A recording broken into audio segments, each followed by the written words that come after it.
Yo, what is going on, my beautiful friends on YouTube? What the hell are you guys doing today? Hello and welcome to another stream, which was truly CSD, Microsoft Flight Sim 2024. And we're rocking the beautiful FSLabs A321NEO again today. JetBlue colors. We're flying a real JetBlue airline route from LAX to JFK. They do this route with the 321NEOs, and that's what we're gonna replicate. So yeah, we're gonna have a little bit of fun today. I know I usually don't do this long flights, but hey, I felt like doing something cross country, something of that nature, so why not? I love LAX, I love JFK, so I figured why not. We do have Los Angeles Center on board today, so we already got a pre-departure clearance. Looks like we are good to rock and roll. Information Zulu is in effect, so we got that on board as well.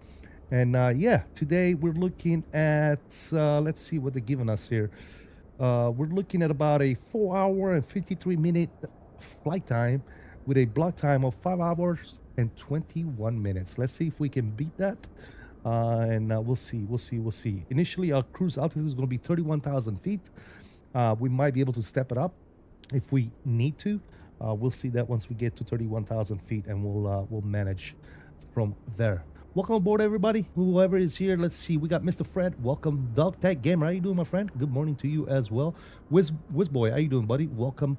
Good to see you. We got Karen. What's up, Karen? How you doing, buddy? Welcome, welcome, welcome, welcome. We got Taco King is in the house. What is going on, buddy? Welcome, everybody. Thank you for stopping by today. Appreciate you guys. Yeah.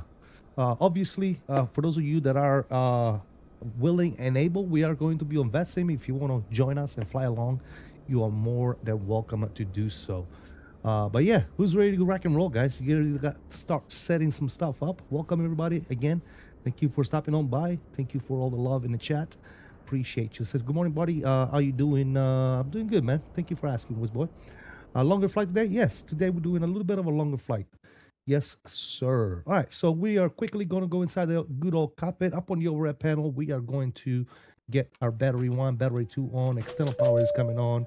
Emergency light, seatbelts inside. We'll brighten that bad boy up. We'll get our nav and logo lights on. 8 gears, 1, 2, and 3 is coming on. We are going to turn on our cruise supply, and everything else is peachy and good to go. Taco King, welcome, third class, brother. Appreciate you. Thank you for that membership. I don't know why my alerts are not. Did I just not hear it? Did it play? Did the alert play, guys? I'm sorry. I probably just didn't hear it. Taco King, thank you so much, man. Guys, spam those salute emojis in the chat for Taco King coming in with his third class membership. Thank you, bro. Appreciate the support. What else we got? How is the physics for the FS? I love it, dude. I like the 321NEO by FSLabs. I mean, keep in mind it's still in development. It's still a plane that needs a lot of love, but so far so good, man. They've done a very good job with this aircraft for sure. Yep, the alert went off. Yes, okay. So I just didn't hear it. Thank you, Taco. Appreciate you, brother. Thank you so much. Thank you for the love. Thank you for the membership. Welcome to membership. Enjoy the emojis, my friend. All right, cool. So, having done that, we can start setting some stuff up here. We're going to brighten up some of these panels here. We're going to brighten that up. We're going to brighten that up, and we'll get the radios as well. One and those. Good. And then we'll proceed with our boarding procedures here. We're going to go to ATSU AOC menu. Init. We're going to go ahead and do the init request on this.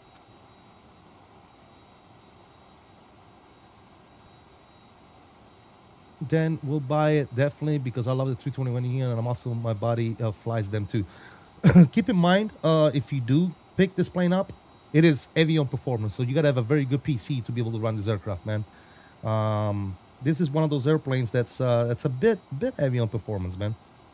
So you gotta keep that in mind. Let's put what do we put? 1800 in there. Zulu. Is that gonna work? Yes, sir. All right, we're going to do instant on you, and we're going to send it. Good. We'll go to the partial edits. Good. We'll go to fuel page. We'll leave that on automatic. We're going to send this, so we'll get all the fuel and everything knocked out. Beautiful. And then we'll go to the boarding page, and we'll click next page. We're going to board the aircraft now because we're ready to rock and roll. We're going to request you, and GSX is going to start doing its thing and boarding the aircraft. Awesome. All right, now that that's taken care of, we're going to go to init page. We're going to go ahead and align everything on ref. Good. We're going to go ahead and request our winds. And then we're going to go to our flight plan page and start setting up our flight plan here. So we were told, let's see what we got going on here. We have pre-partial clearance. We are squawking 7214. We're clear to well, there goes no, I don't want to see detail, and yes, I want to restart it. All right, looks like GSX took a dump on us, but that's okay. No worries. All right, so we are clear to JFK via the DATS2 departure, clear transition, climb via SID, accept, maintain 5,000. So right away, we can bug up 5,000 on our FCU. We'll expect 3105 5 minutes after departure. Departure frequency 2652. So we'll get that going. 2652 is in the box. Good. And expect runway 24 left, contact 2652 for taxi. Awesome. All right, so we got all that set up and ready to rock and roll. So out of LAX, who we got in the house here? Who we got? Mastro says run heavier than A350 or not? I think it's pretty comparable to the 350. Yes. You have a 3080 i9 14900 ZK. Should be all right. Yes, should be. You should be able to handle it. I'll put it to you this way: if you can handle like any builds 350 or any of those other heavy airplanes, then you should be able to handle the FSLab. Yep. Center went offline. It is what it is, man. Ian, welcome, bud. How you doing, man? Hope all is well. Mr. Andy Boys is in the house. Big up, my friend. How you doing? Good to see you, brother. It's been a little bit. All right, let's go to our departure here. We'll take runway 24 left. We'll do that's 2 and Clee. We're going to insert that bad boy. Good. Up in JFK, as of right now, we are going to plan for whatever is on the 8 is now, which is 22 left for the arrival. So we'll plan for ILS 22 left. We're going to take the Pucky 1. Pucky 1 and what is it? Wilkies. And we'll take that via looks like no via. Okay, cool. Well, I want symbol really, but this says no via. That's all right. We'll leave it like this for right now. Good. So that's taken care of there. Let's go to our performance page and take a look at our electronic flight bag here. I didn't want to turn it off. All right, takeoff performance out of LAX. Config, we don't need one. Config 1 should be plenty. Air conditioning is going to be on. We're taking off 24 left. Let's go ahead and calculate those numbers, see what we get. Single 35. Following recovery from this crazy sickness, now back on normal daily grind. There you go, Andy. Good to hear that, brother. Yeah, I can run it. Might get it after Expo. If there's no Phoenix update by then, I'll got you. All right, cool. I'll be joining you. Need a good longer route for today and not love flying. Breast cancer tin can American 777 from the old 2000s. There you go, man. What's up with the 320 sim? I don't remember you said November 1, maybe 2 weeks. It's been slow. It's been slow going, man, but we're making progress. So, all right. So what do we have here? 157, 60 and 63. Flaps are 1, down 1.3. And our flex temp today is 42. Nice and low. There you go. Perfect. All right, that's all done there, as you can see here. Now, do we need to restart GSX? Yes, we do need to restart GSX. So, let's go over here. Let's see if we can figure out how to do this here. Let's go to... actually, we should be able to go to here. ATSU, AOC menu, boarding. And then we'll select boarding now and request. And now GSX should be able to do its thing. Right? There you go. All right, GSX is going. Beautiful. Yeah, it's been a little slow coming. Man, this weather here in LA, dude, it's gloomy. Look at this. All right. Well, cool. The cockpit build, it's slowly but surely coming along, man. We're doing a little bit of work here, a little bit of work there when we can. Right now, I'm concentrating on working on the air conditioning / heating unit for the shop and insulating the shop. And then we got to clear out all my tools and everything out of that shop and put it in my other garage. And then that shop is going to turn into my flight sim room, if you know what I mean. And we got to clean everything up. And then once we got everything situated, because right now the sim pit, the cockpit build is to a phase where I have to move it into its final location before I continue to build everything, right? Because it's just gonna keep getting bigger and bigger, right? With the whole walls and everything else. So I want to clear that shop out of all the extra tools and everything else that I got going on in there, right?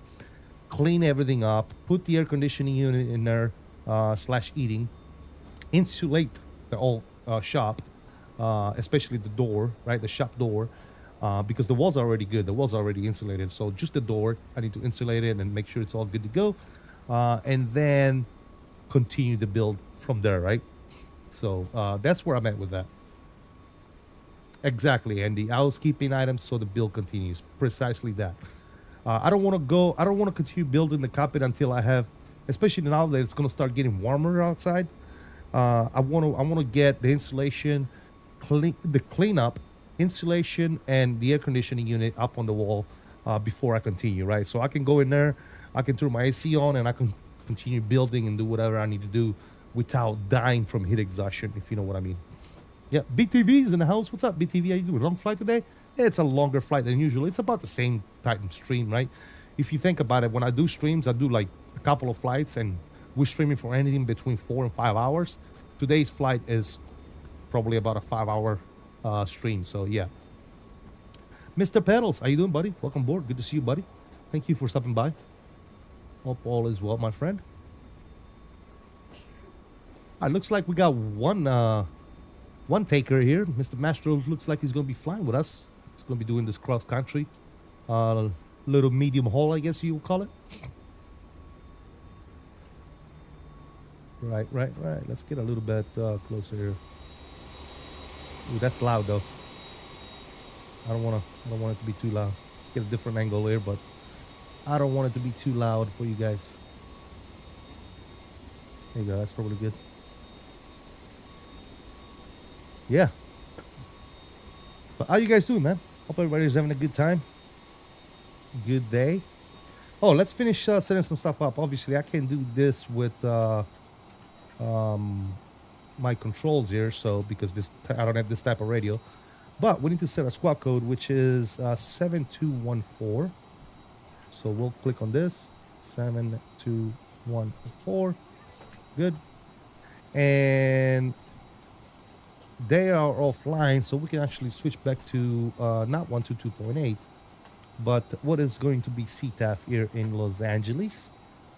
So we'll do that CTAF KLAX. What do we got? 12095. So 2095 on you. And we'll switch that to the active frequency. And we are golden, ladies and gentlemen. Good. Let's go back to that shot. LA is looking sexy this morning. A little bit gloomy, but not bad, not bad, not bad.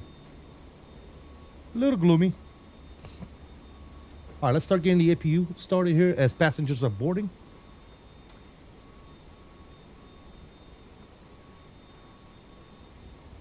All right, there you go. APU start. Let's get that thing fired up, baby.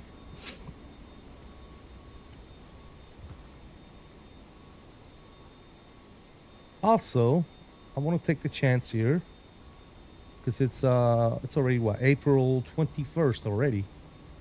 I think I have some membership gifting to do as we get in towards the end of the month here. Let's see what we got going on. Towards the end of the month here. Let's see what we got going. Let's go membership, gifting, and send. All right, let's give out 5 gifted memberships here. Why not? And perfect. Look at that, Mr. Andy. There you go, brother. Mr. Andy, Jason, Danielle, Dennis, and Kevo. Congratulations. There it is. Awesome. Love to see when people like Andy, regular viewers, get memberships aside from, you know, people that are pretty much never here. So that's awesome. Did a flight from KLAX to BWI the other day in the Phoenix 321 for my VA. Long flight. Yep. It sure is. All right. Cool. APU is online. We can go upstairs. We can get the bleed on. We can go ahead and disconnect the external power. Cool. Thank you, sir. Appreciate you. Oh, no problem, brother. Back in the Green Club. There you go, man. There you go. Welcome, welcome, welcome. On-time departure. Prior to aircraft movement, all customers must be seated with their seatbelts fastened. Please make sure your seat back is upright, tray table is stowed, and all carry-on items are put away. Smaller bags and personal items may be placed all the way under the seat front view. Larger items can be stowed in overhead bins with the wheels or handles facing out. Small electronic devices may be held, placed in your pocket, or in the seat back in front of you, but cellular services must be turned off prior to takeoff. In-flight crew members. All right, pushback. We're gonna have to push back on Delta, huh? Because we're over here stacked in the corner. So we're gonna have to push back all the way to Delta. Looks like. That's probably what we'll do. May I see your boarding pass? May I see your boarding pass, please? Thank you, sir.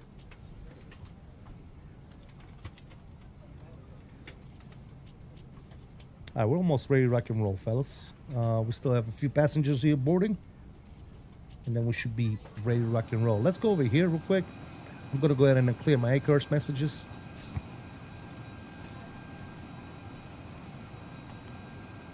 That's good. And bring this back up so we know what the hell we need to do. Perfectamundo.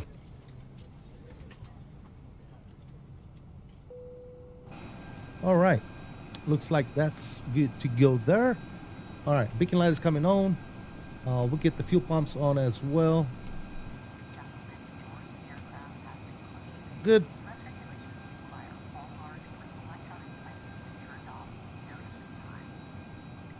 Close that. Lock you.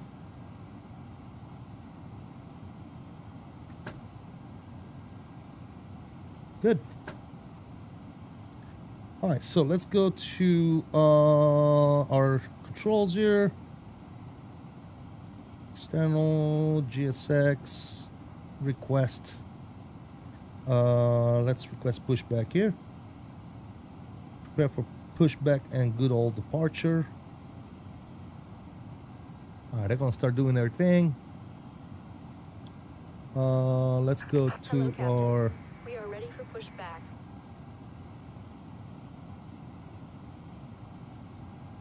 I wonder if I need to remove the chucks myself or they're gonna do it. We'll see what they do. We shall see what they do.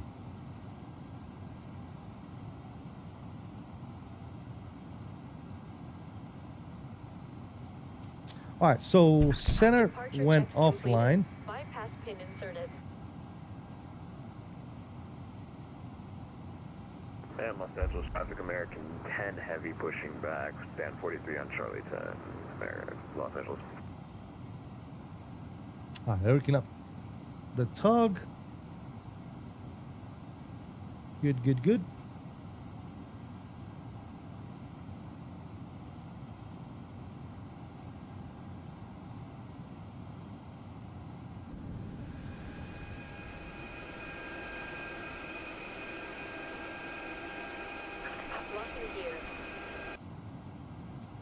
Let's get in squat mode, Charlie. Giotti, what's going on, buddy? How you doing? Welcome aboard. Good to see you, man. Good to see you, my friend. Looks stormy. Yeah, the weather is a little bit of shit here in good old Los Angeles today, but no big deal. Let's see what we got going on here. 23004 on the altimeter. Los Angeles traffic, Singapore, Purcell, heavy line around 2 for left and 28, behind traffic. And we'll get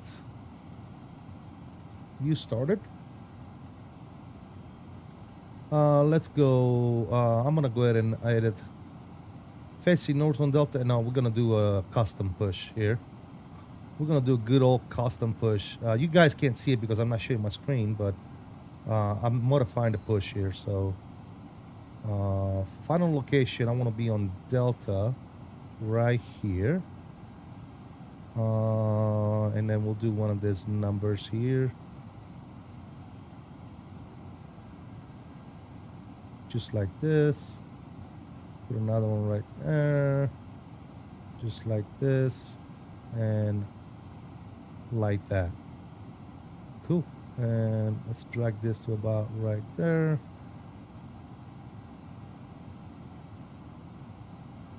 And this can go right there. Good. I'm happy with that. Let's go ahead and save the route. And we'll go ahead and remove the chocks. Release parking brakes. And we can start push. Los Angeles traffic. JetBlue 779. We're pushing back. Gate 12 Alpha. We'll be facing east on Delta for Los Angeles traffic. Alright, parking brake is coming off. Traffic in population heavy running to full left taking off. All engines clear. What the fuck did... Air traffic Singapore 35 and nothing with the progression 2 for left behind the Pacific. Alright, anyways. Ignition switch is going to on. Let's go ahead and fire up number one. Plastic band around your head and tight using straps on both sides. Even though the bag be sure to put your mask on first before helping others. We'll let you know it is no longer needed. We will be passing through the cabin to make sure we're ready for departure. Yeah, no, I just got clearance from the ATC before he disconnected and he gave me 2-4 left. And all carry-on items. So I'm pretty sure they're still using 2-4 left. If you have any questions about this, Because it's only 7 knots, so... please don't hesitate to ask. I'm not... Smoking, Let me see, do I need to change it electronic cigarettes again? or vaporizers is never allowed on any JetBlue flight. Tampering with, disabling, or destroying smoke detectors in aircraft restrooms is a federal offense and could result in a fine. This aircraft has 3 restrooms. There's one in the front of the cabin with 2 in the back. Each is equipped with an infant changing table. Avoid crowding in the aisle. Please wait at your seat. Yeah, they're still using 2-4 in Los Angeles, so we're good. Proud to let you know that this flight is carbon neutral. Real and world we're ATIS. offsetting the CO2 from the for all of our domestic flights to reduce the impact on our climate. All of our planes are equipped with free high-speed Wi-Fi. If you have a Wi-Fi No, I'm not enabled changing. device, just connect to the I'm not Wi-Fi changing. Alright, we got a good engine start on number 1. Let's go ahead and fire up number 2. www.wifi.com into your browser window and follow the prompts to log in. Thanks to our partners.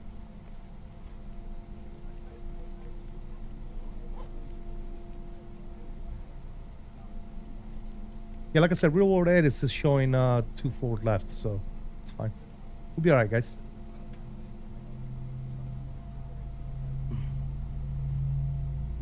And Los Angeles traffic. Are you doing a spotting Heavy, stream Charlie, for Alpha, Cross the Lima, Pound? Charlie Yes. 10, Charlie Bravo, We are Romeo, going to right. spot DFW for departures, and then we're going to spot Oslo for the arrivals. That's the plan, Andy. We're gonna have a good old fun that day, brother. It's gonna be fun. Did that guy just pause on departure? Oh my god. A little wobbly. Maybe he had like a freeze or something. Maybe he had like a freeze.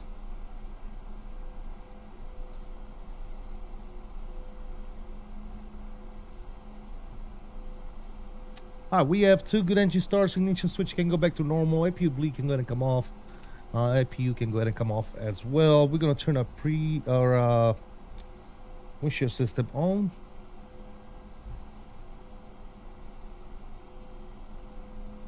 And we can actually drop our flaps to numero uno. Spoilers are good. We're gonna arm those. Parking brakes. Did I buy the PMG 737? Yeah, we streamed that a bunch of times too. Hey, it's alright. It's not the 737. Air traffic Singapore 35 heavy. Alright, parking brake is set. Clear, goodbye. Wait. What's boy? Welcome back, man. Bye. How about those sides?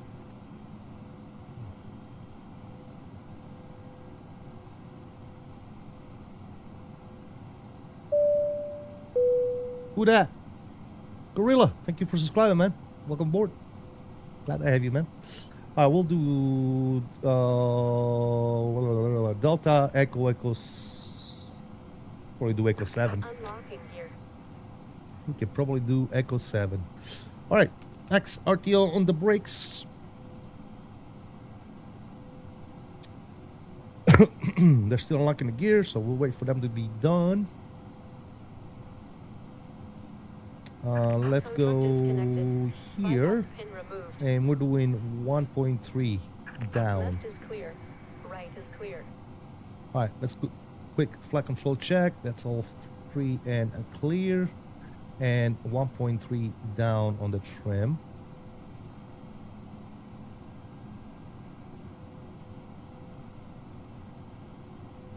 There you go, 1.3 down is good.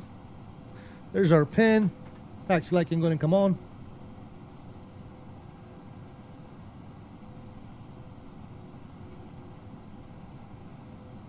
Parking brake is off. Let's get out of here. And Los Angeles traffic. JetBlue 779 will be taxiing runway 24 left.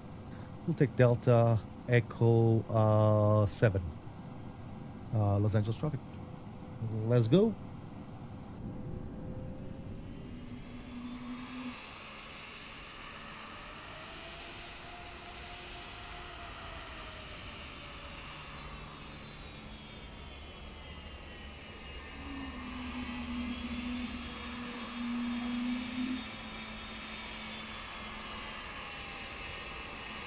Is it worth $30? Yeah, I mean, for $30, I will get it. Yeah, no more than $30. I said that during my stream too. If you already had it on 2020 and you're looking to pick it up for 2024 and it's $30 because you get the discount, then yeah, I would say yes, it's worth $30. But it's definitely not worth no freaking 70 or $80 or whatever. Especially if you already have like the 800, I would just stick with the 800. Absolutely. Let's go TA only for right now. That's good. Takeoff config is all green, no blues. Good.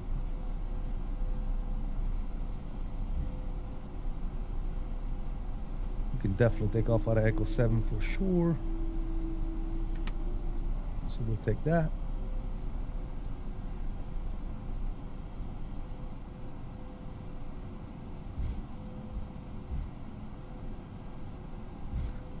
And Los Angeles traffic, JetBlue 779 will be line up departing to 4 left from Echo 7.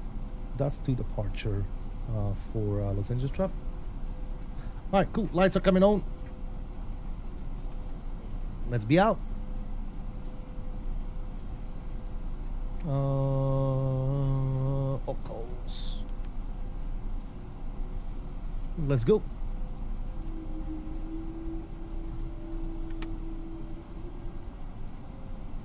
All right, we'll get the chrono going.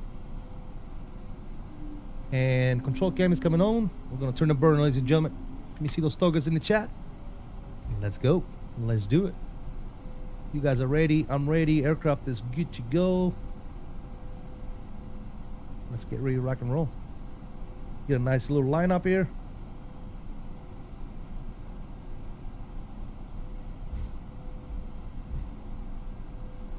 All right, here you go. You guys ready? Power's coming out to about 50. Get that center line. Nose down pressure on the stick. And Manflex SRS runway auto thrust is blue. Airspeed is alive. It's alive.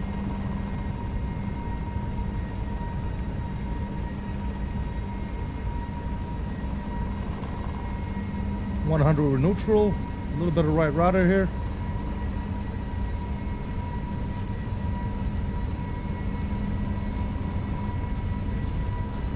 Coming up on V1.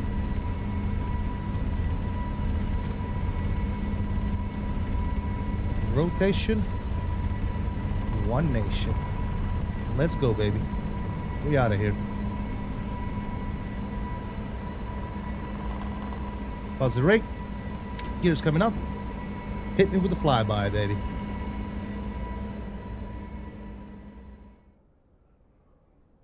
Unfortunately, the flyby sounds don't work in this plane, but that's all right. Los Angeles traffic, American 10 heavy lining up runway 25 right, delaying departure. Nose down. Departure, Los Angeles.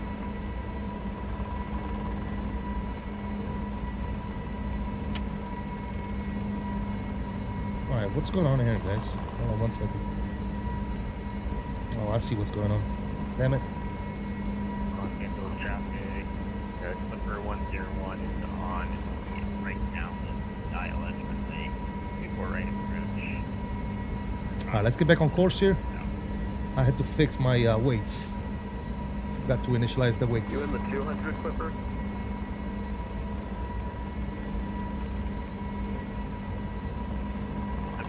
Oh, it's X-Wing 12. Oh yeah. Los Angeles traffic American 10, we're going to stand by short of runway 25 right on Washington landing. Los Angeles traffic, JetBlue 779. We're crossing 3,100. Clear runway 24 left. Last call. See. Switch it on over here. We are in the muck, ladies and gentlemen. Speed check. Flaps are coming up clean.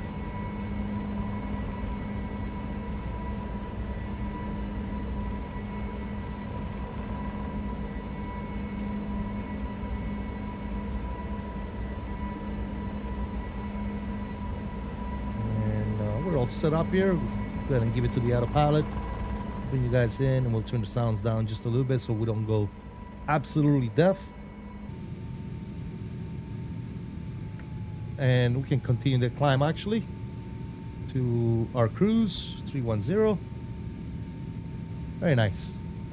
Thank you guys for the togas and rotation, the rotate as well. Thank you guys. Appreciate it. Gorilla Welcome says, let's go. Turn in for the flight. There you go, man.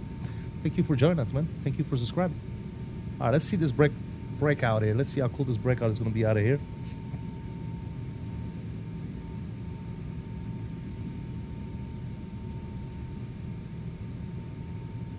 Yes, sir.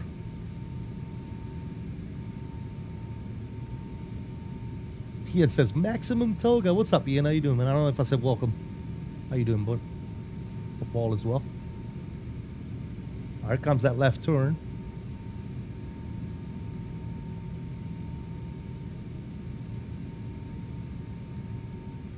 You want to trade CST? I'm filling out some paperwork. I'd rather be flying. No, I'm all right, dude. You do. Oh my God, look at this. Look at this. Wow.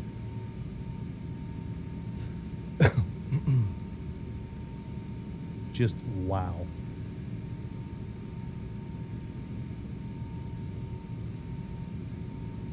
That's right. Look at that, BTV. Look at that.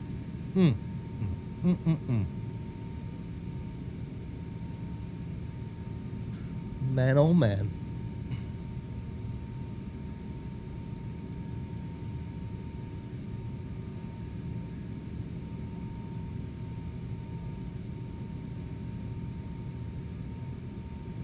Would you just look at it? Would you just look at it?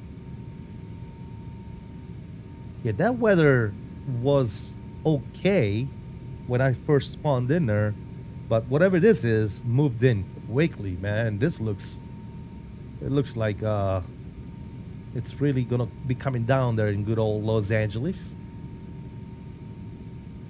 Gonna be coming down, all right.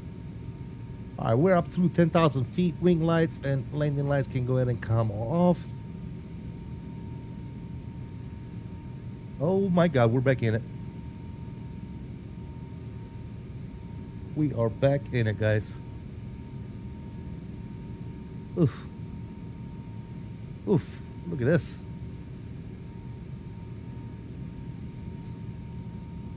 We're now at 10,000 feet. If you are in an even more space-heat-equipped power outlets, you may use them now. For your safety, continue observing the seatbelt sign, and remember that all flights are non-smoking, including vaping and the use of electronic cigarettes. Please help keep our planes clean and hand us any items you wish to discard when we pass through the cabin. Please refrain from leaving hand wipes in the seatback pockets or flushing them in the lavatory toilets. Our in-flight service will begin momentarily. On today's flight, we're offering bottled water and a limited selection of Pepsi beverages and juices, along with your choice of tea and coffee. Please enjoy, and if there is anything we can do to make your flight more comfortable, don't hesitate to ask. Sit back, relax, and enjoy the flight. Thank you. That was very nice of him. So we got bottled water and assorted snacks.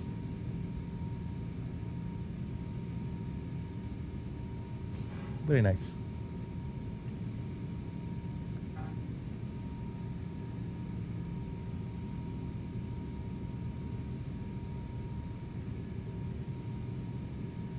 Man, we need to get above these damn clouds.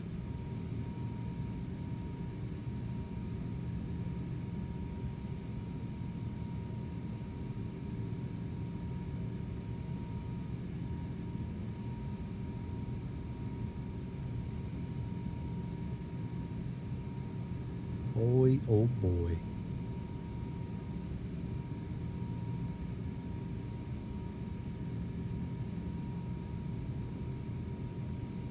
That looks freaking amazing, dude. I don't care who you are. Look at that.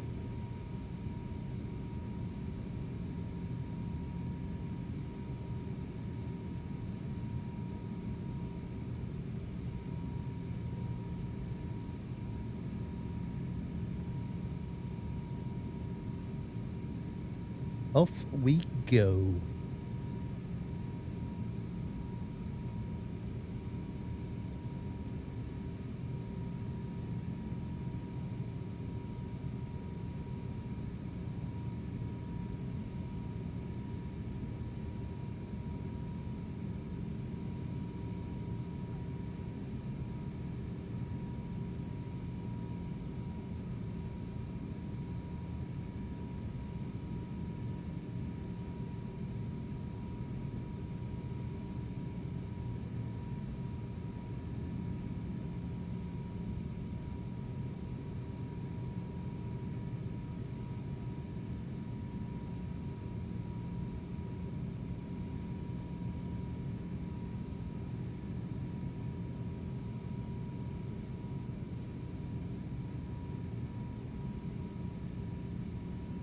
Those clouds are something else, man.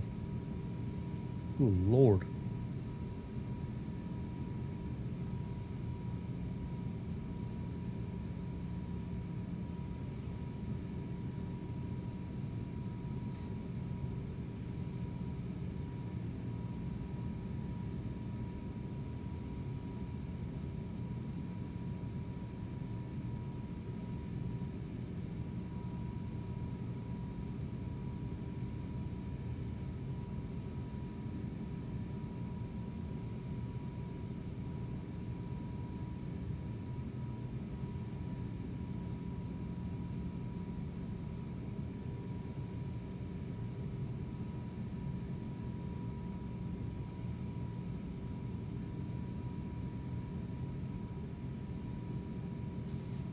Looking good, guys.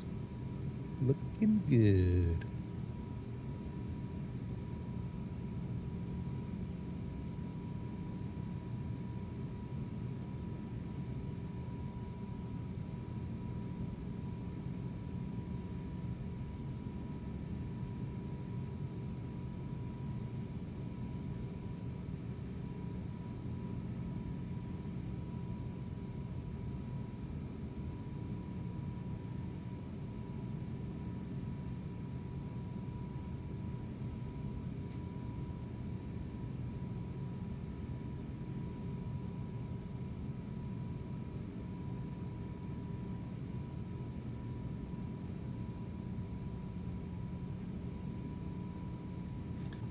Did you look at the Navigraph server results? No.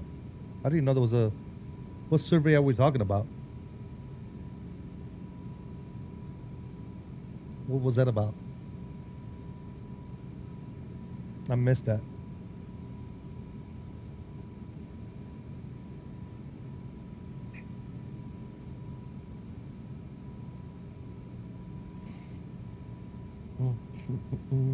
Is it on FS Elite?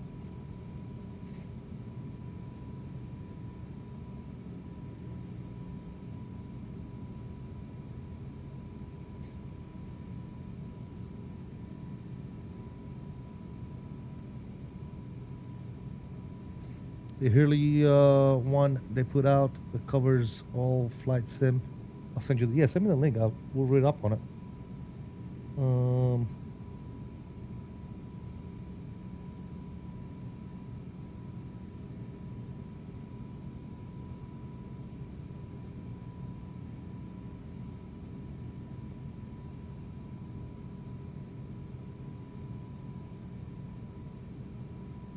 Let's see what's going on here. Oh, okay.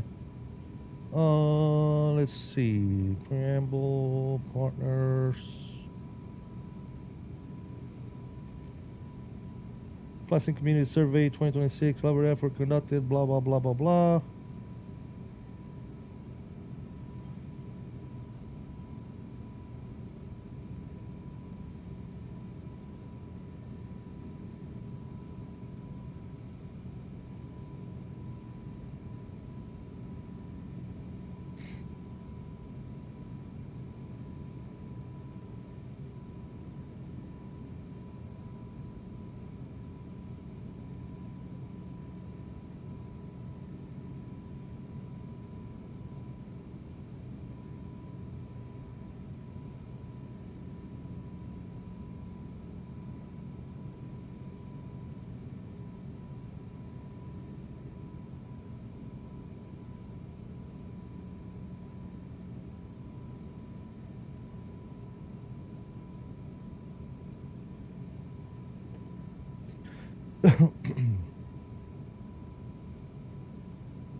Interesting. Okay, background.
Wow, dude.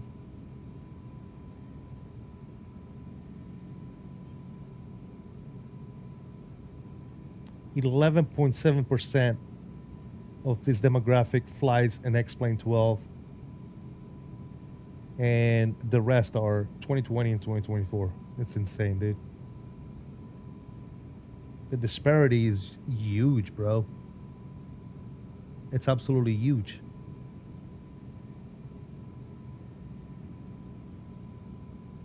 It's almost insane.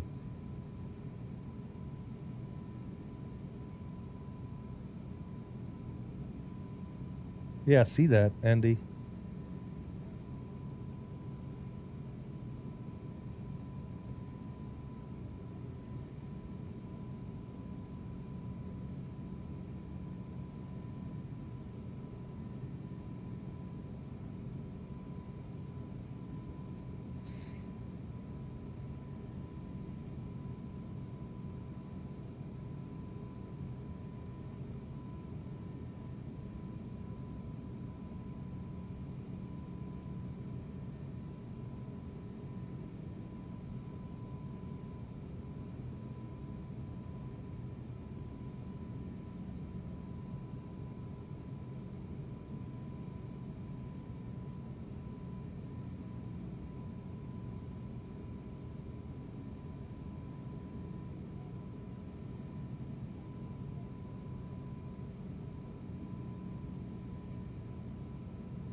VSAT Land, what's going on, brother?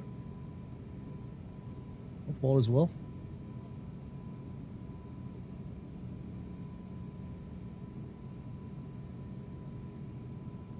In the survey, I love how many people thought they could land a commercial. Yeah, you saw that? Stupid. The results I didn't expect was the upcoming release. I didn't see that. What was that about? Upcoming release of what? Am I there yet? Maybe I haven't got there yet. I'm just quickly going through it. What was the best product release? Builds A350. See, the thing is, Builds A350 is up there, #1 spot, which, cool, okay. And then #2 spot is what was the single best flight simulator product released in the last 12 months. And somebody said the Phoenix BFU. Keep in mind, the Phoenix is broke still to this day. So I don't understand, like, these people, what the hell is going through their heads. Anyways.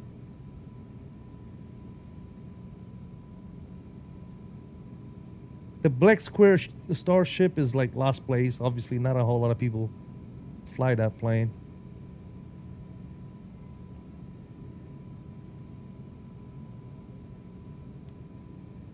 Yeah, it's... I don't know.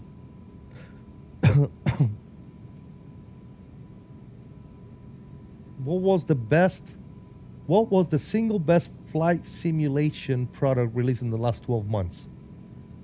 #1 spot says the Phoenix 319, 320, and 321, which, oh, by the way, it was not released in the last 12 months. It was released years ago. So I don't understand why that's even up there. This makes no sense. What was the last... Oh, this is... Even last year. This is last year results. I don't get it. I don't understand. Like, this... A lot of this stuff shouldn't even be on the list of the last 12 months. Makes zero sense.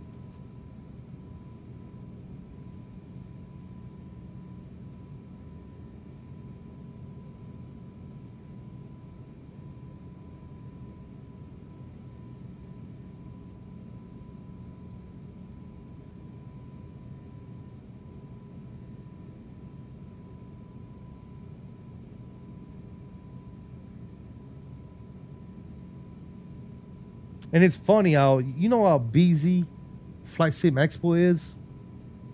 I've been to them and they're pretty damn busy. There is a lot of people there, but according to this survey, only like barely 4% of the Flight Sim community goes to the Flight Sim Expo. So that's pretty damn cool, dude. As a matter of fact, hold on, I get yeah, 3.4%. That's like a fraction of the Flight Sim community that makes it to Flight Sim Expos, guys. The breakout was wild? Yeah, it was. The result didn't expect was coming releases. Yeah.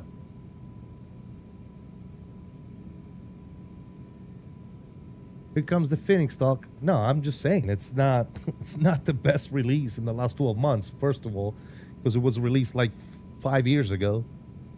Second of all, the BFU was good initially and then quickly broke shortly after that. So yeah, medium haul today. Yeah, man, we're doing a cross country today. Why not? And oh, by the way, we are well above our 18,000 feet. So let's go ahead and set standard.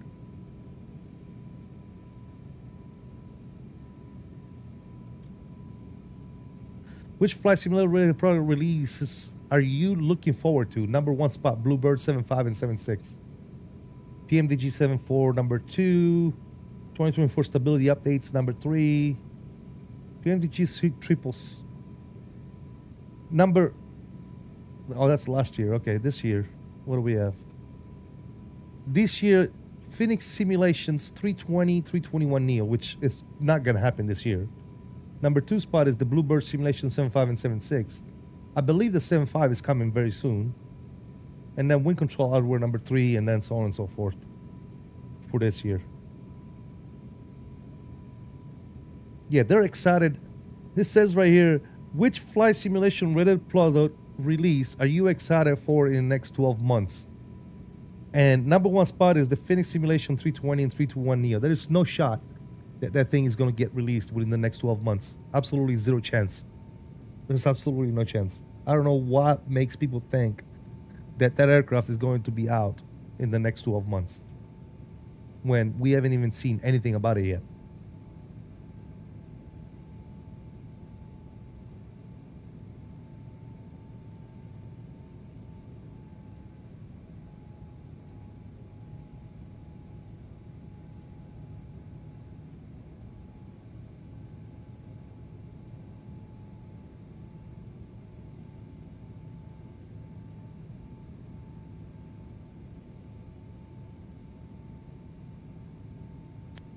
Yeah, interesting stuff.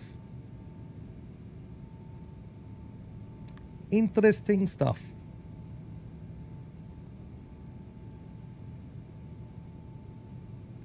On other news, did you guys hear that FSLTL is not going to be able to utilize Flight Radar 24 traffic for traffic injection anymore? Let's go ahead and turn the seatbelt signs off. We're cruise, right? Meow. I think we can go ahead and set, get the seatbelt signs off and all the good stuff and get some music going, guys.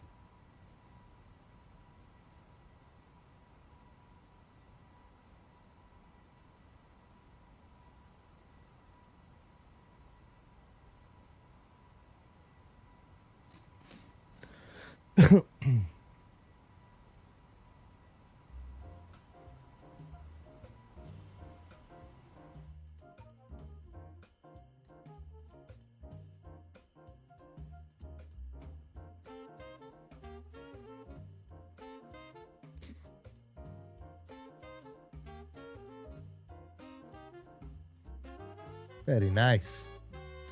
FR24 finally is sunsetting the API that we're maintaining for free, essentially.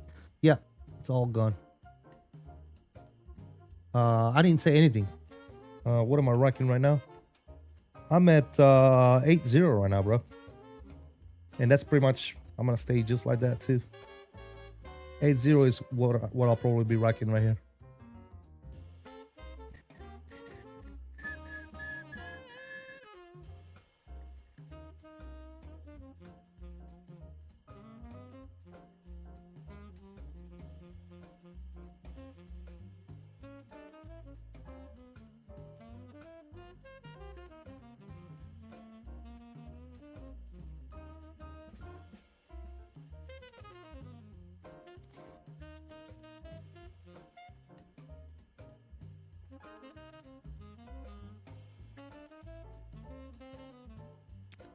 Clip it, chat. You can't clip anymore. That's the beautiful part about YouTube. I wouldn't call it beautiful. I actually used to like the clips, but YouTube does not allow clips anymore for some reason. I don't know what happened. I don't know what happened. Somebody must have complained. Oh my god, YouTube admin. These people are clipping my content and making fun of me. So YouTube probably removed the clip. So yeah, FSLTL is essentially losing access to the API for traffic injection. That's something that I really care about because I really don't use traffic injections anyway. But that's recent news. What else?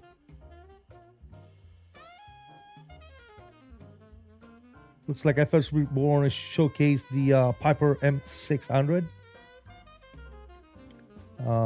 Not for me, but all right. Giza. That might be interesting. Is that Giza like Greece?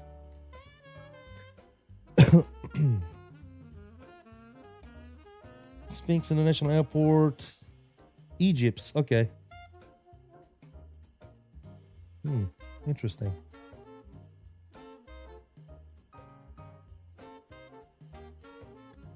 I only use it for screenshot. Outside of that, it's just model matching. Yeah, exactly. Same here.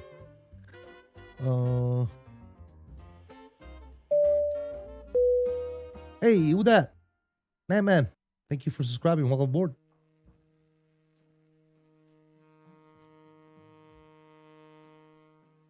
Yeah, as in the pyramids of Giza, Bobby? Yeah, I got it.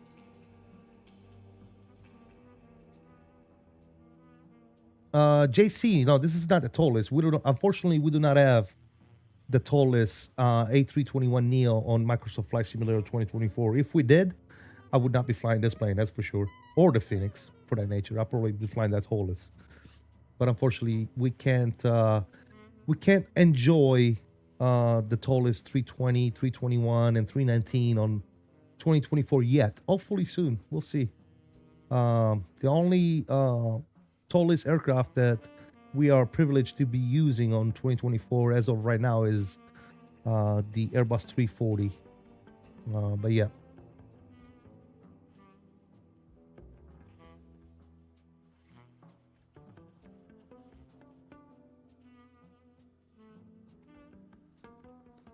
Yeah, it's all good, JC. Yeah. Believe me when I say, if we had told us 321NEO or any type of 321, 320, or 319, that's pretty much the only Airbus I will be flying in a sim.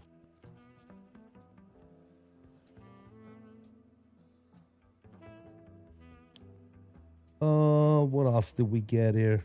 Any recent interesting news? World of Play 21 adds back down under to Australia. Logo Legend 24 revealed. What did they reveal? What was that about? Okay, so they're doing an Australia update, World Update 21. And the logo legend was the CAC Boomerang. Great.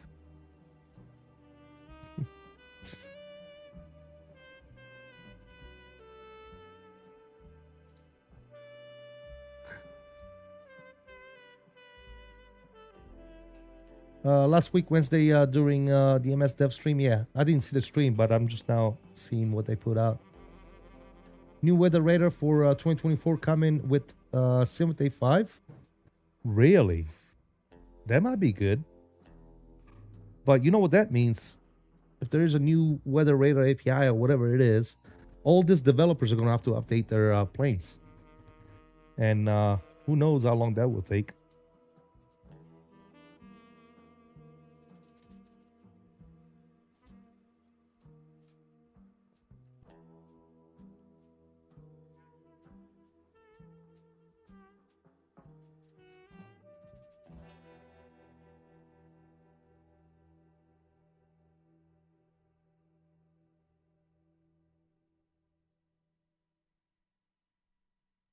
Who knows how long that will take.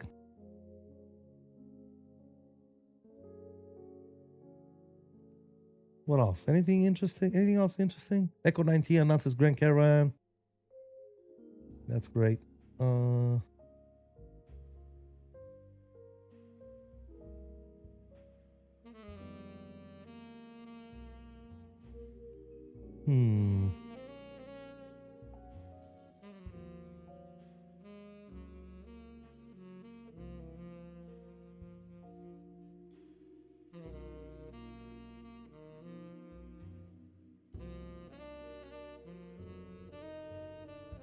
That's probably about it, really, that we haven't really, that I didn't know about. There's really no other pertinent news. Imagine Sim is working on another airport. I told myself after ATL, I will never buy another Imagine Sim airport again in my life. It's never gonna happen again. Never gonna happen again, ladies and gentlemen. No more Imagine Sim airports for me.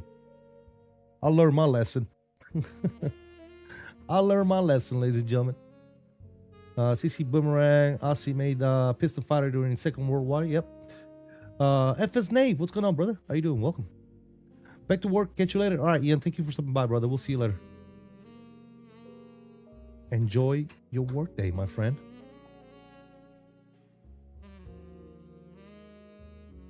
Apparently, the blocky photogrammetry trees are fixed in Sim Update 5. I'm on Sim Update 5 right now, right now, and I still get blocky trees, Andy. So I'm not quite sure. Is it gonna be like on release or is it already available? Because I'm in Simulate 5 beta right now, and I still see blocky trees and shit like that all over the place. So I don't know. Maybe it's better, not totally fixed. Maybe it's a little better or something.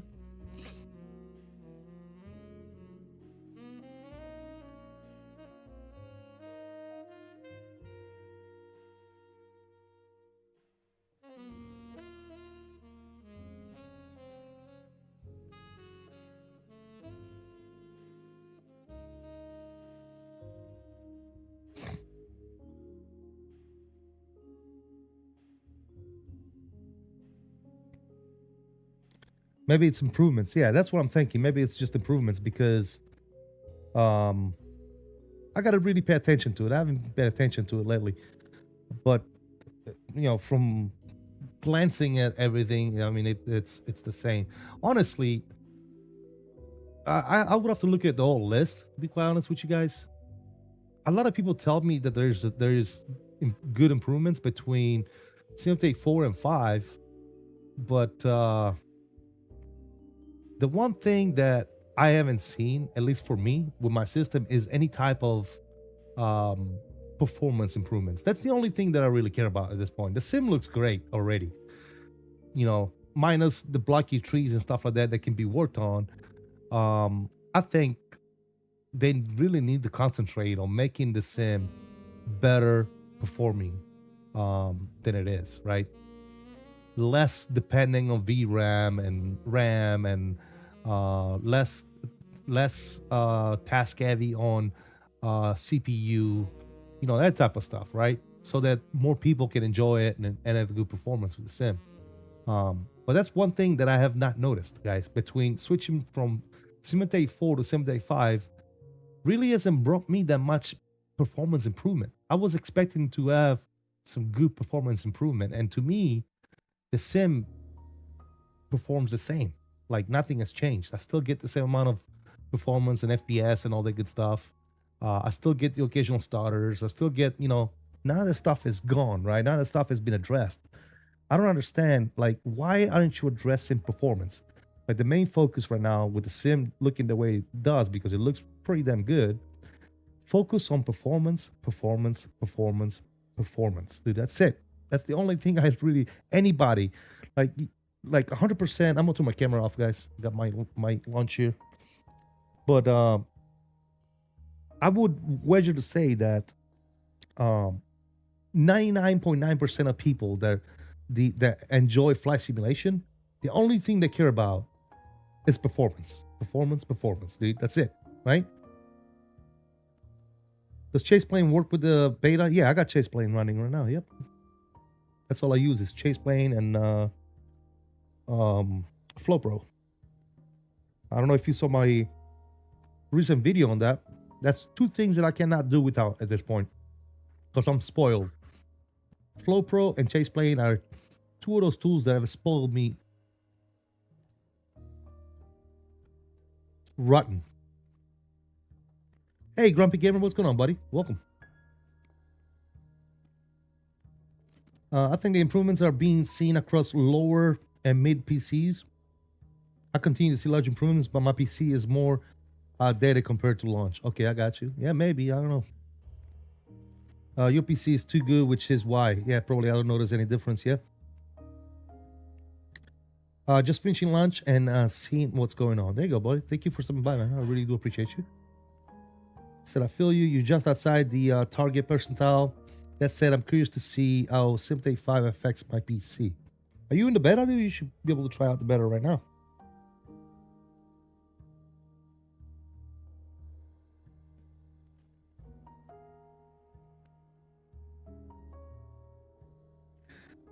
That's it. People with beefy systems won't see much in terms of more FPS, but you will see your CPU, GPU not having to work as hard, being stressed as much. I mean, I see that. I can see that. But it's not by a whole lot. Like, I can see that my GPU is running a little bit more, less, you know, more efficiently, I guess, if you say that. But it's not by much, though, man. It's really not. It's not what I thought, right? Only people with low-end system. Yeah, you already said that. Still running at 3090 and don't have any issues. There you go, man. I'm happy for you, brother. I'm not on beta usually. Gonna log for a bit. Back in a bit. All right, sounds good, Mastro. All right, where's my music at, man?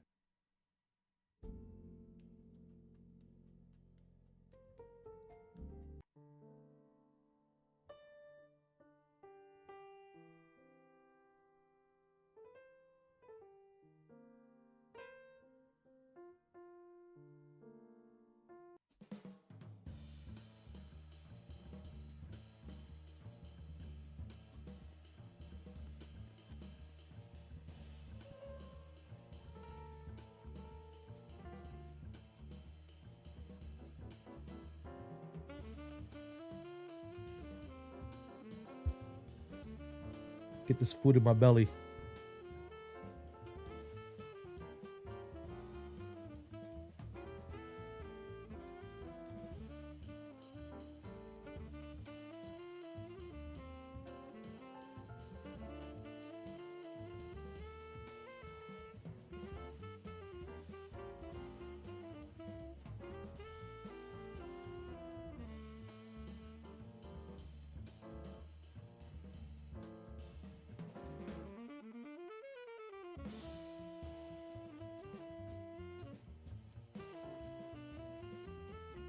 That's right, Bobby. No one. No one. I like my sim at 30 and double it up to 60 with frame gen. Light and smooth on I with ultra clouds. The 5060 Ti 16 gigabytes. Yeah, I mean, depending on what you got, right? You got to make some adjustment and maximize your performance. But yeah.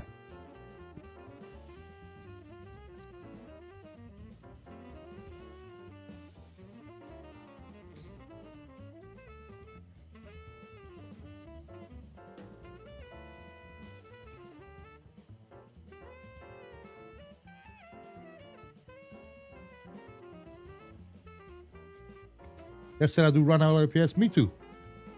I like auto FPS. Just the only thing I like it for is the terrain level detail. That's it. I don't run it for anything else. Just terrain level detail.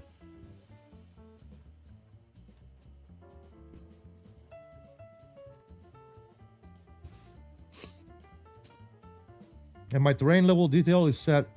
When I'm on the ground, it's set to 100. When I want to climb out, it's set to go to 200 at the most.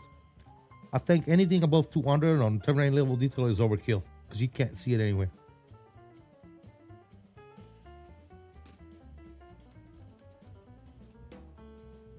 At least that's what I found out.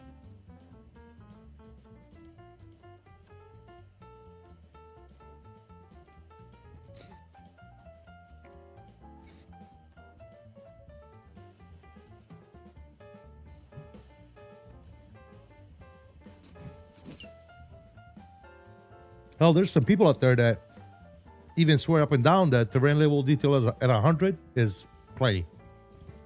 Which I could agree, depending on what type of flying you're doing, yeah.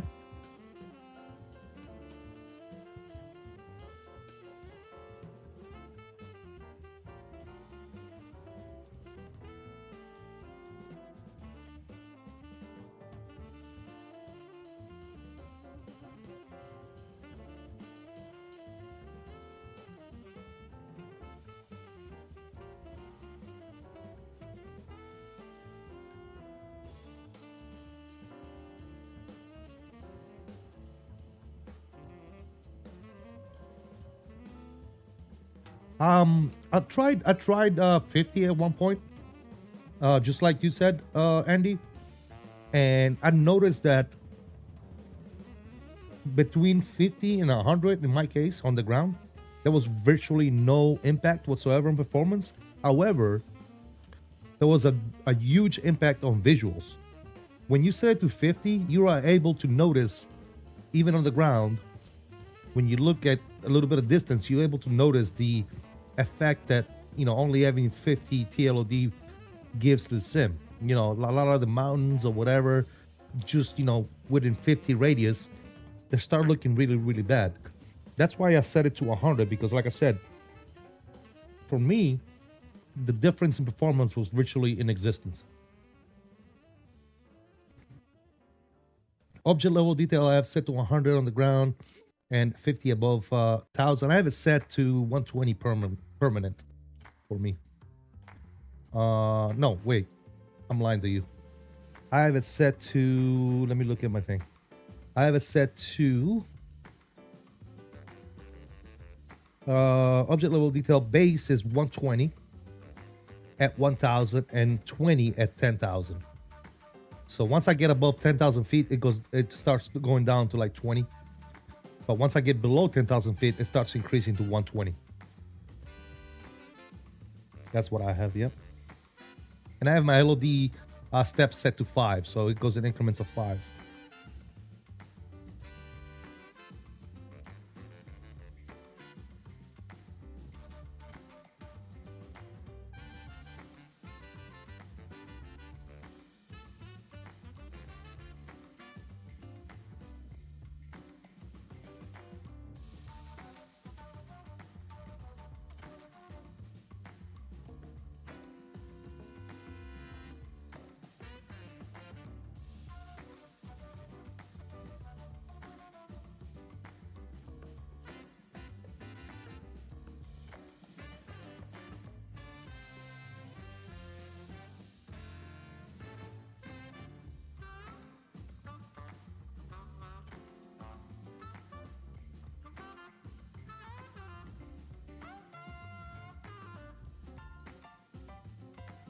Yeah, definitely take a look at that, Andy.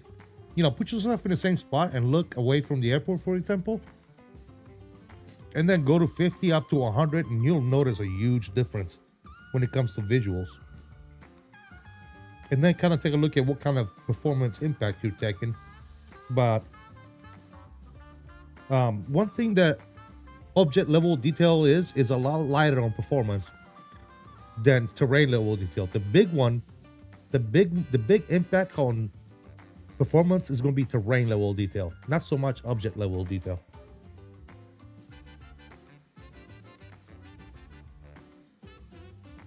So definitely take a look at your terrain level detail. Between 50 and 100, I don't think you're going to see that much of a drop in performance. You shouldn't, at least.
GPU only runs at 60-70%. That's good. That's perfect, dude. Also, take a look at your VRAM utilization on the in the sim.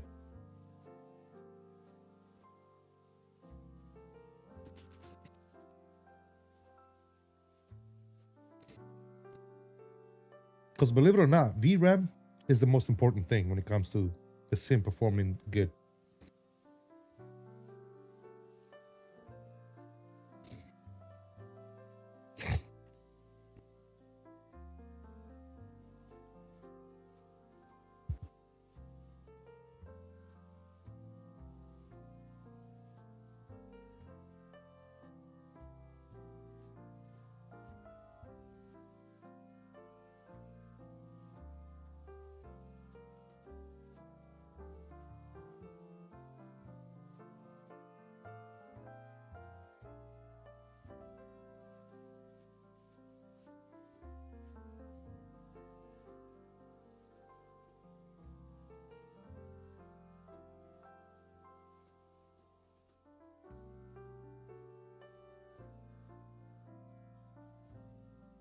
Yeah, you sitting at 12 already, bro? Yeah. Yeah, you're probably already pushing it then, bro. I'm not even gonna lie to you. If you're already sitting at 12, you might be already pushing your system to a good limit, I think.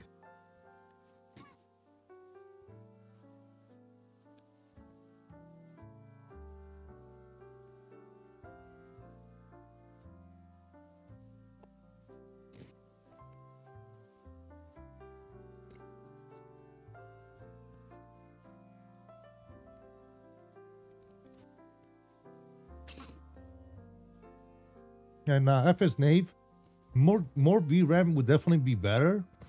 But if you have a 5070, dude, I wouldn't. I mean, at this point, bro, especially with the prices, dude, I don't know. I don't know if it's beneficial to switch into a 50. If I was to get rid of a 5070, I wouldn't go to a 5060. I would go to a 5080 or better.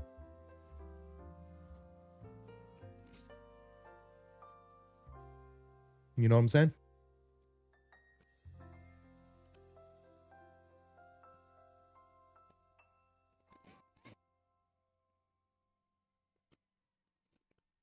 Play around with it tonight, see what you can do. Definitely, man.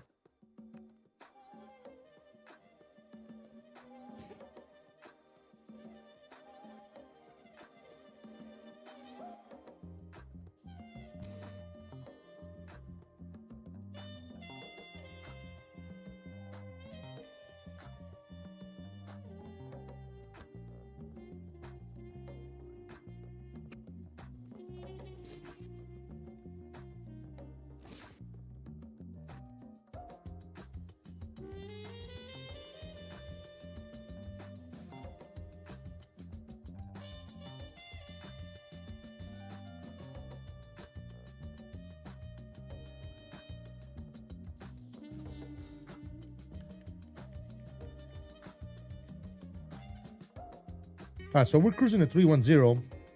Optimal flight level as of right now is 315. So we're gonna stick around at 310 for a little. We'll keep checking if we need to step up our cruise, but for right now we're looking good.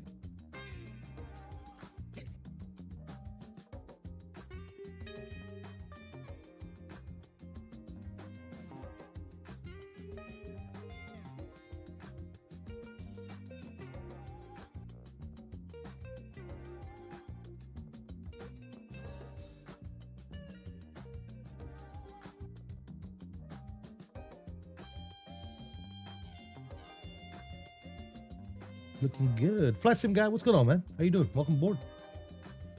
All right, I'm done with the food.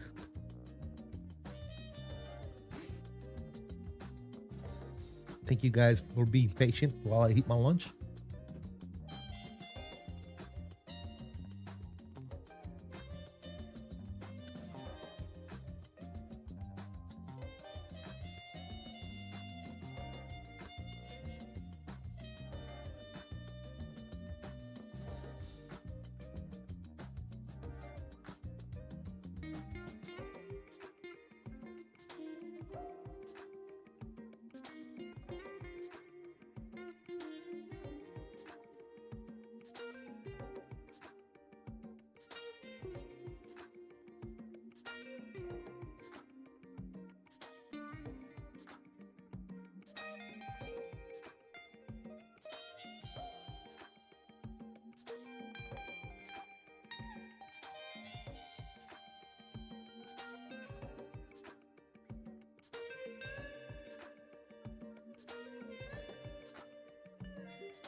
Rich S, what's going on, man? How you doing? Welcome aboard.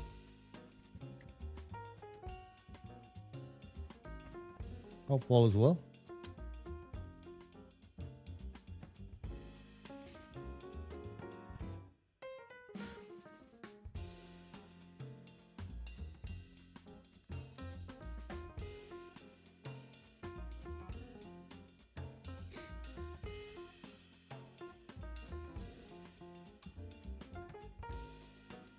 Everything is good here, my friend.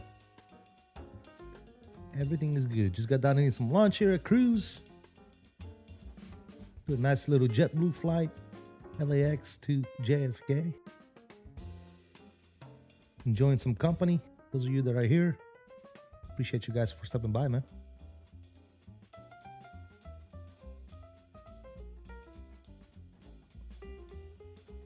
What's for lunch? I had some salsa sandwich, just some fries, nothing crazy, man. Just a sandwich. Usually when I stream, I do something. I have something quick, just a sandwich and chips or fries or something like that.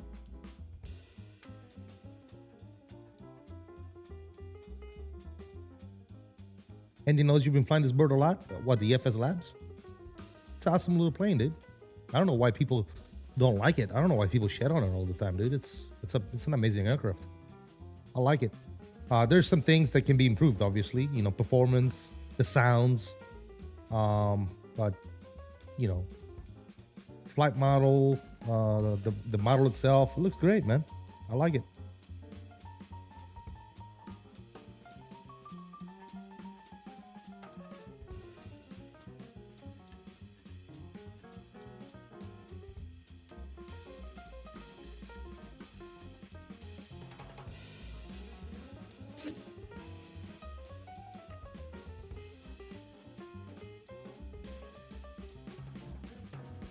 It's definitely not perfect, just like the Phoenix is not perfect, just like the PMDG is not perfect. You know what I'm saying? It's got its flaws, it's got its issues, but they're not huge issues. Craves my Neo thirst until the Phoenix. There you go, man. Yeah, absolutely. That's assuming that the Phoenix is going to be delivering a Neo anytime soon and that it's going to be good, right? We'll see.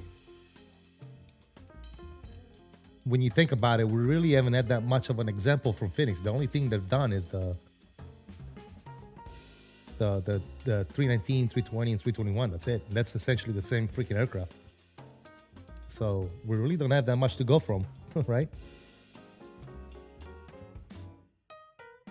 Yes, I have the cabin on, Rich. Yeah, it doesn't bother me. I should probably try it with the cabin off and see if it makes a difference in performance.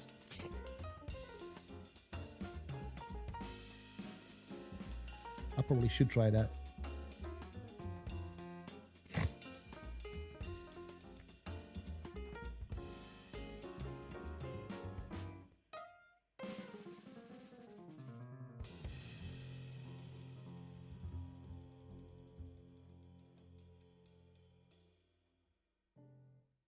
No, we fine. What's going on, man? Sweet flight? Yes, sir. Appreciate it. Yes, sir.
I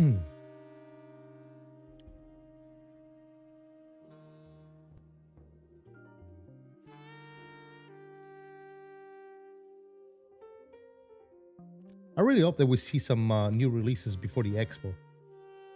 You know, like a surprise Synaptic A220 release, or possibly the Bluebird 757 release before the expo.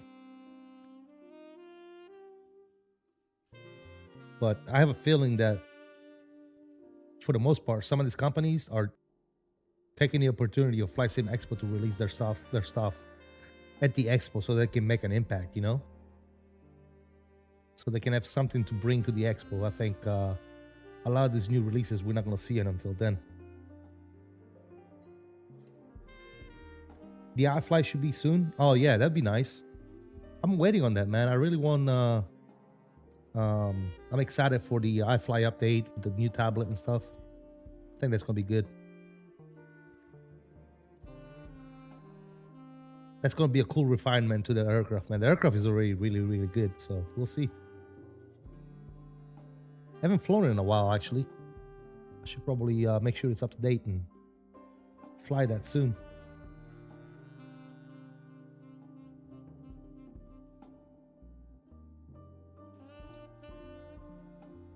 As of right now, it's not native, but I'm assuming that the next update is supposed to be a native update, Bobby. Otherwise, I don't, you know, why would they be wasting all this time to make it not native? I think it's going to be a native version plus the refinement of the EFB and maybe flight model and stuff like that. Yeah. I think that's why they've been working on it for so long, you know?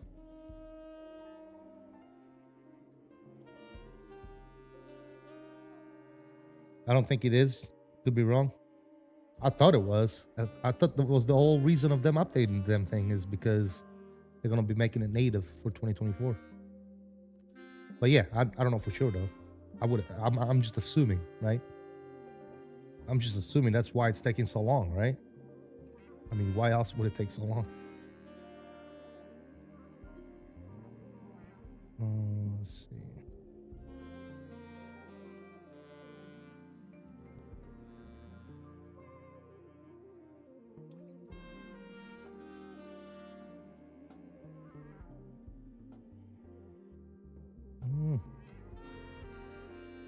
I'm trying to see if I can.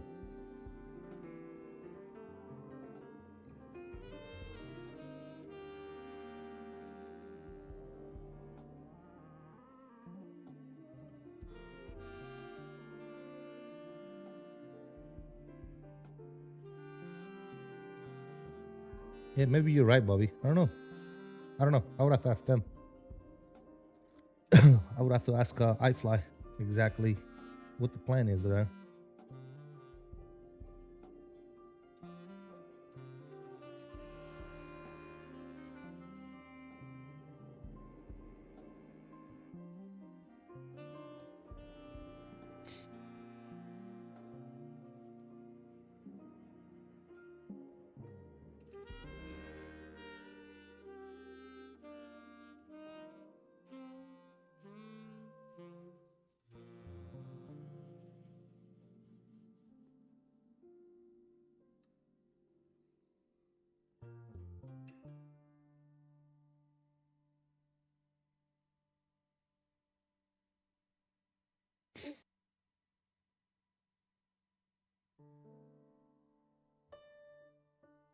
Currently doing CYYZ to San Lucia in the 319.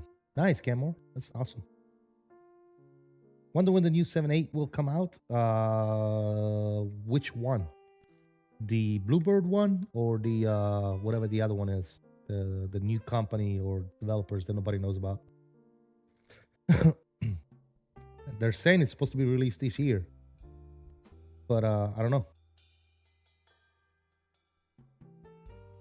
Which is crazy, like you said, they taking so long with it, and it still won't even be fully native. Yeah, I would have assumed that it was. Yeah.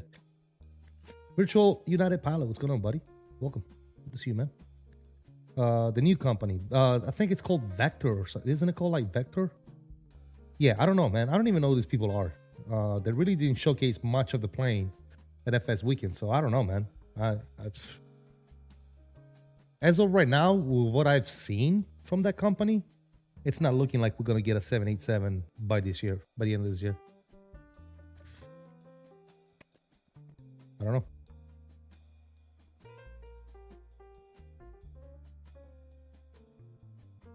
Bluebird 78 will be ready for Microsoft Flight Sim 2028. It's going to be a while. The 78 by Bluebird is not even in development yet.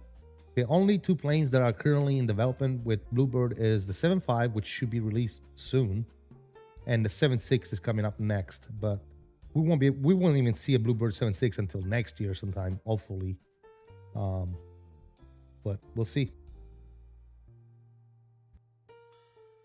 I'm curious to see how their plane is. Yeah, me too. Like I said, but as of right now, FS Nave, they really haven't showed us much at all. I mean, we saw a bunch of screenshots. That's it. You know, if the plane was getting close to being released by the end of this year, they should already have a flying airplane to showcase, but they don't, or at least nobody has seen it. You know. Oh, look, JetBlue, aka eventually United. Really? I don't know. I don't think so. Do I have a ground steering issue in this plane? I do not. No.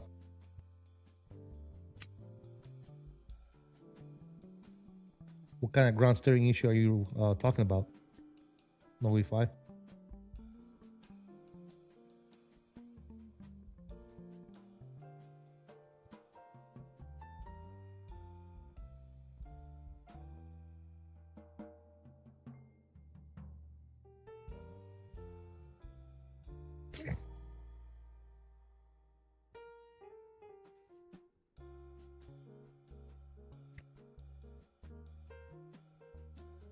JetBlue will eventually be absorbed into United? What makes you say that? I haven't seen anything regarding that. I've seen Spirit is probably going to go belly up, but I don't know about JetBlue.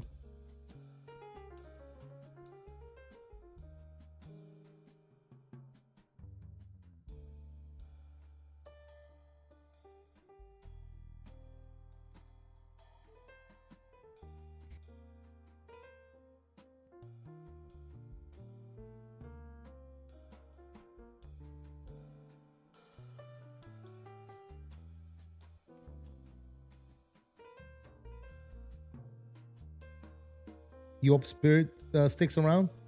I don't know, man. It's really not that solid of an airline, to be quite honest.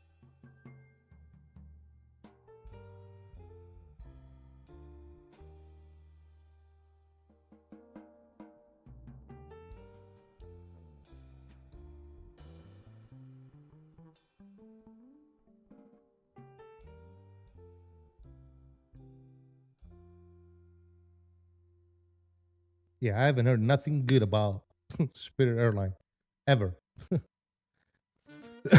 As a matter of fact, the only thing I've ever heard about Spirit is don't fly Spirit.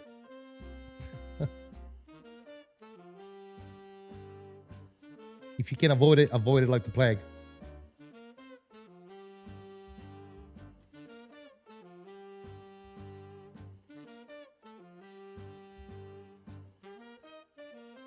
I don't know. I do think we do have way too many airlines in the United States. I think they should definitely size down the amount of airlines and just, combine them. There's just too many, man. There's no need for all that shit.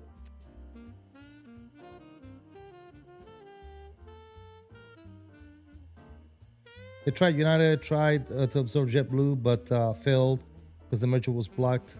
And now it seems like they're taking the slow path with doing code share.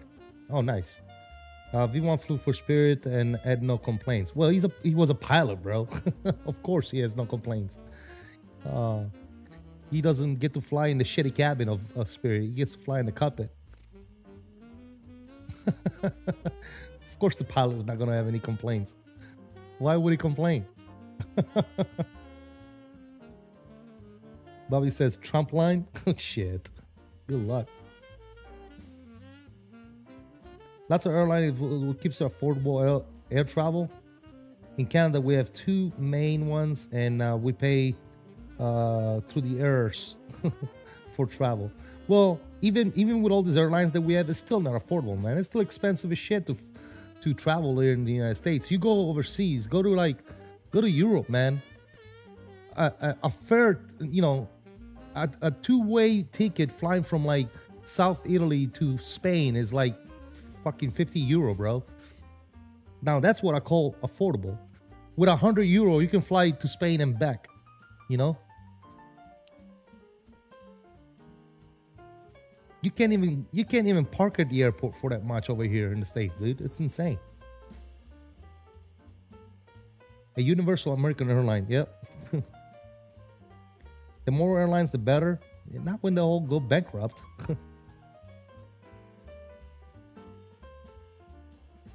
I didn't have a bad experience with Spirit, but just lucky. I've only been on one flight. Yeah, I don't know, man. Like I said, I just go by the rep, right? You go and look at reviews and reputations and all that good stuff, man. And Spirit is up there with one of the worst airlines in the United States.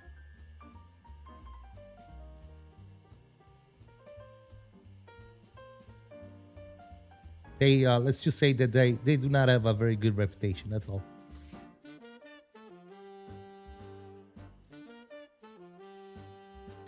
Imagine how much it would be if it only have one airline. Yeah, I don't know, man. I have no clue.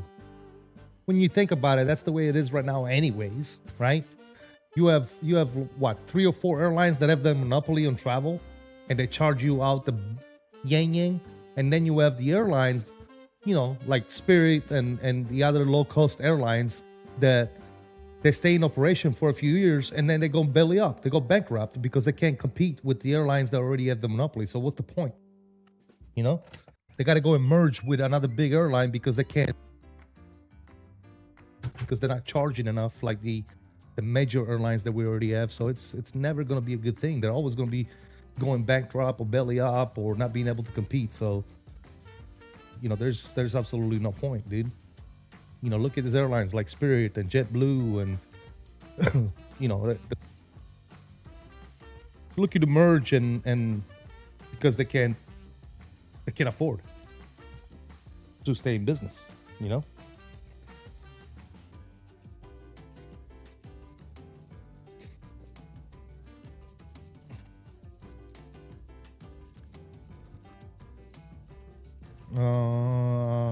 €13 I once paid to fly to Malaga with Ryanair. Granted, I had to travel to Manchester instead of Leeds. Yeah, that's what I'm saying, dude.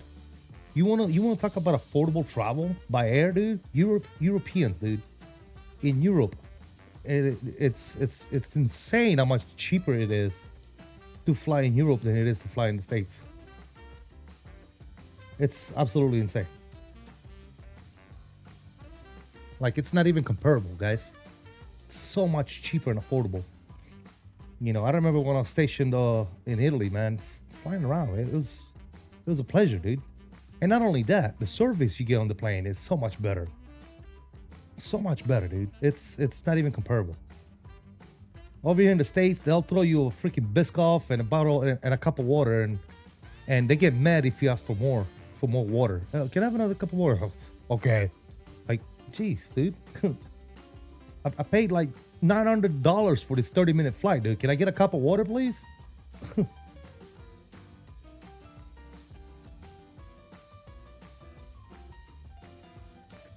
Phoenix got screwed over because the Neos have the engine problem. Then once that got fixed, they were getting back up. Then COVID pretty much killed the Spirit. Well, COVID wasn't good for any of those airlines, not just Spirit. It pretty much put a lot of airlines on in a little bit of trouble, right? Michael O'Leary, the CEO of Ryanair, has previously proposed introducing standing cabins on Ryanair aircraft to lower fares suggesting they could be priced at €1 compared to the standard €25 a seat. I saw the pictures of that. That's ridiculous. I probably would never fly like that. Was I stationed in Aviano? No, I was stationed in Signola, Sicily.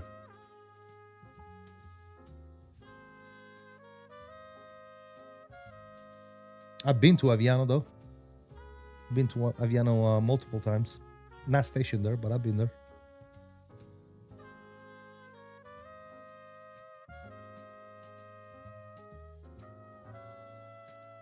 O'Leary is gaming dude is completely right, and it's insane. And also proved 2 points. Airlines will do anything for cost, and those zones will be filled every time. That's the true meaning of cattle class, dude. Yeah, I couldn't even think about standing up the whole damn flight. That's stupid. Army or Navy? Navy. I was in the Navy.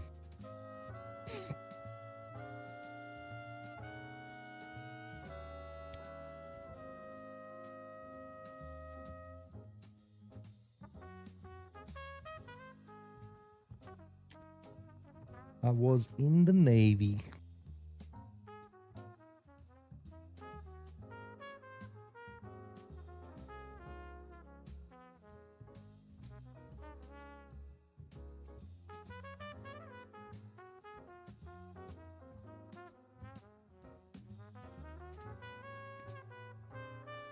What was my job? I was an aviation machinist mate.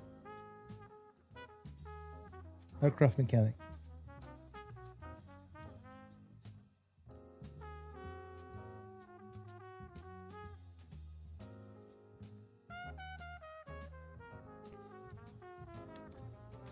I kept airplane flying, my dude. The pilots kept them down on the ground. I kept them flying.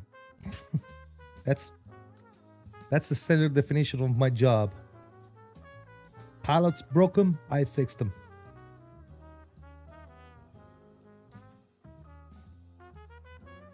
That's why I don't have the biggest respect for pilots, because they're dumb as fuck, and they will always come back with a broken plane.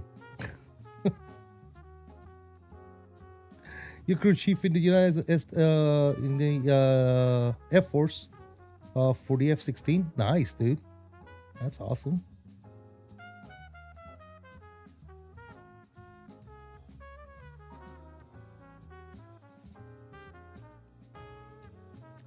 Don't they use this aircraft on the transatlantic flight from Boston to London? Yes, they do, I believe. JetBlue does, yeah. He said mad facts. Yeah, dude. Like I said, it's, you know, I've met a lot of pilots in my career. I worked in the aviation industry for 26 years before I retired from it. And I met numerous pilots. And let me tell you this. In my experience, okay? My experience. I'm not talking about, I'm not trying to spit a fact at you. I'm talking about my experience, all right? My experience. 8 out of 10 pilots are complete fucking idiots. And then you have 2 that are pretty damn good. And I'll tell you another thing. 9 times out of 10, those 2 out of 10 pilots that are good are previous maintainers, right? People that started out fixing the planes and then became pilots afterwards are usually the best pilots. The rest of them, bunch of fucking idiots.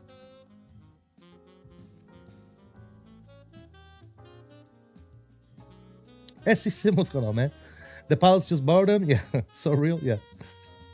I love watching the pilot taxi at 30 knots, slam on the brakes, and then tell me that nose wheel steering doesn't work anymore. And I'm like, no shit, Sherlock. Dude, they do so much dumb shit. It's not even worth explaining the amount of dumbassery the pilots do or tell you, right? They come back from a flight and then try to explain you that something wasn't working, right? And then you got to explain them that it's working just the way it's supposed to, and that he's just a fucking dumb idiot that doesn't know any better, right? And then he's like, oh, okay. Dumbass. Oh, this shit wasn't working. Did you turn the switch on? What switch? The switch that said on or off, did you turn that on? Oh. Oh. Dumb fuck, dude. Oh, shit.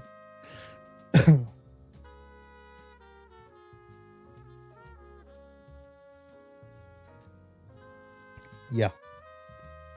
So, yeah, like I said, I mean, there's good pilots out there, don't get me wrong. I'm not saying all the pilots are bad. But the real good pilots are very few and far in between, dude. Very few. For the most part, they're all Uber drivers. That's all they are. Fucking Uber drivers.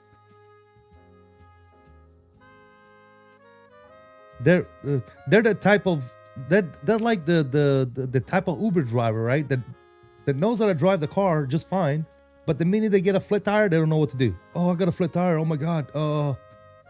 What do I do? Open up your trunk, get your spare, get your jack them bitch up.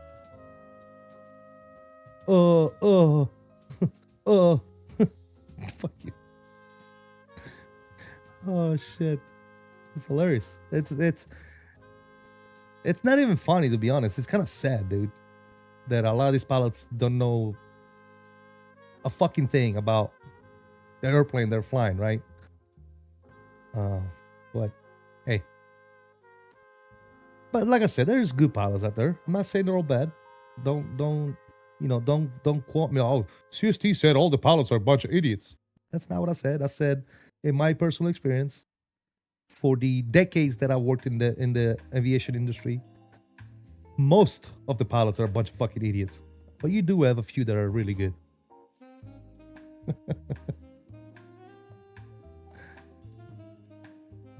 If it's a what? 0 to 2, I already know the plane is coming back broke. Oh, absolutely, dude. You know usually what happens with this dumbass pilots, like cross-country flight, for example, they're flying from whatever to whatever. Once they get to their destination, they'll call maintenance. I'll be at the maintenance desk. They'll call, be like, yeah, I know we're supposed to be coming back tomorrow, but the plane is broke, and we're stuck here, right? So here I am, back and home guard, trying to put together a rescue team to go fix the fucking plane for these dumb idiots, right? And the next day they call, right, and tell us, oh, hey, we went and checked out the plane. It's actually good to go. Our fault. There's nothing wrong with it. The only reason why they said the fucking thing was broke is because they wanted to stay overnight, right, in California or whatever the fuck they were, and not come back until the next day. That's the dumb shit they do, right?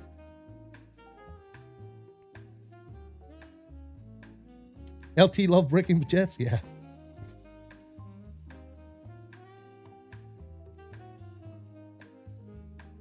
Yeah.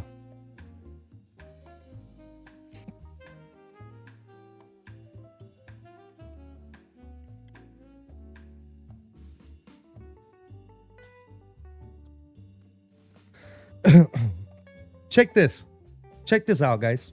All right, one time, this is a real story. I'm working the maintenance desk, okay? We just launched this plane out. We're in overseas, in Sicily. We launched this plane out. And I don't know if you're familiar with Sicily. Mount Etna, right? The volcano out there. You guys familiar with the volcano up there that spits out lava and lava ash all over the damn place? And it's very bad, right? This plane, this dumbass pilot, right, sees the fire coming out of the volcano, right? Hear me out. This dude can visually see there's fire coming out the fucking volcano. There's lava ash and rocks flying everywhere, right? And what does he do? He flies right through that shit, okay? He flies right through it 15 minutes after departing. Flies right through it. Calls me on the home radio. And maintenance, this is 521.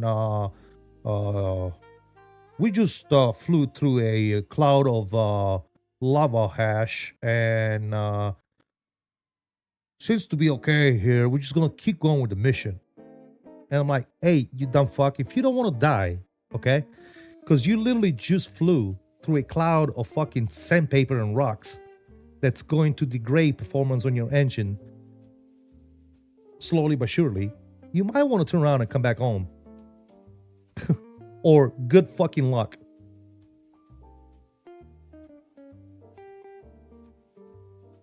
Needless to say, we had to change all 4 engines on that fucking plane. Because they all degraded performance by 30 to 40%. To not mention the fucking blades that we had to fix. Because he fucked all the blades up. All 16 of them.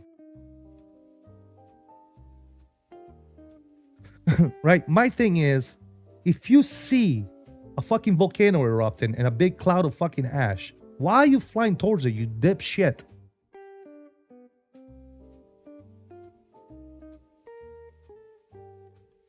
Dumbasses.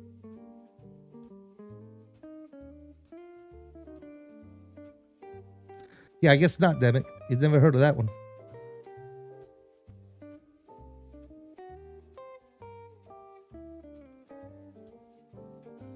Exactly, virtual. Yeah, we ended up changing all the engines on that plane.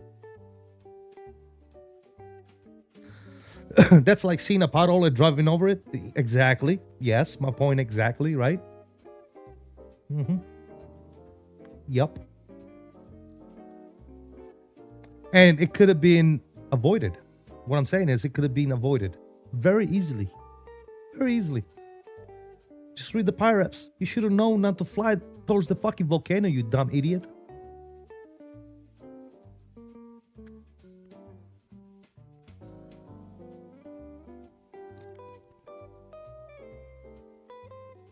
Oh, believe me, you, Kyron. There's some dumb shits out there flying planes.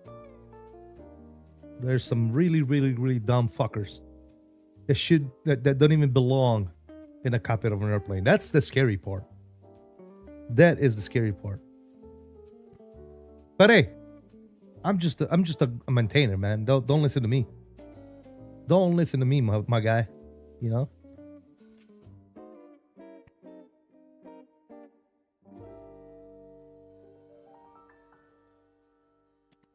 One time, I remember one time we had fixed this aircraft, right? This pilot came back with this discrepancy and he said it was very unsafe. I forget exactly what the discrepancy was.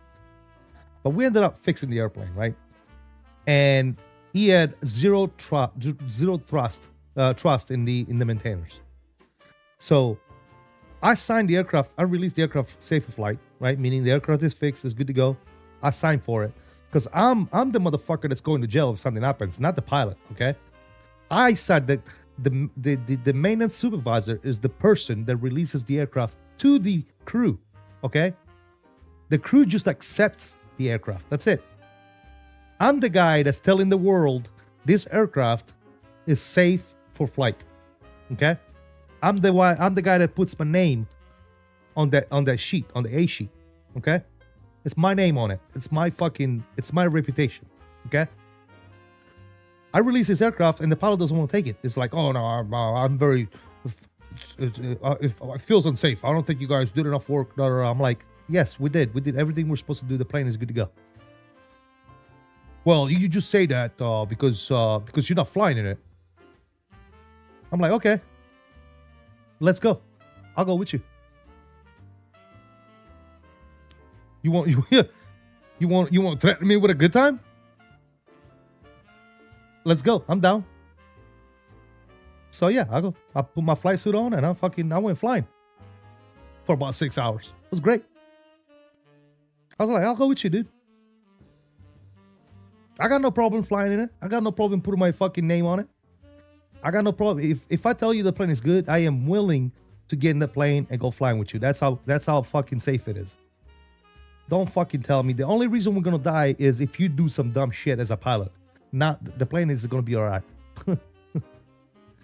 So yeah, I ended up going flying with this dipshit that didn't trust me. Guess what? After that, he trusted me. Never questioned me at all. Not once. Dumb fucks.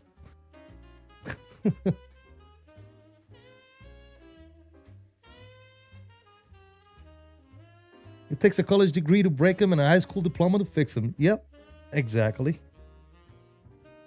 Yes, sir. There's a lot of them out there. Like I said, man, I met some very, very awesome pilots and crews that are on their game, dude. Really, really good people, man. But a lot of people don't. A lot of those pilots, man. Oof, I would never get into the same plane they're flying, dude. No, sir, not a chance in hell, dude. I'm like, you gotta be shitting me. How the fuck did they give you the? How did you make it this far? Oh God.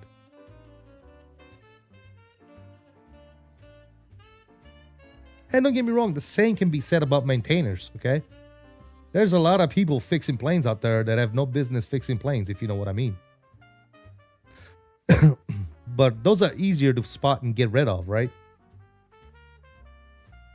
So, yeah.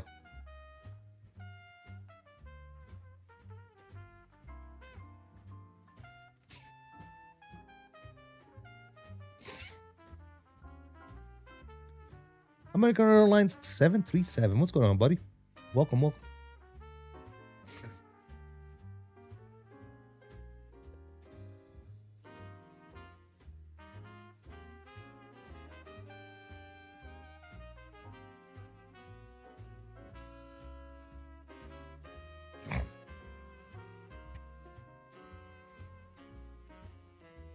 Been an NCO and having to deal with new airmen who went straight from high school to basic. Some are good, others are. How did you make it this far in life? Exactly. Yes, 100%.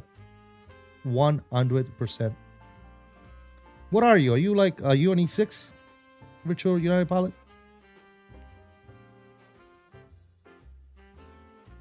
Been an AP mech is a bit harder than a Jiffy Lube tech. 100%. Yep.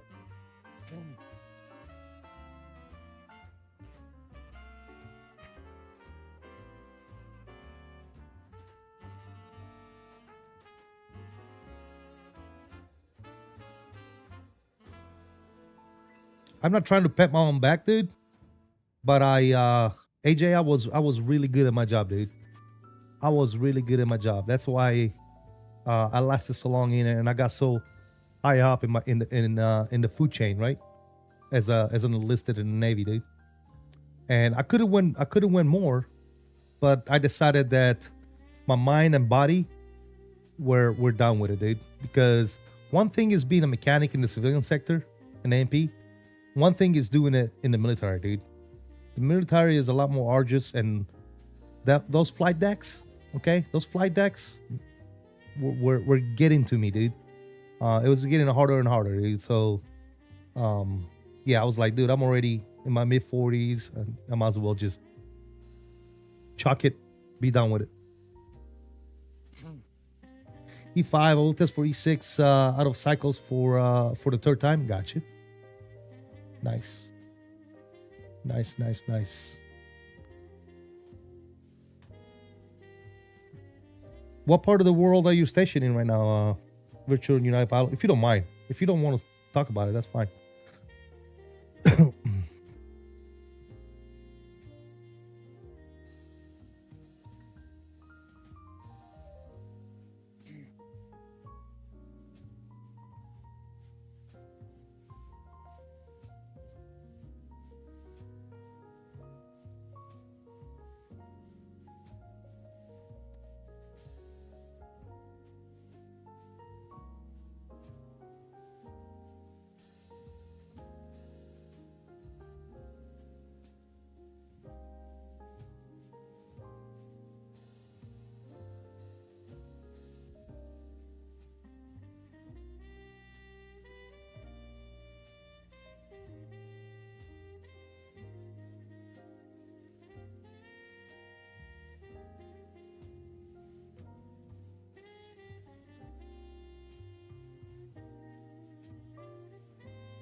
I'm in the U.S., stationed in the U.S., Japan, U.S., Korea, then U.S., and this deployment is giving me extra time to study. There you go, man.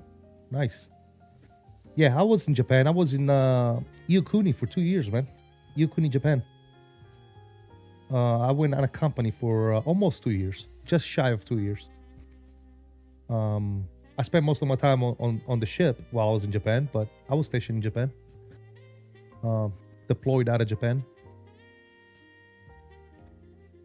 Yep. Going to look into getting a 80mm thermal printer so I can print out my ACARS crap on this plane. I was looking at one of those for my cockpit, AJ. Yep. I was looking for one of those to put in the cockpit. I was in Misawa for 2 minutes. For 2 years. Loved every minute.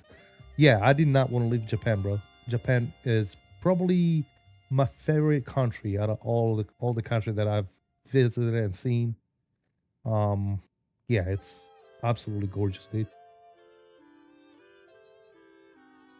Japan is definitely top 3 on my list of countries to go live in.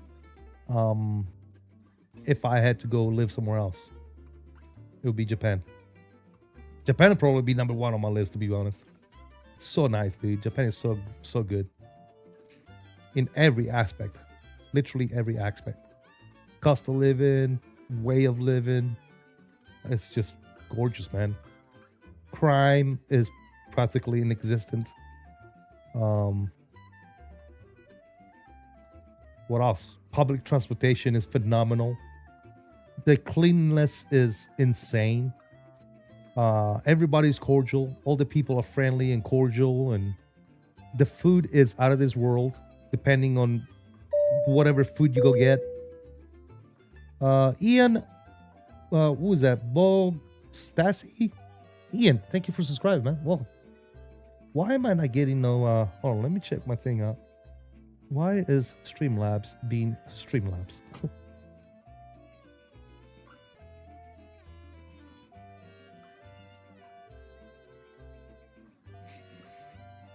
Let's see what's going on here.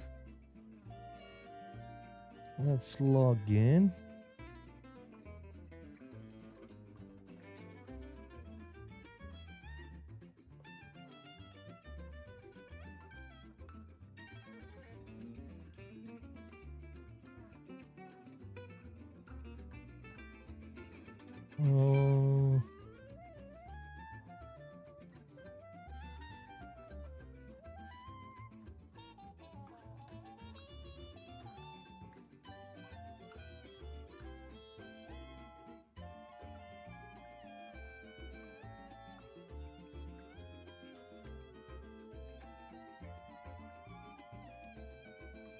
All right, Streamlabs, are you working, dude? Where's it? Cloudbot. Activate. Why is this not active? Fuck.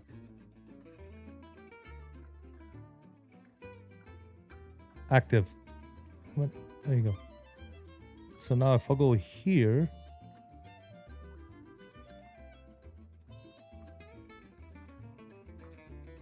Ian Boxtail subscribed. Now let's see if this works this time. Replay that. All right, cool. Now it's working. Cool. Ian, thank you for subscribing, man. Appreciate you. Welcome aboard. All right. Lawson of Family Mart. For me, I would have to go probably Family Mart. Bakery and all that stuff is much better than Lawson. Lawson, I think, was more like almost like what? Cafe style and sweets and stuff like that, right?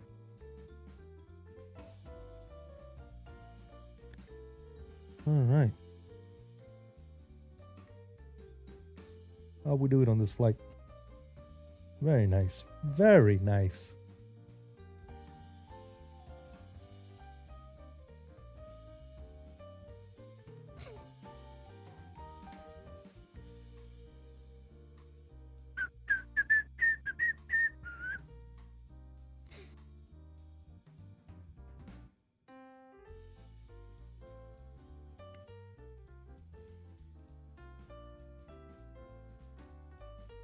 Yeah, that's what I think. Virtual United. Yep.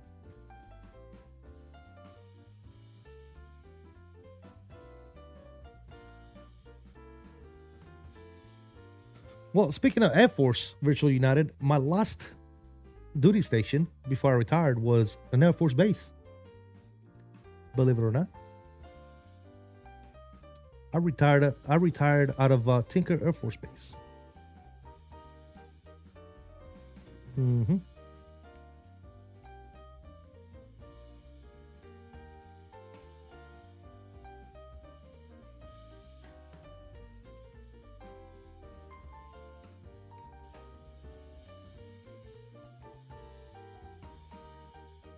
Tinker Stinker. Red dirt, baby. Red dirt.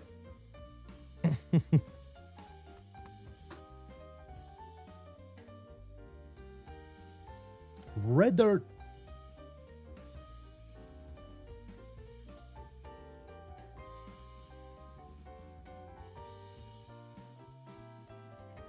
Yes, sirree.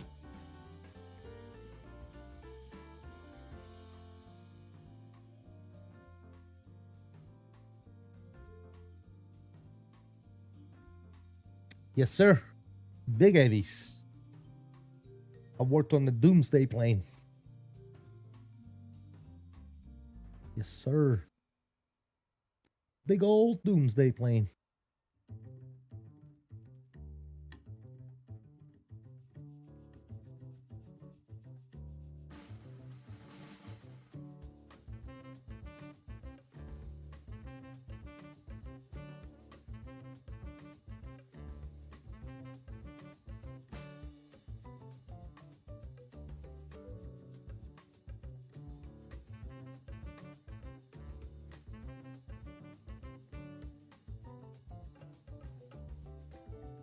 That plane was at show at a few times.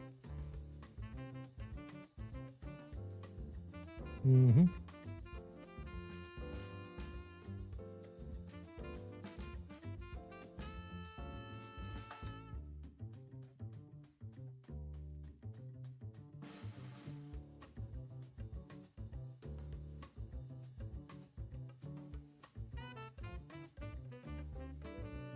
Super annoying because I always have one engine running.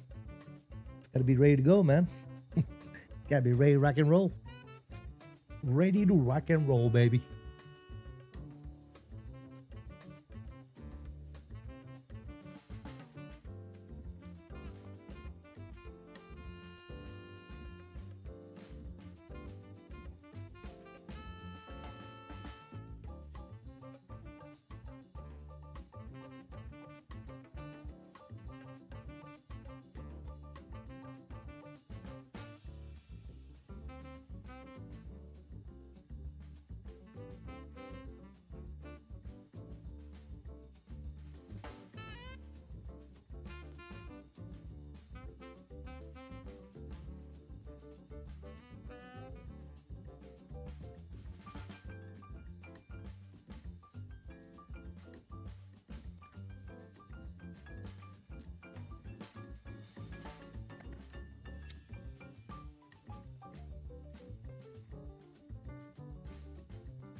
Nice little jazz tunes in the background.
You ever go red flag at Nelly's, or we always on alert?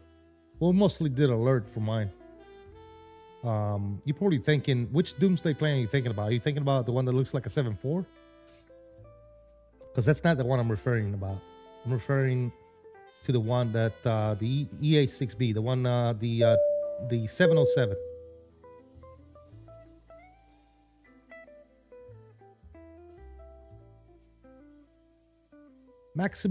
Maximus Craft. Thank you for subscribing, man. Welcome to CST Flight Deck, my friend. Yeah, no, mine, the Dooms plane I worked on, which is referred to the Dooms plane as well, is the EA6B. The one with the little ump on the top. You just Google it. The one that's, yes, the 707, yes. Quad engine 707.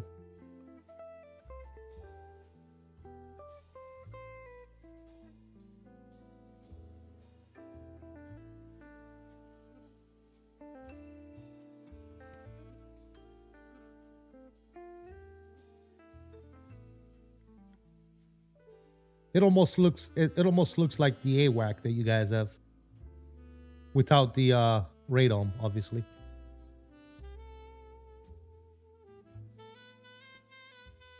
Aviation Geek, what's going on, man? Got me on the big screen? Nice. Good old Takamo. Yes, sir. Takamo. Takamo? Taka who? Taka me.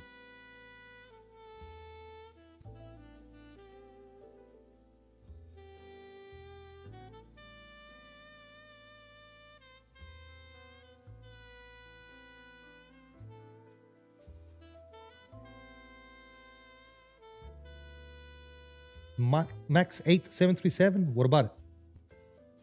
That bird looks clean. It is. It is, and it's not. You know, it's a 707, but it's not old school, man. It's got glass cockpit. It's got the bigger engines too. It doesn't have the old school engines, obviously. It's a beast of a plane, bro.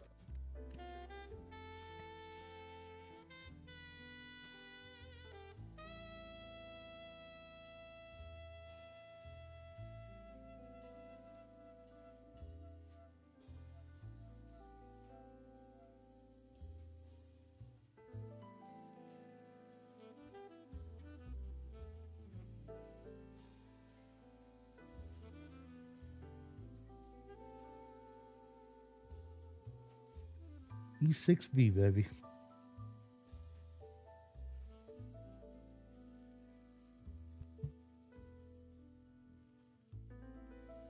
It's fucking the CFM 56, man.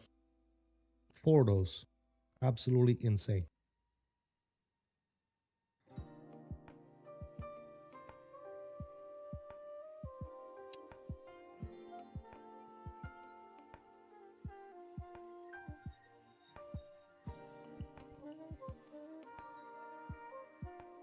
Waiting on a technician to run another coax cable? Gotcha.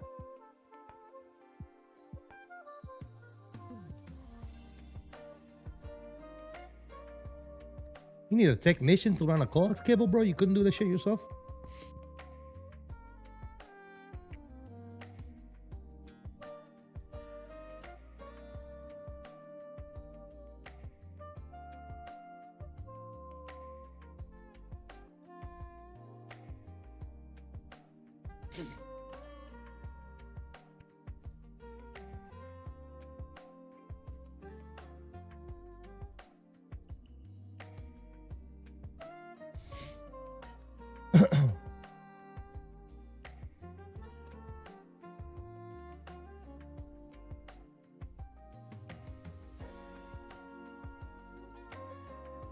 I will screw up an Ironman wedge with a cotton ball.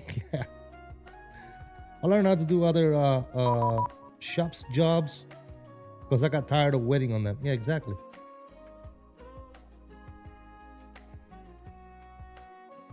Yup.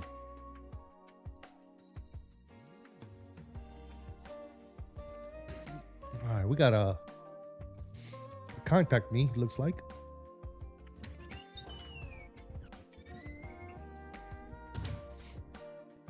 Who this might be.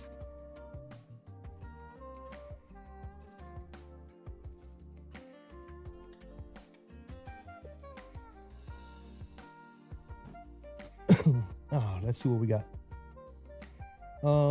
Kansas Center's online. All right. 25725.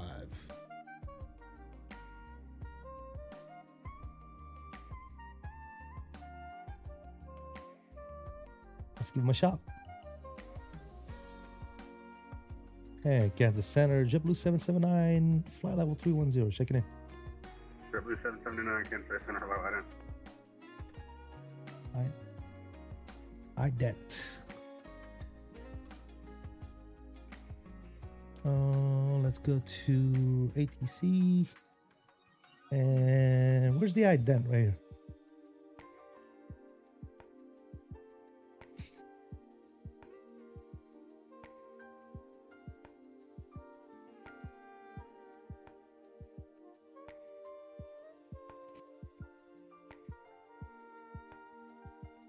JetBlue 779, you're ready to contact 53 miles west of Liberal, welcome.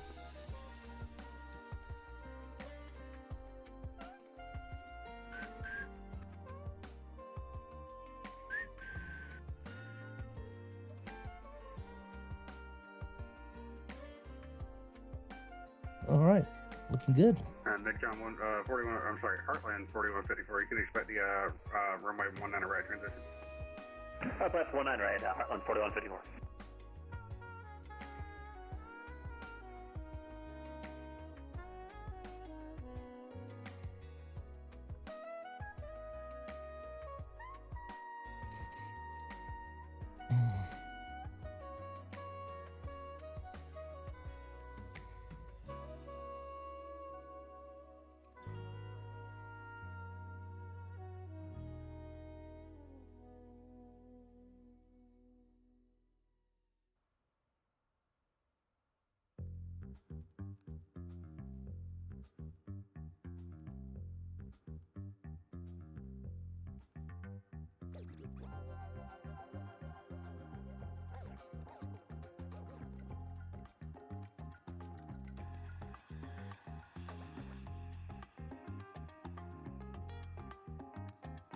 And Kansas City Center, good afternoon. American 10 Heavy, about 80 miles east of the Liberal VOR, sorry, west. And American 10, Kansas City Center, hello, ready to contact, welcome.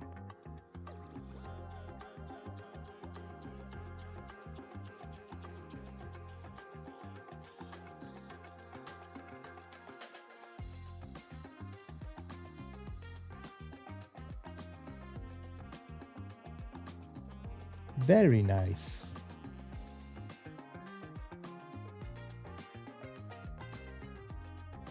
Almost halfway there, fellas.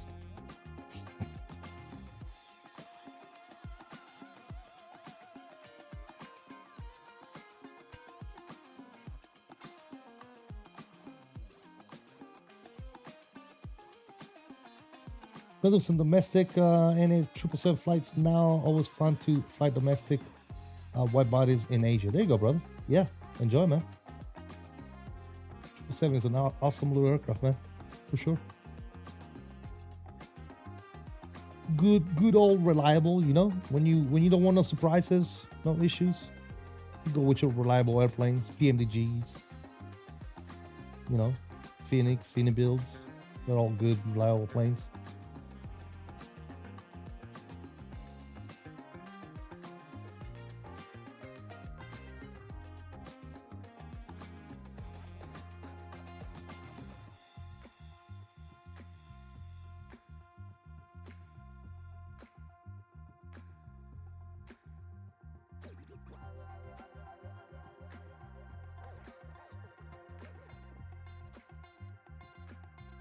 Heartland 4154 at Holmes, expect ILS approach. Holmes 50, ILS 19 right, Heartland 4154.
What state are we over?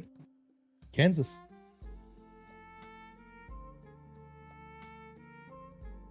Are we over Kansas? No, I don't think so. Shoot.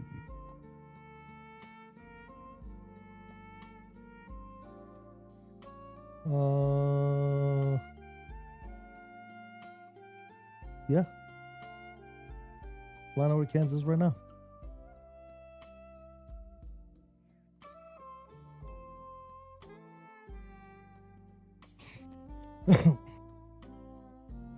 Almost to you. Where are you at?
You in Chicago, then off to Miami. Nice.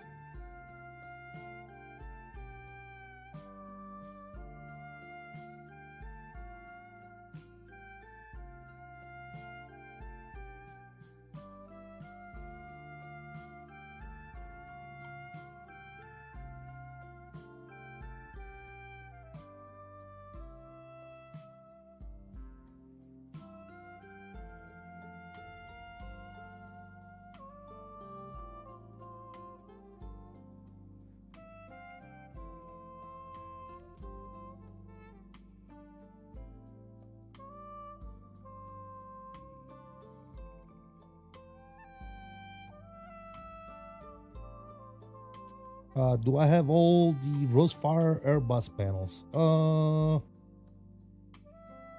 What do I have from Rosefire? I got the radio panel, I got the TCAS, I got the radar panel. Home's cleared, ILS 198. I have an overhead panel from Rosefire as well. I would say I got most of them, yeah. Yeah, I put out videos on all the stuff that I have from Rosefire, among the other companies as well. Hello, Southwest 472, St. Louis, spot 2, the current weather on board, right there.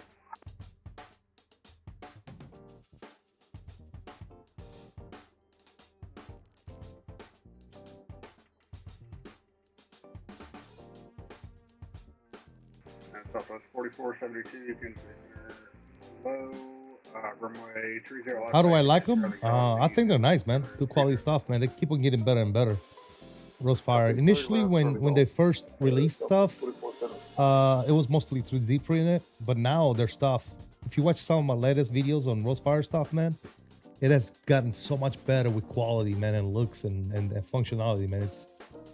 It's ridiculous. Like their radio, their Alpha 111, the Alpha 112, the Alpha 113, the new ECAM panel, it's very, very well built, man. It's got metal case, acrylic tops, laser engraved for the light to shine through the letters. They got good quality knobs and switches, dude. They're really good stuff, man. Really good stuff. And now, not only that, now Rosefire also has a dedicated app, kind of like the CMAP Pro, and you're able to run all your peripherals with just one app. So yeah, you just start the app, you launch it, and you make sure that firmware is up to date, and you go to town, bro. It's that simple. Yeah, the app is pretty good, man. The app is pretty good. They're definitely getting better and better. Virtual United Pilot. If that's your concern. I've been working with the Rosefire stuff and other companies like them that resell stuff for them, since the beginning, man. And I can tell the difference in quality from the day they started to today is miles ahead of what it was. So they definitely got some great stuff. The wing things are working on FSLab. Yeah, all my stuff works, man. I use my wing ECAM panel and the landing gear panel over here, and then I use WingFlex MCDU, WingFlex FCU, and EFIS, and the WingFlex overhead, and everything works on the FSLab. Yes.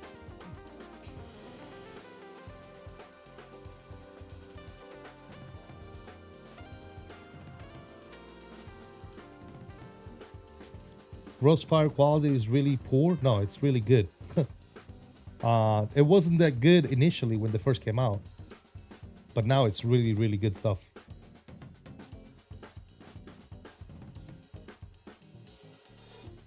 I only have one Virtual United Pilot, but I might be getting another one very soon for my cockpit.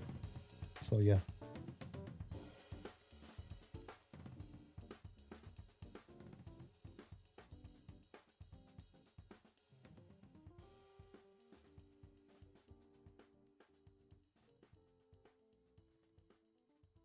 Can I show my setup right now? Well, my setup that I have right now is my basic setup. I'll put the control cam on if you want.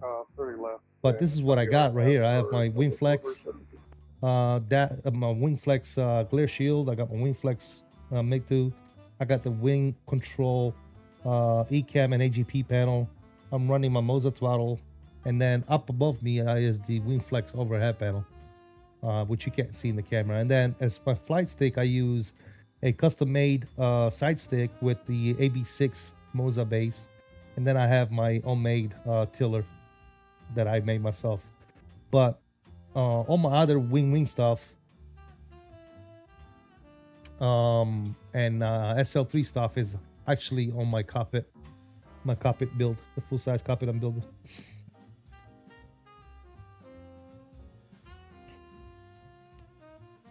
The one I'm using right now, the wing, you talking about the WingFlex one I got right now?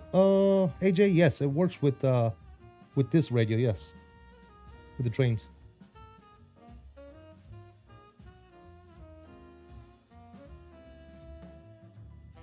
I can't wait for the Rosefire A320 Pro overhead.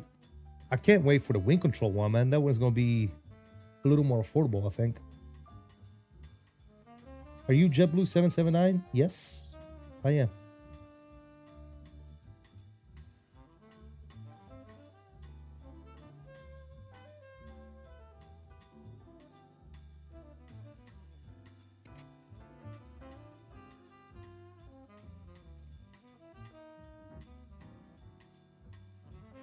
Southwest 4472, radar contact, altitude indicates 1,800, maintain flight level 3 safe, correction 380.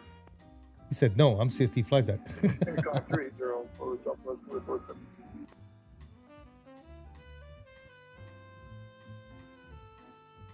American Airline 10, hot on your tail. Very nice. Where are you at?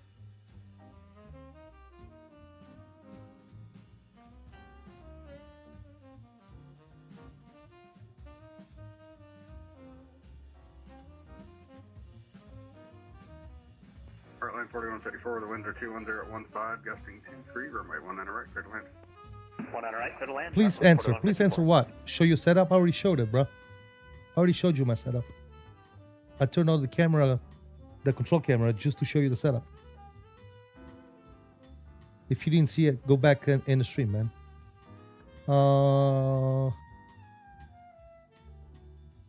They're the same price, but the wing control one is 1 for 1. Oh, really? Okay, cool. Your previous question. Roast fire quality is really poor. I already answered that question too, Wizboy. They're not poor quality. They're good quality. They're very good quality. That's the only question I see. And yes, I already answered it, Wizboy. If you ask a question, please listen, man. Listen to the answer. I'm pretty good at reading chat and answering questions because I don't have a bajillion people trying to type at the same time. So I'm usually pretty good at getting at every comment, right? 2515, radar contact lost. Okay, line disconnected. So 2515, your radar contact is reestablished approximately 60 southeast of But yeah, southwest of Wichita. to answer your question Be again, advised the you're gonna be about Rosefire 1.5, extremely broken. equipment is very good, very, very good quality.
That's on our Heartland 4154, clear 19 right, gate Alpha 2.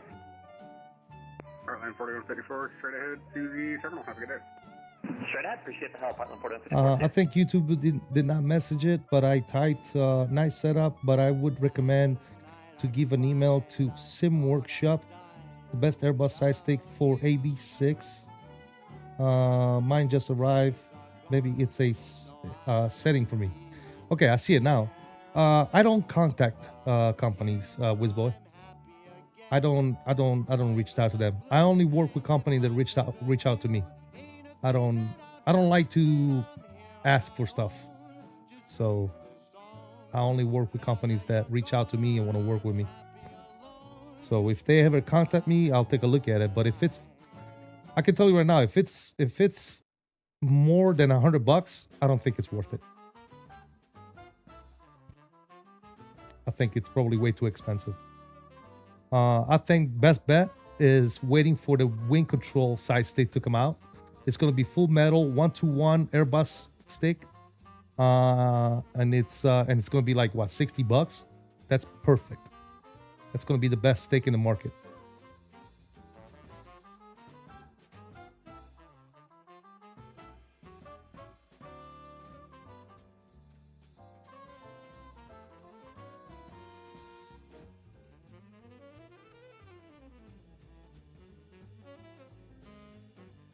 Yeah, I think I've seen the Sim Workshop side stick, and it's ridiculously overpriced for no reason.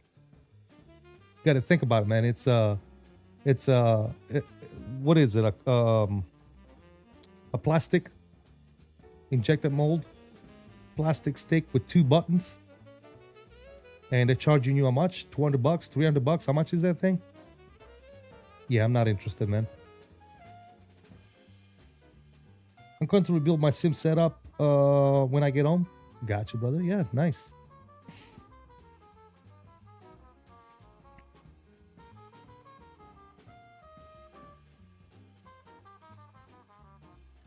How's the sim coming along?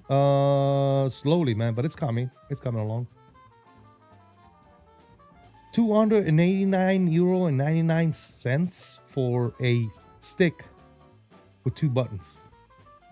Yeah, no, they can miss me with that nonsense, dude. That's too much money for a stick, dude.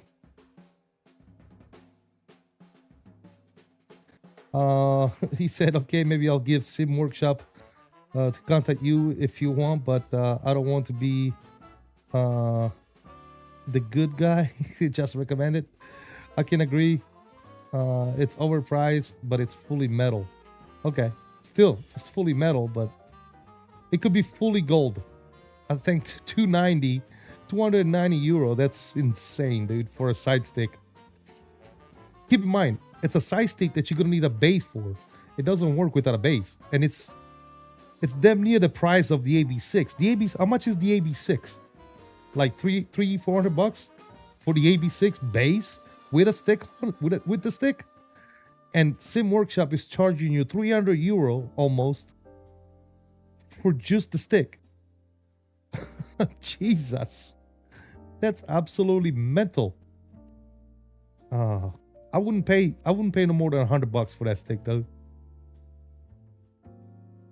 I wouldn't pay no more than $100, dude. I think 1 cent over $100 is too much. I think $100 is already too much for it. Now, like I said, Wing Control is going to come out with the same thing. Full metal, 1-to-1 scale of the Airbus. Instead of going with SimWorks, if you guys haven't bought one yet, just wait. Just wait.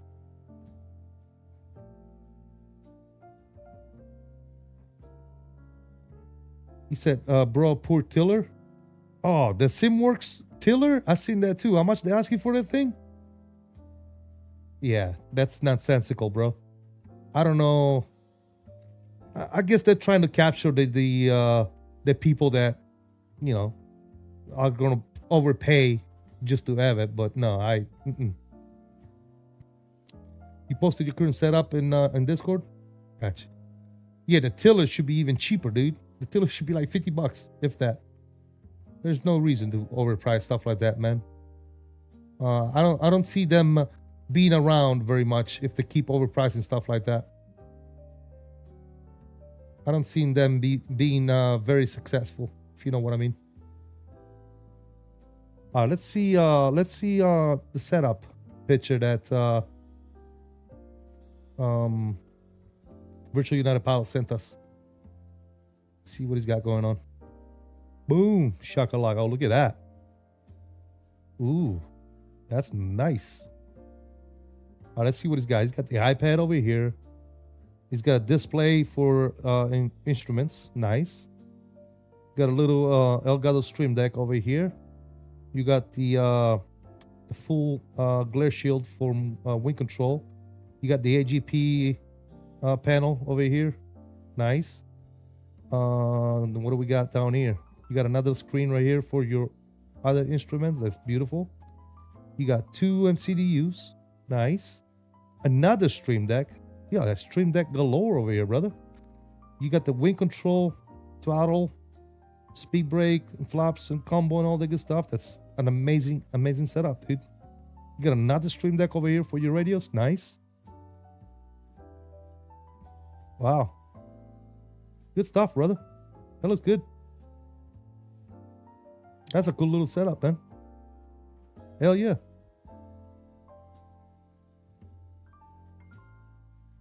Hell yeah. Extrusion for all your stuff to mount on. It's really good, man. Got some challenge coins right here. Very nice. I like the challenge coins over there. I got a grip of challenge coins myself, dude. I got so many of them, it's not even funny. Is that a printer? I think he's got the little printer too. Look at that.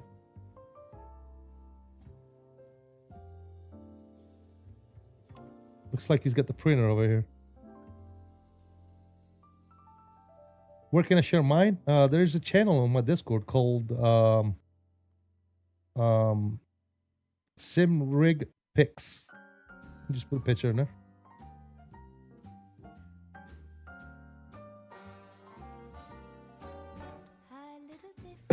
Mine is currently a mess, man, but it's getting there. Let me see some of one of the recent pictures that I have. Hold on.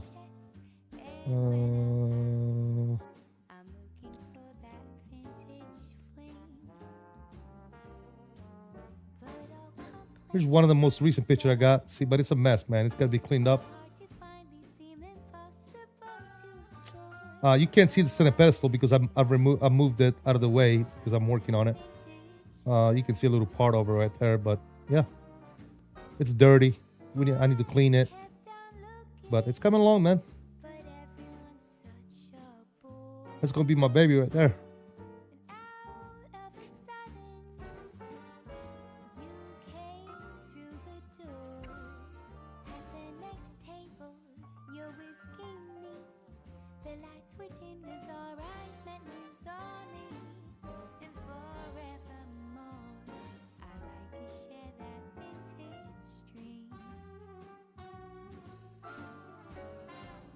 You're the best comment watcher of all time. Thanks, man.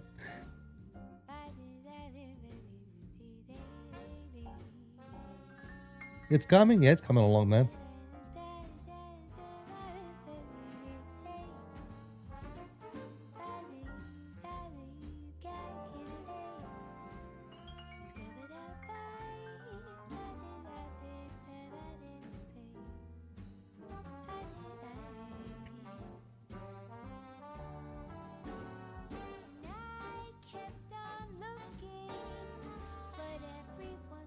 When is the maiden flight? Looks real good. Hopefully soon, flight sim guy. Hopefully soon, man.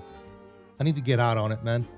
I've been working on it slowly lately because of weather and other things, you know, life in general. Get busy with other stuff. But here we need to start getting back on it because I want to get it done before the expo, before Flight Sim Expo, and have it ready to go for the World Flight event that we're doing in November. So we're gonna have a bunch of people coming over. You know, Captain Canada is gonna be here, among other people, right? Mav and Mastro, I think, might be able to make it over here. Mickey Mike, you know, all the people of I don't know if you guys follow me and others, but the Wings for Hope World Flight team that we're part of. We're gonna be flying World Flight in my cockpit this year, so should be fun, man. I hear that Bud Life tends to do that. Yeah, absolutely. Ian Center, hello. This is Frontier Flight 3311. Frontier Flight 3311, Kansas City. Frontier Flight 3311 with you, flight level 360. Frontier Flight 3311, I down. Hi, that's 3311. Frontier Flight 3311, squawk 7711. I'm gonna rebuild the whole thing with a lumen exclusion and a panel. Come on, all the hardware properly and clean up a little bit. There you go, man. Yeah. Yeah, I'm the first thing that I'm gonna have to do in the copy that I'm building is I'm gonna redo the center pedestal, make it a little bit better, and then continue working on the actual frame of the cockpit itself. West of Tulsa. So it's getting there, man. It's really getting there, man. It's to the point where I can really start thinking about flying in it. And I can't wait, dude. I can't not wait. It's gonna be so freaking cool to fly in a full cockpit with no mouse, no keyboard. It's gonna be awesome. The Discord link is expired. Oh, let me make one real quick. I don't understand why that link is expired, but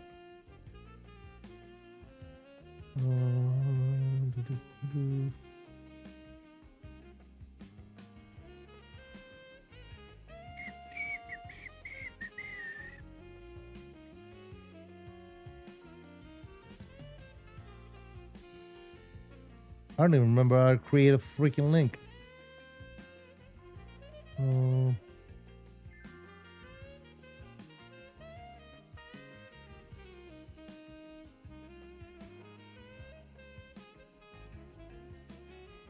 Invite to server.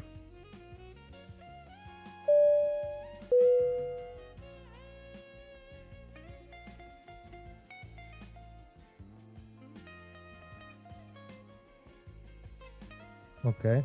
Let's see. Kansas City, hello. Frontier Flight for 9910, flight level 340. Frontier Flight 4919, Kansas City Center, hello. All right, there's a link right there. That should work. Tyler Rux, thank you for 21 months, buddy.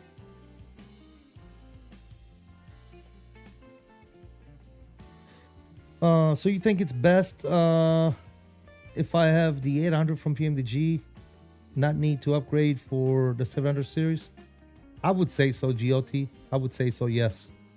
Plus, the 800 is the most common one anyway. It's the most one that's flown by many airlines. The 700, like I said, dude, I mean, it's entirely up to you, man. If you really want it, then it's up to you. But Yeah, if you have the 800, it's pretty much the same freaking plane, dude. I'm also going to buy some small pipes to ride cables through. Nice. Are you going to get the wind control overhead for it? Yes, flight sim guy. Yes, absolutely. Absolutely, my friend. 100%.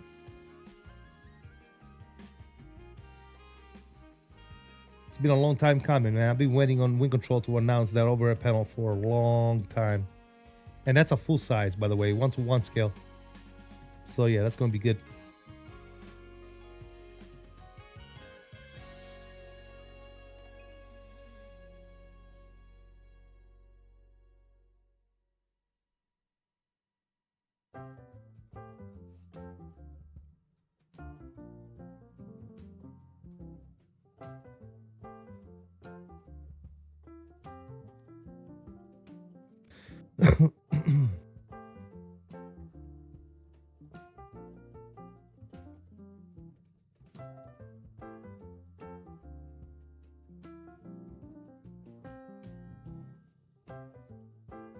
Exactly, Flassim guy. Yes, absolutely.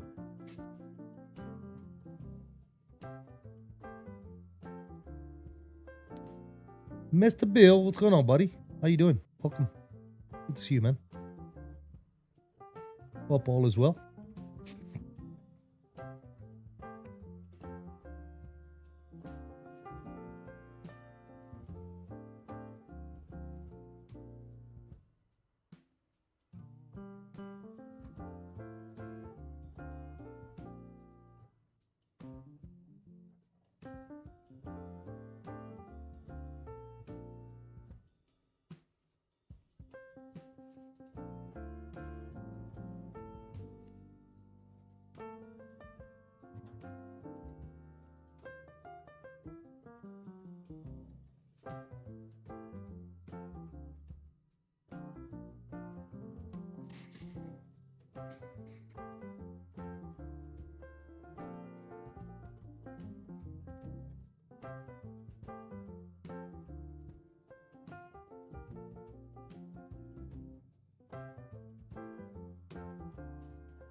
Mr. Biscoff, what's going on, buddy?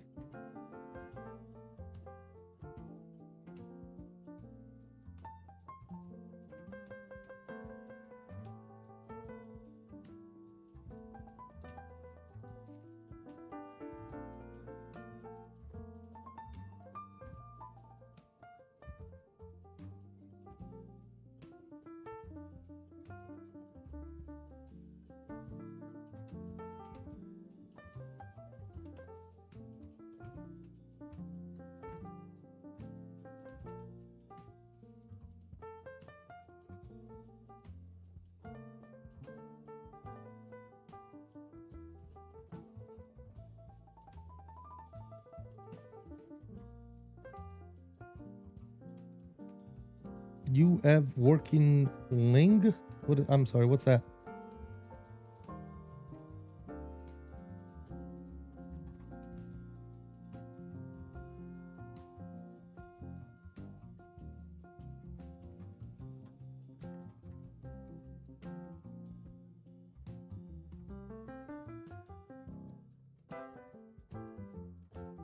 URL for what? What do you need a link for, man? You shared your sim? Let's see what you got.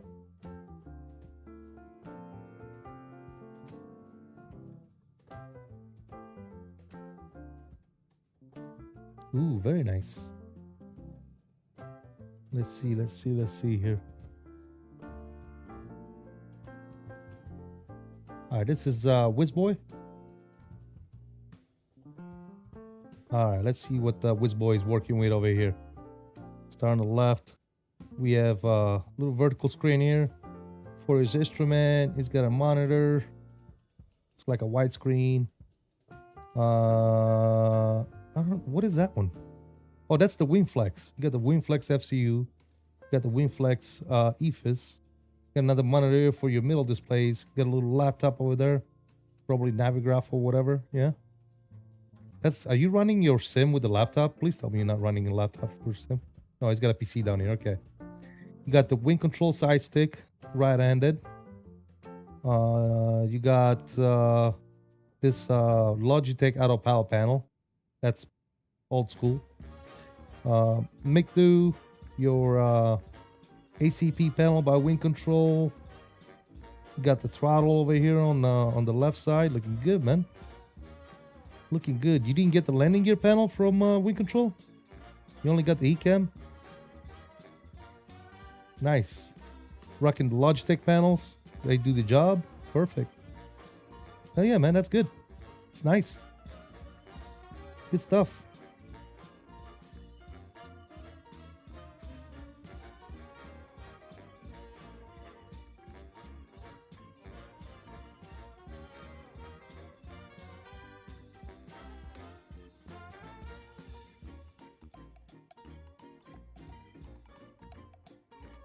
Already ordered the landing gear panel? Okay, got you. Thrift store setup? What are you talking about? Biscoff, where are you coming from with all this bullshit, dude? What's a thrift store setup?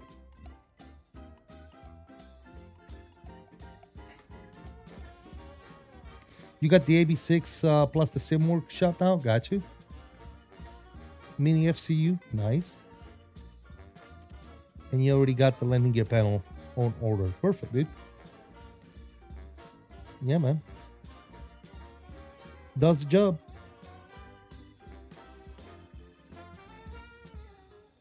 It does the job, my friend. Your setup is a thrift store setup? Is that what you said, Viskov? Hey, man. If you're able to do what you need to do with it, then it's good. That's all you need to worry about. Are you able to enjoy the flight sim? Then you're good to go, man. Setups can be as simple or as complicated as you make them, dude. But as long as you're able to enjoy your hobby, that's all that matters. My only problem is I can't fly Boeing. You could. You could. It's just awkward to fly a Boeing with a side stick, right? I mean, all you gotta do is put a yoke there. You're fine. Get yourself a yoke.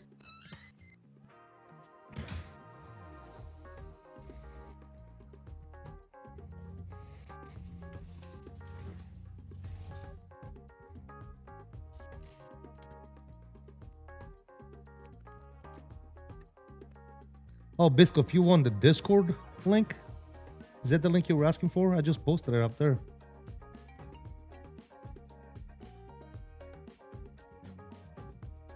If you scroll up, I just posted a Discord link.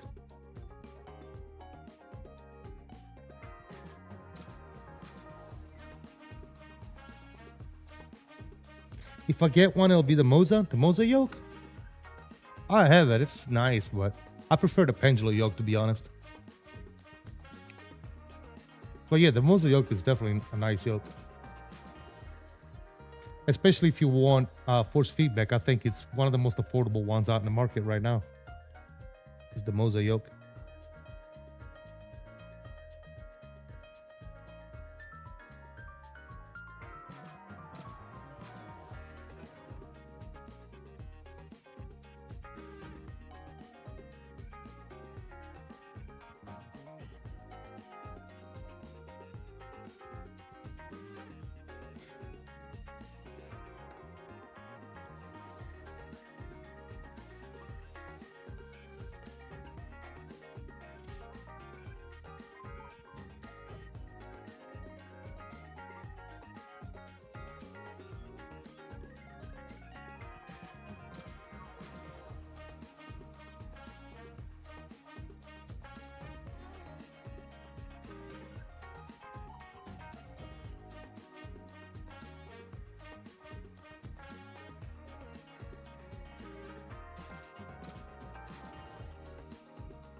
You leave in Chiang Mai, right? I don't know what that is, dude.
Yeah, well, you gotta believe F for what you see and none of what you hear, bro.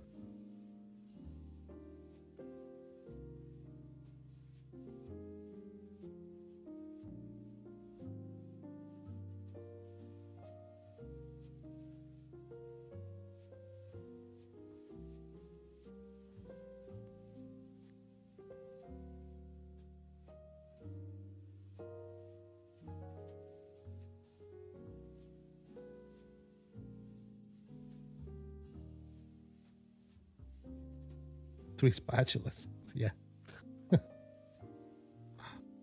Oh, God.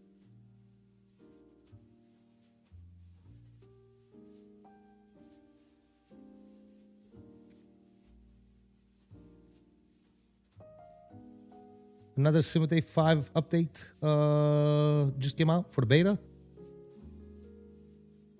Yeah, I'm probably not in it because I launched the sim earlier this morning, probably before it came out. You live in Chiang Mai many years ago? I don't even know what that is, Biscoff. Sorry, dude. With a bunch of bold monks. Okay, whose alternate account is this? That's the question.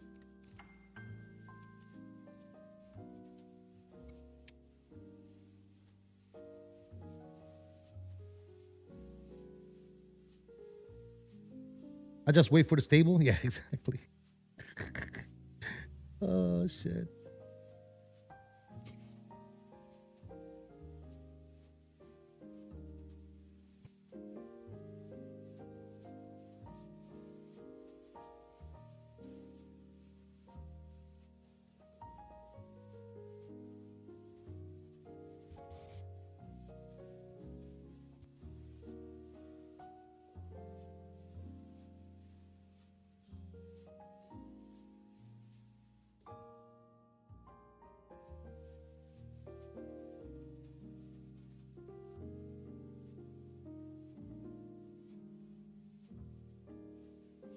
Which citizen is in Hungary?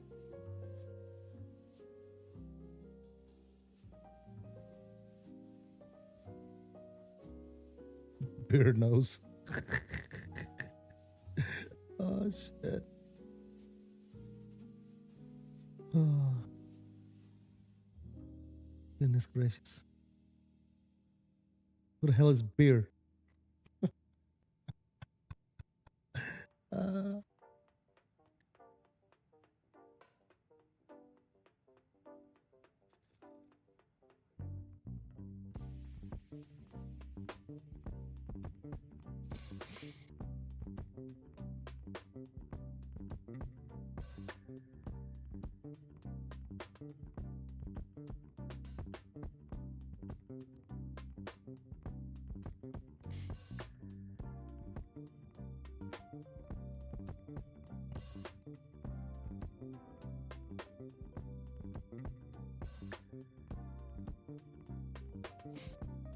very nice.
Bow, bow.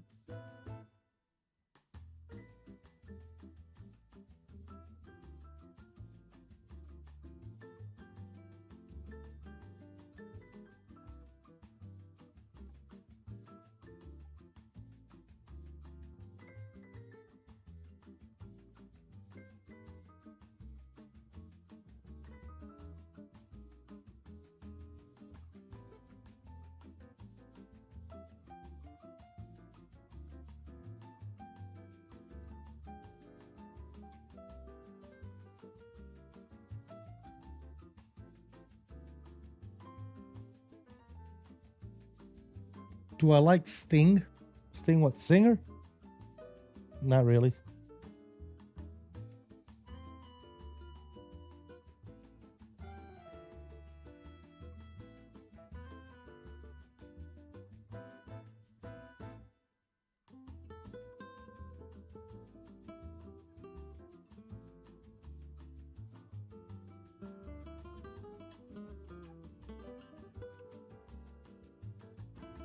Nope, not a fan, bro. Not a fan.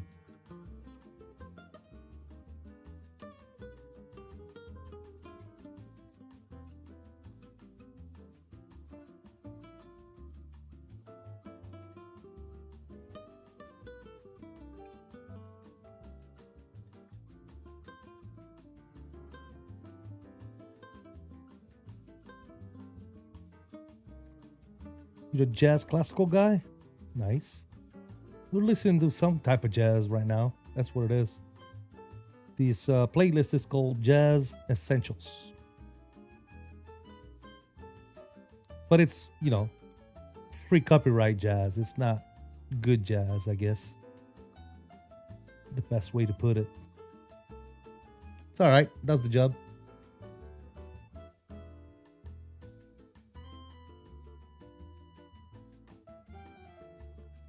Bossa Nova? I don't even know what that is. Bossa Novas. Bossa Novas. I don't know.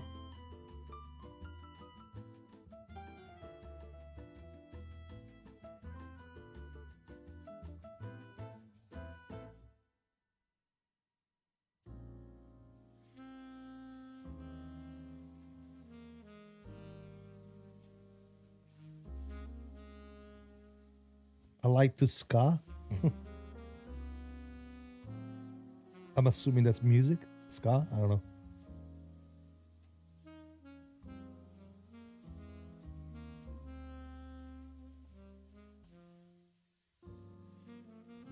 Kansas City Center, Cessna 359, Sierra Papa at 3,000, calling for 5,000. Number 359 Sierra Papa, Kansas City Center, hello. The 12 altimeter is, let's see, 3014 landing signal.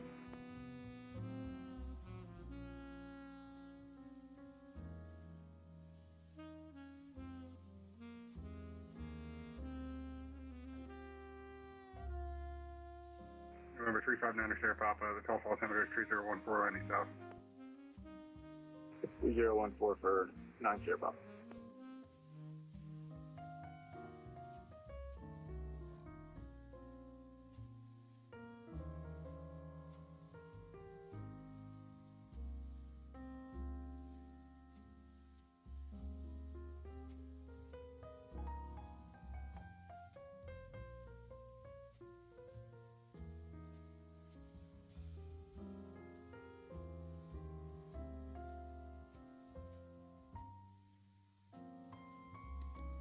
Well, we are officially over the halfway hump. That's for sure. Autocorrect Bossa Nova is a style of jazz influenced by Brazilian music, brought here in the 50s by Stan Getz and Antonio Carlos Jobim. Never heard of it, man. Bossa Nova. Let's see if there is any Bossa Nova style stuff on here. Let's see what happens.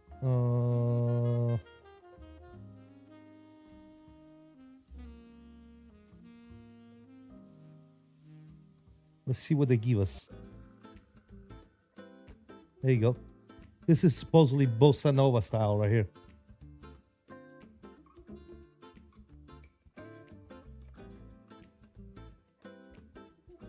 Can I see if they have ska? Maybe later. Let's see what Bossa Nova is real quick.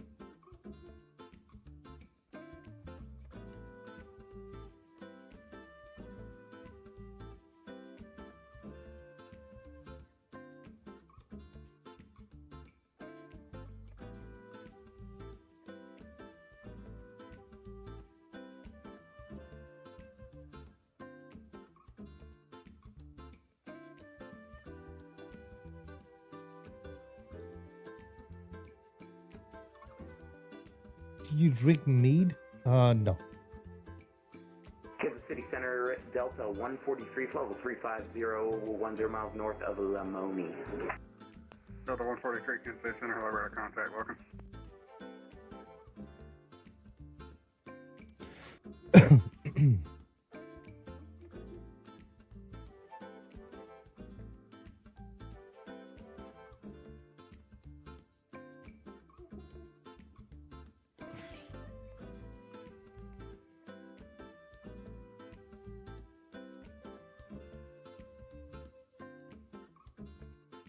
Sounds pretty cool.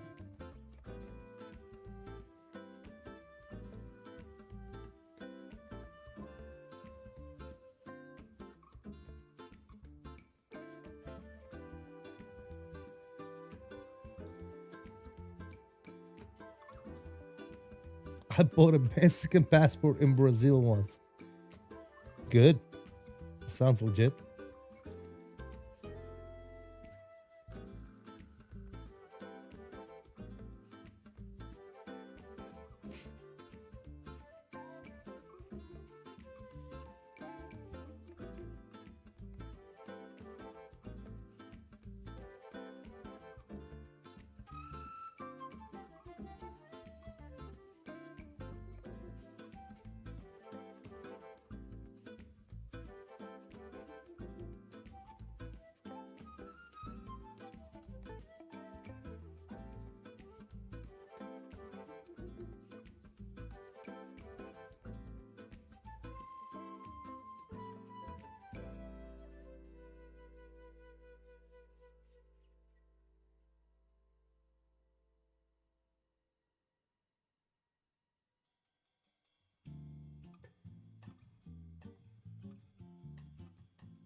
Have you flown a Stick 5 out of San Francisco? Possibly. When am I gonna land? For me is late. Well, if it's late, man, you might as well go to bed, man. It's gonna be like another 2 hours before we land. Hour 54 minutes looks like. Yeah, I appreciate you hanging out, Wiz Boy, but if it's late, man, go get some rest.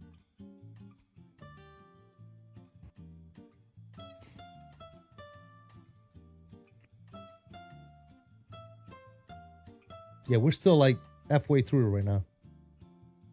So, yeah, we still got a long way before we land.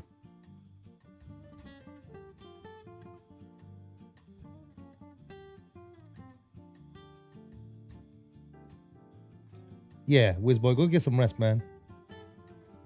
Go ahead and head over to bed, my friend. Go get some rest. Thank you for hanging out, man. Appreciate you. But yeah, if you got to get up early tomorrow, go get some rest, buddy. You can always catch the landing on the replay, man. Let me know what you think in the comments.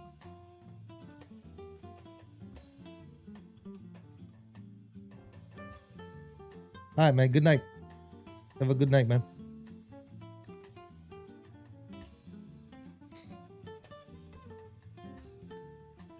Right now here it's afternoon, man. It's 3:12 p.m. So yeah, Still early afternoon.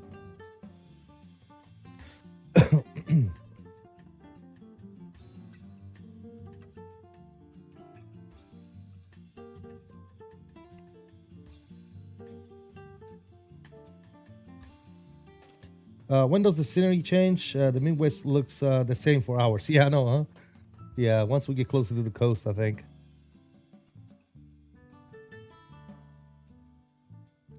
Midwest is kind of flat. That's for sure.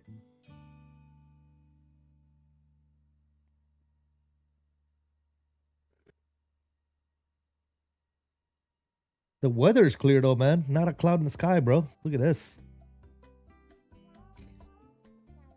Not a single cloud in the sky, man. It's awesome.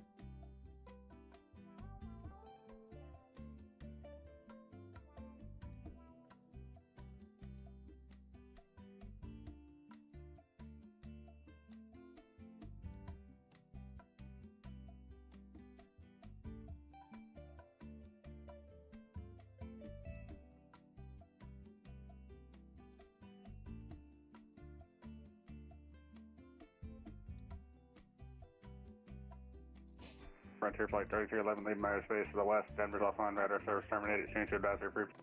Change to advisory, Frontier Flight 3311. Walker 1820, leaving my airspace to the southwest. Albuquerque's offline, radar service is terminated. Change to advisory approved.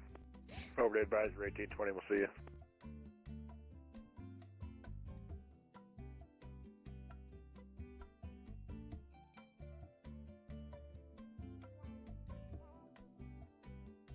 Kansas City Center, Frontier 5123 at flight level 320. Frontier Flight 5123, Kansas City Center, right down. Ident 5123.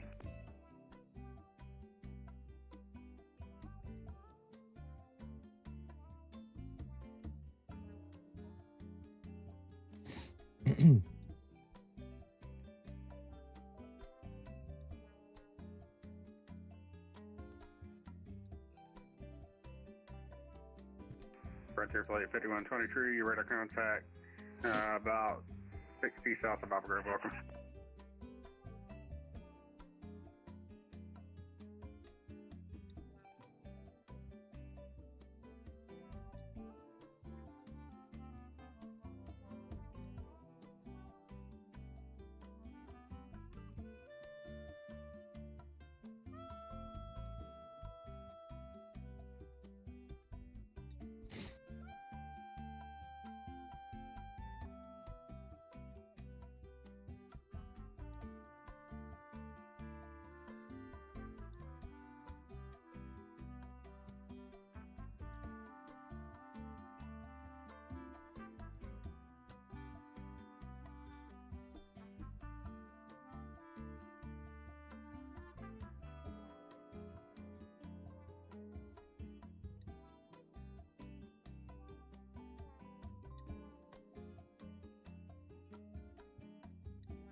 Kansas City Center, Delta 1660, checking in with you about 60 miles southeast of Springfield, flight level 320.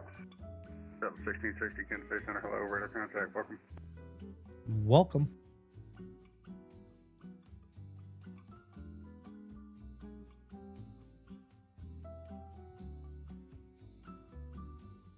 Kansas City, Flight 4919. Go ahead. Chance flight level 360. Frontier Flight 4919, climb maintain flight level 360. Climb 360, Frontier Flight 4919.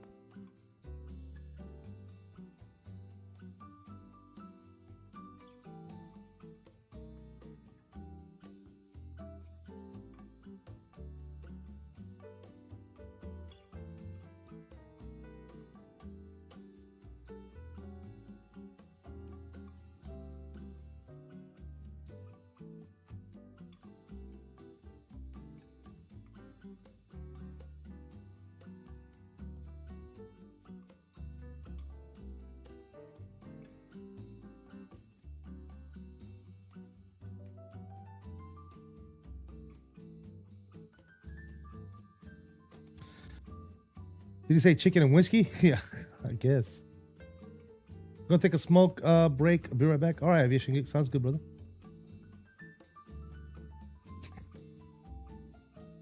We're just chilling, man. Chilling at 31,000 feet. Enjoying the views. Enjoying the jazz. This is flight simming is gotta be the most relaxing sim, dude. You know what I'm saying? You get to cruise and just listen to some tunes, relax. Enjoy the views, enjoy the scenery. It's gotta be the most relaxing.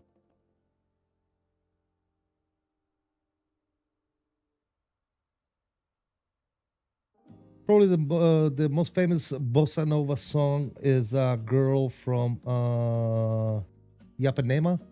Yeah, but I probably can't play that because it's copyrighted, Bill.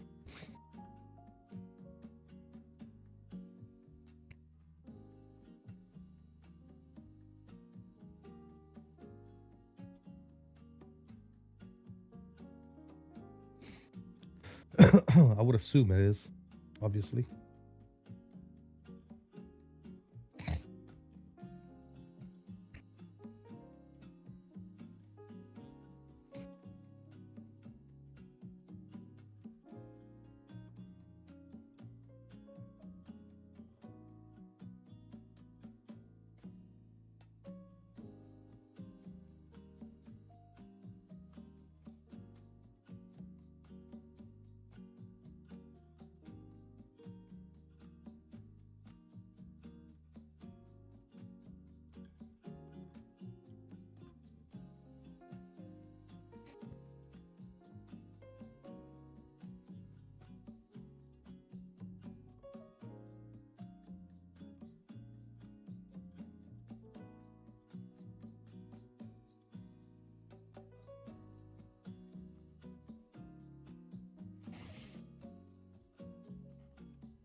I can almost hear it.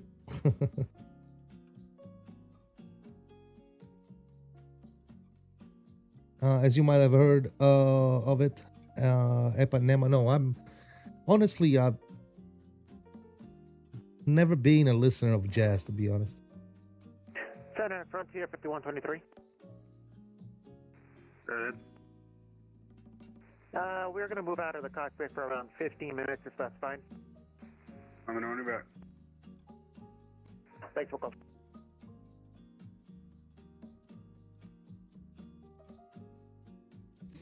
Do I know roach? Like cockroach?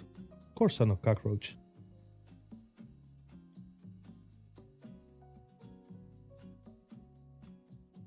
The most resilient insect in the world.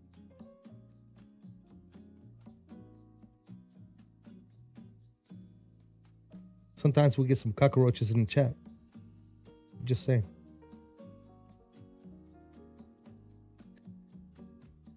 Almost, if you twist your ear hard enough, rhythm and harmony, classic bossa nova. This is what was integrated into American jazz. Gotcha.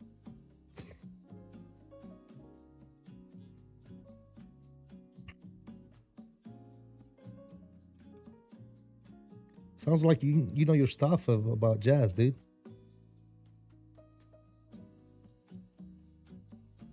Roach is a guy I get burned CDs from. Jesus Christ. All right. Samba.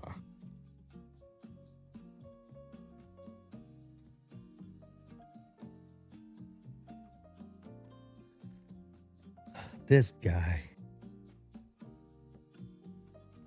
Who the hell still listens to CDs anyway? You still listen to CDs?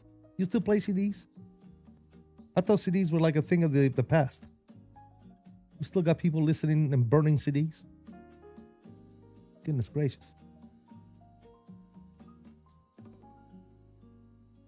What is actually going on? Guys, if you haven't already done so, please hit that like button. We're sucking in the like departments, by the way.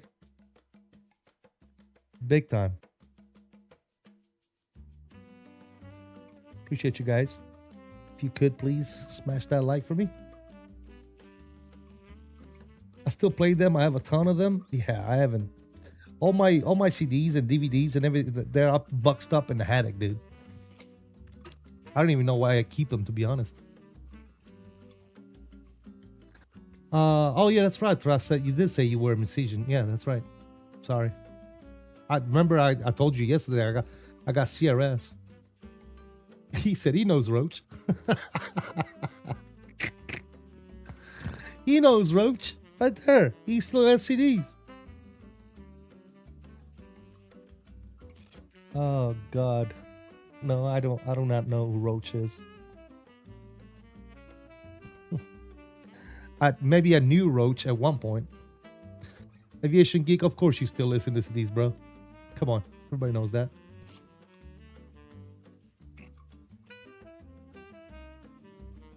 I don't.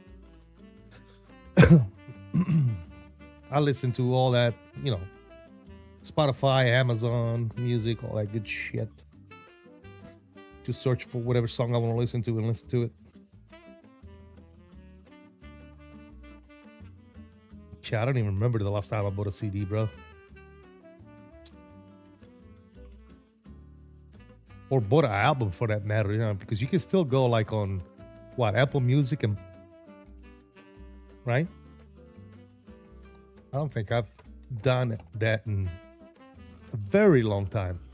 Very long. Very, very long time.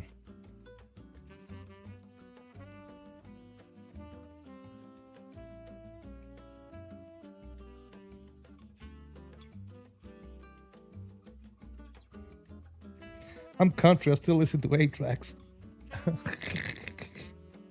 Oh, God.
Nothing beats a vinyl record. That's old school. Agree. Agreed. Oh, remember Walkman? Anybody in the chat used to have a Walkman growing up? With tapes?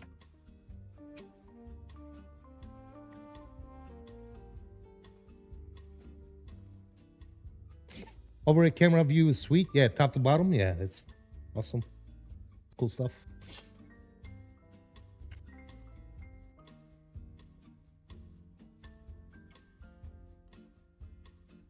Biscoff says Sony.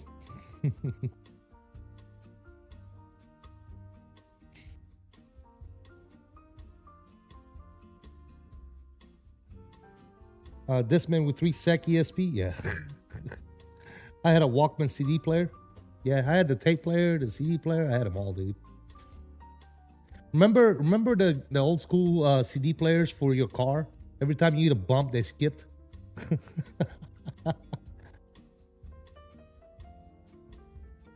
I had a knockoff Walkman, but yeah, exactly. Remember that when the Walkmans used to eat your tape, and you had to pull it out and rewind the damn thing by hand?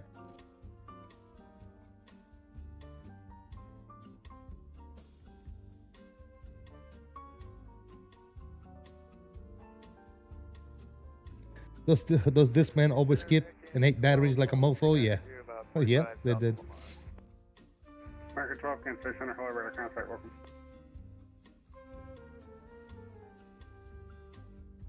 Dude, my first cell phone I ever had was a Motorola, and it was like the size of a brick. You guys remember those? Like the old school cell phones? Again, for tour flight for now, 19. I had an old school CD player in my car. Every time I had Taco Bell, it skipped. Right. Jesus. Oh, because you shit yourself in the car? Made the CD player skip? Road advisory for tour flight for now, 19. Yeah.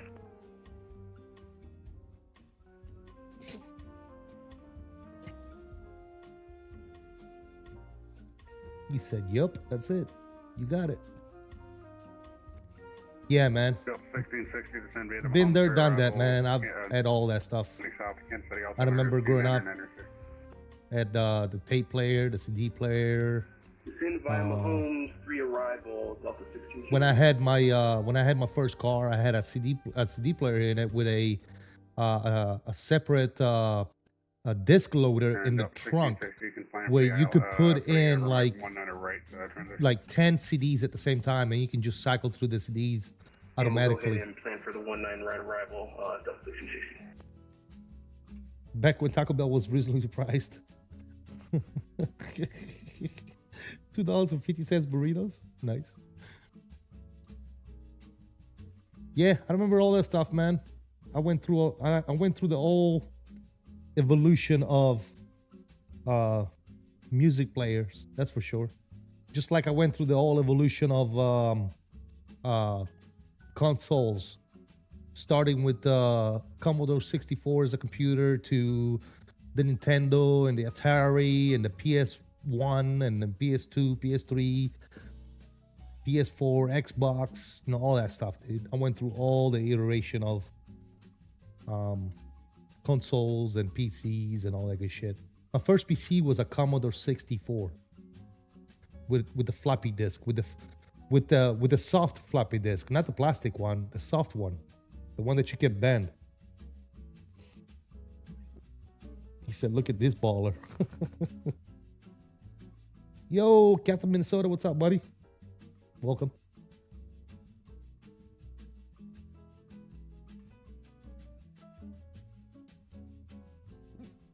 Yeah, went through all that crap, guys.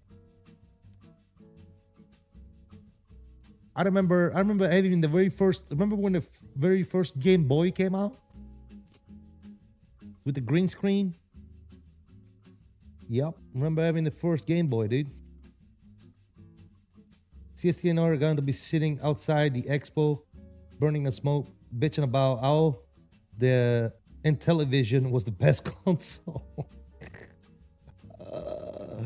Doing some RNAV 19 approaches into DCA. Nice. Nice. Expect the ILS approach for 18 right for 259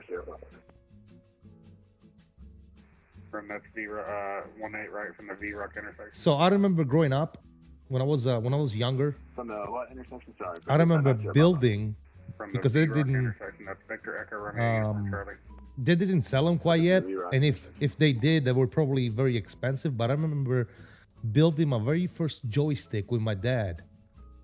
It had one button and a joystick, and it was made in an aluminum case that we cut an aluminum sheet made the case for it and built a joystick for the Commodore 64. And I remember using that joystick to fly Microsoft Flight Simulator on the Commodore 64. Insane. Yes, guys. The very first time I used the Flight Simulator was on Commodore 64. And that was like the very first Microsoft Flight Simulator that ever came out.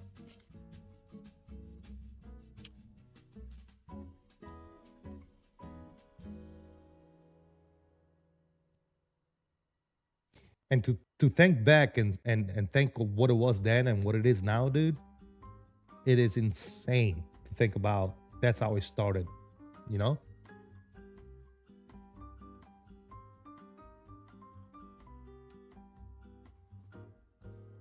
It's almost mental. But guys, if you haven't already done so, please don't forget to hit that like button for me. Appreciate you guys stopping in today. I kept all my consoles I ever owned as a kid. I had 3 Sega Genesis, 1 Nintendo NES, 4 PlayStation, 3 PS2s, 3 PS3. Sadly, I lost them all in the house fire a few years back. Oh, that sucks. Yeah, I was keeping them, but I moved so much around when I was active in the military. I got rid of all the shit I didn't need at one point. I was like, I don't need this Xbox anymore. You know, I don't need this PS1 anymore. I don't need, you know, I threw all this shit away, dude, to be honest.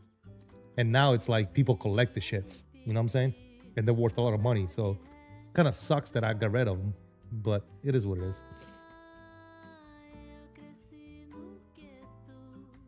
Yeah, because I've had all that shit, dude. I've had the PS1, the PS2, the PS3, the PS4, the PS5. I've had the Xbox One or whatever it was called, I forget, dude. Commodore 64s, Atari, Nintendos. I've had all that shit, dude, growing up. So yeah, been looking to buy a Game Boy Color again. Yeah, I think I still have one of those. I think I still have a Game Boy Color somewhere.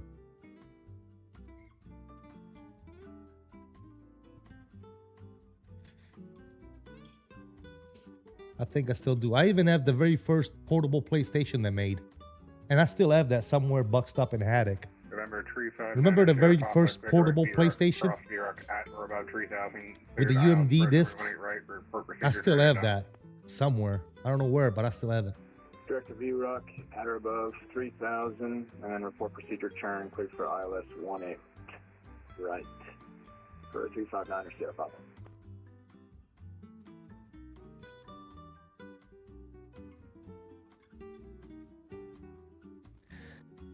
If you ever get a hitch for old game, you just fire up MAME.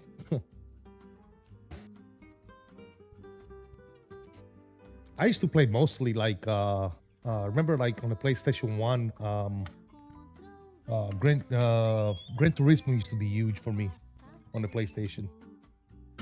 That was one of my favorite games. It was like Gran Turismo.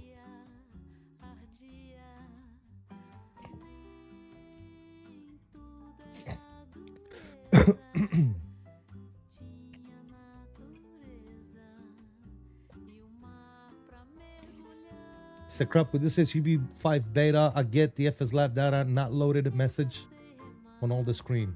Not sure why, but beware. Well, there's nothing I can do because Microsoft forces you to update, so it is what it is, I guess. What does that mean? FSLab data not loaded. What do you mean? Like on the screens inside the cockpit? Maybe try reinstalling the aircraft. Maybe, I don't know. Maybe some files got corrupt during the update.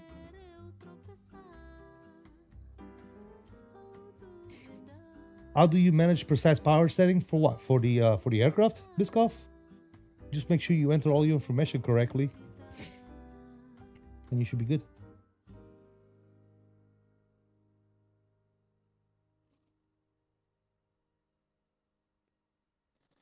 All right, we're almost leaving.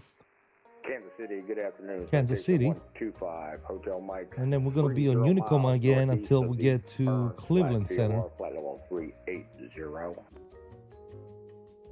November 125, Hotel Mike, Kansas City Center. Hello, radar contact as reported. Welcome.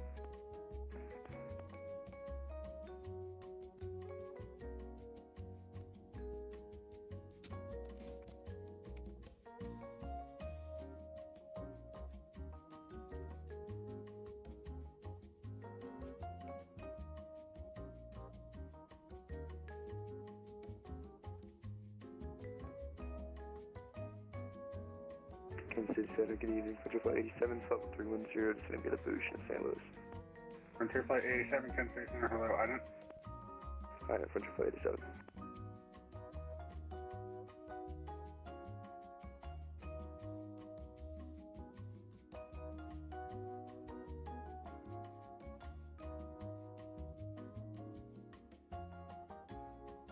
All right, so I said, yeah, like I said, if you're still getting issues, try what AJ said as well. Try redoing, rebuilding the JSON file. Frontier Flight 87, Squawk 4666.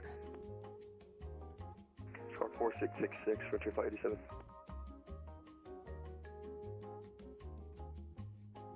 FedEx 1608, ready for taxi.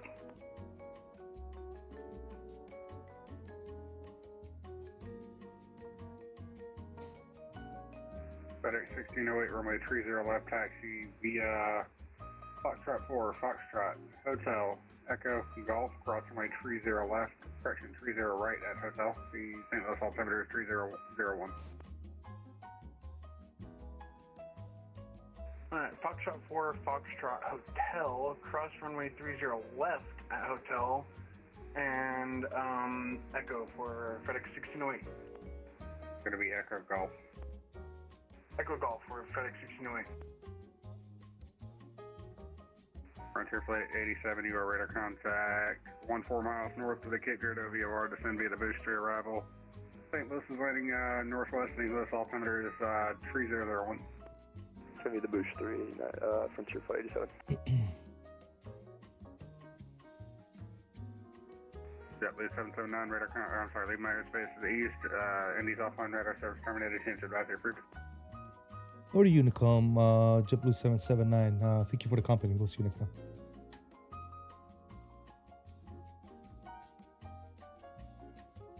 All right, we're back on Unicom.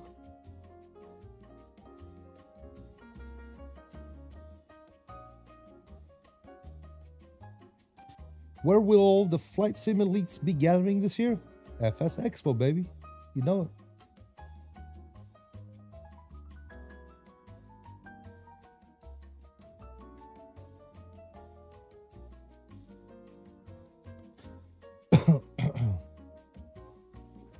FS Expo, my friend.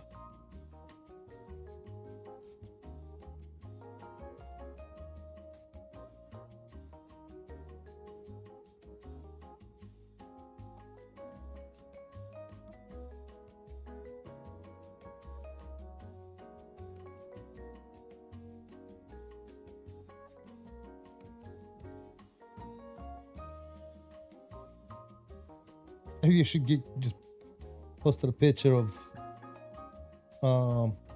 watching me on his TV.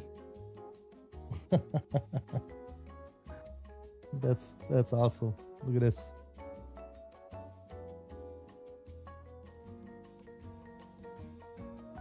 That's Aviation Geek watching me on his TV.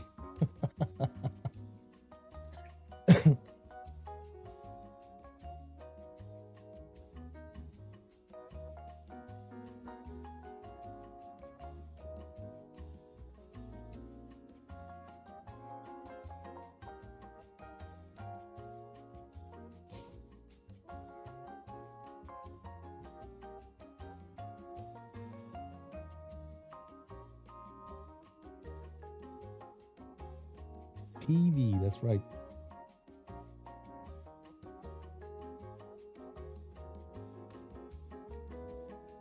I'll tell you right now, that's not how it looks. What's up, Mr. Laudo? How you doing, brother? Good to see you, man.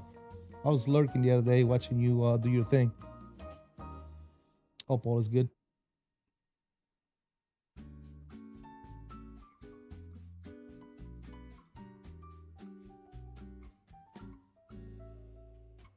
What's up, brother? Just having some relaxing time on Microsoft Flight Simulator, my dude. Hanging out with some friends in chat. Those of them that like to keep me company. Sir. Have you on the background TV as well, just finishing up some work? Nice, brother. Happy to keep you company, brother. Everybody's got me on the TV.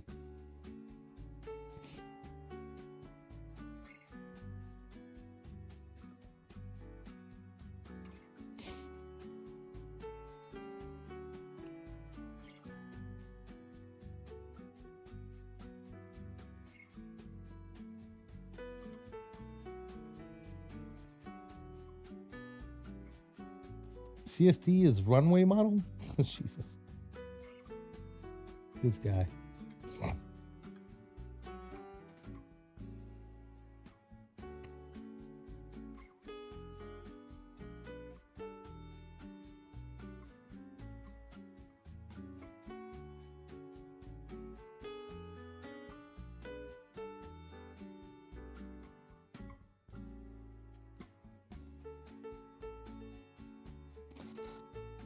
That's why I put the overlay chat on my side. Almost 60% of people watch on the TV.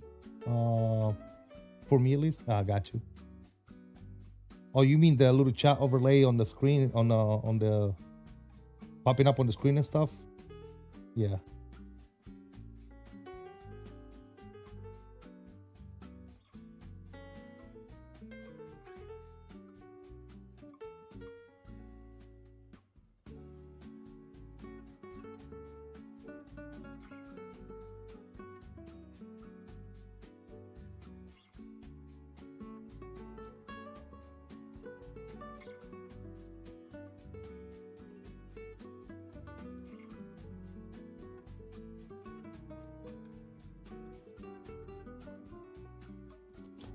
The Phoenix Wars? Oh, that's good news.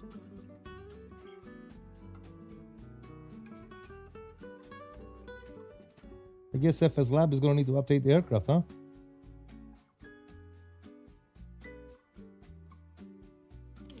Yeah, when I'm watching streams or any videos, it's always on the TV. Gotcha.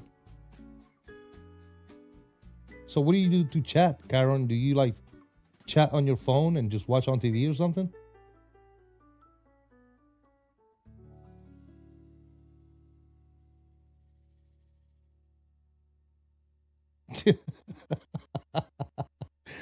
Yeah, Biscoff is on some shit, dude. He's on something good.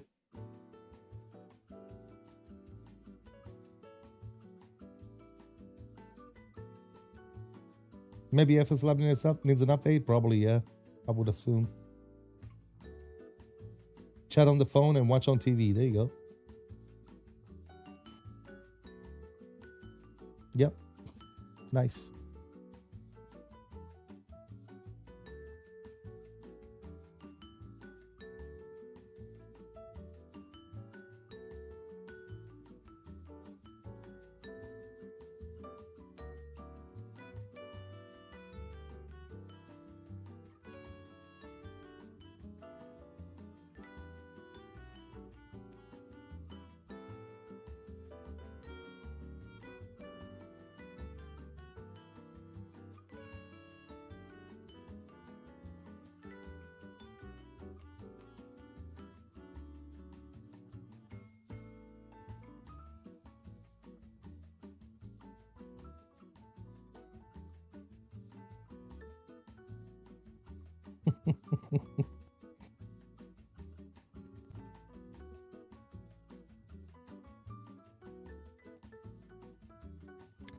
Phones up for talking. That's why I use it to chat.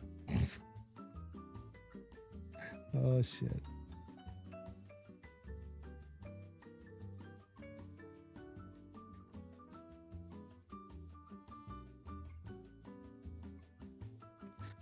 Who you ever ordered from Cratchfield? Me. I ordered shit a long time ago. I think I bought a subwoofer from them a while back when that was a thing.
Am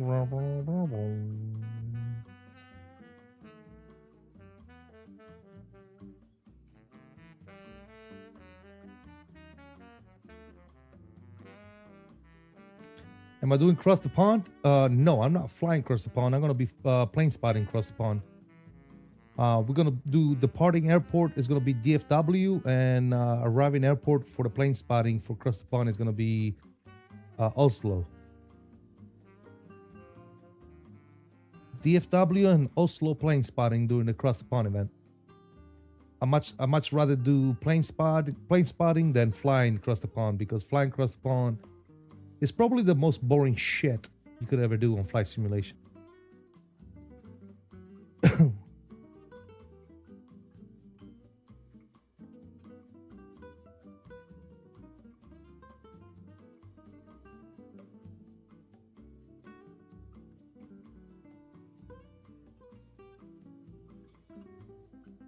And I mean, I'd be okay with crossing the pond once in a while.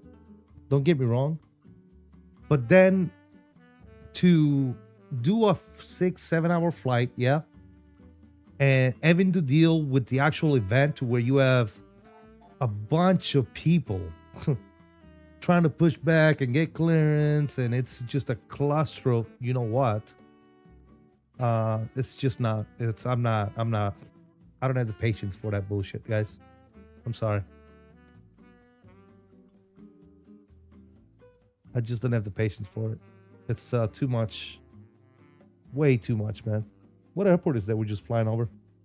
That's Indy? Yeah, it is Indy. Right there, guys. Right below us.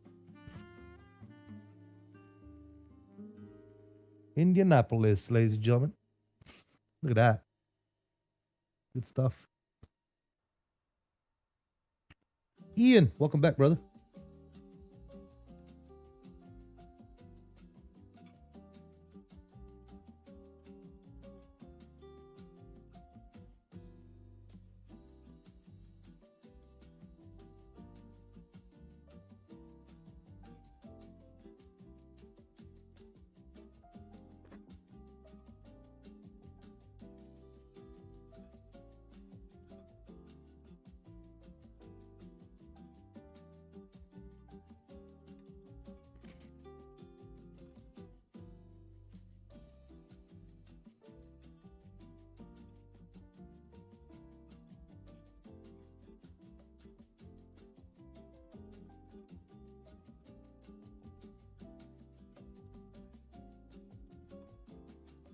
Which engine manufacturer for this plane? Pratt & Whitney's.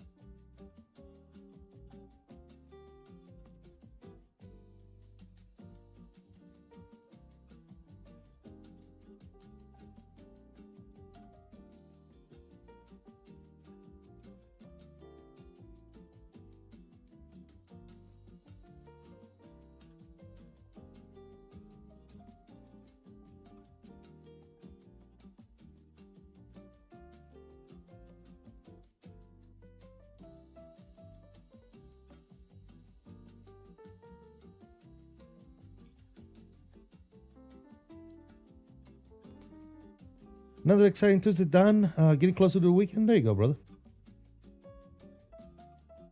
Why not the GE90s? Because this plane has got the Pratt & Whitney's.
Yes, the L1011 did get another update. Yep.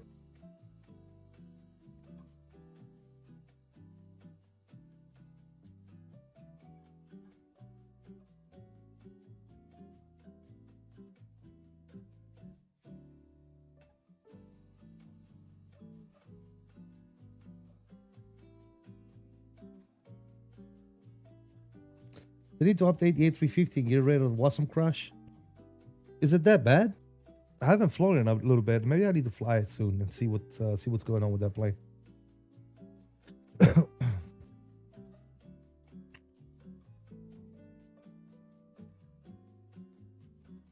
Last time I flew it, I had no issues with it.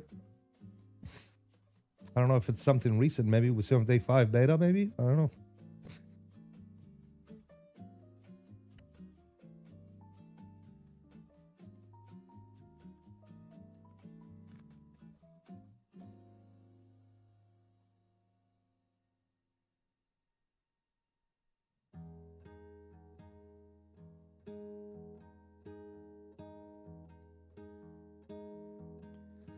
Deixa de preguiça, deixa o cobertor, deixa que hoje eu vou ser o teu calor. Sei que tá friozinho, já sei como é. Sei que o nosso amor aquece quando quer. Yeah, that's what I was saying. I said I never had any issues. Recently flying it. Maybe something new is going on. I don't know. I don't know because I haven't flown it in a little bit, so I don't know. Não espere tanto, tanto tenho a dar pra fazer o frio evaporar. Deixa de preguiça, deixa o cobertor, deixa que hoje eu vou ser o seu calor. Sei que tá friozinho, já sei como é. Sei que o nosso amor aquece quando quer.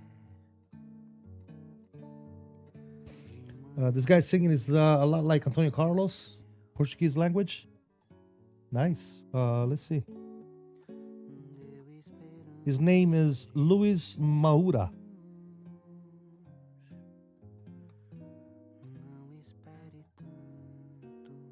Luis Maura. Again, this is copyright stuff, right? This is probably creators or artists that are not that famous. They just do it for, you know, copyright free type stuff. They get paid by Epidemic Sounds, obviously, for them to be able to use their music on there. So that's good. And it gives them a chance to, you know, put their name out there. Já sei como é. Sei que o nosso amor aquece quando quer. De manhãzinho o sol nasceu. Very chill. Yeah. Just like those guys. Absolutely.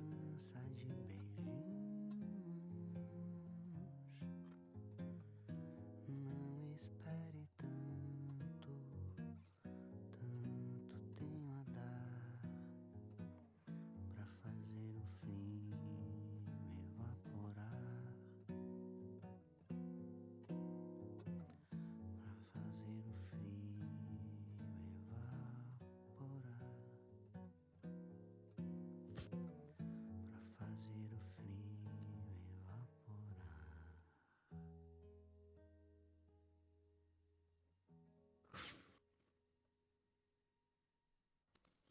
I have no idea, Biscoff. Maybe ask ChatGPT, see what she says. I don't know. I don't even know what those things are.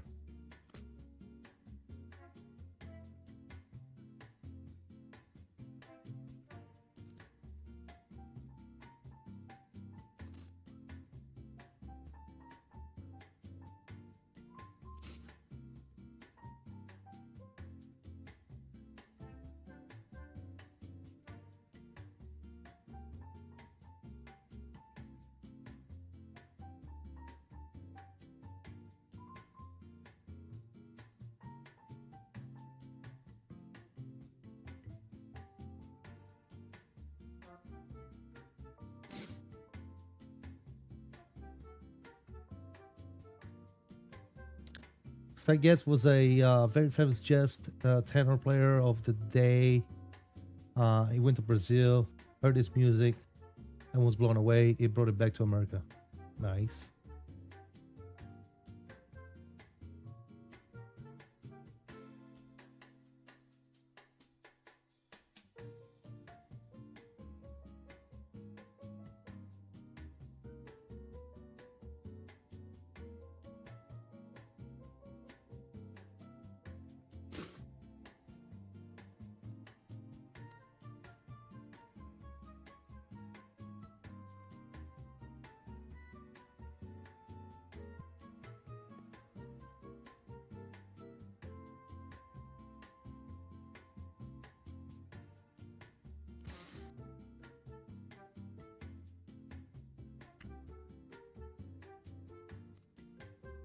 You're one of the very few, judging by the forum page. Oh, that's not having any issues with the 350. I haven't had any issues, but like I said, I haven't flown it in at least a couple of weeks. And I haven't even tried it on Sim Day 5, to be honest. Maybe we'll give it a try here soon. That's a cool little view right there. Look at that shot.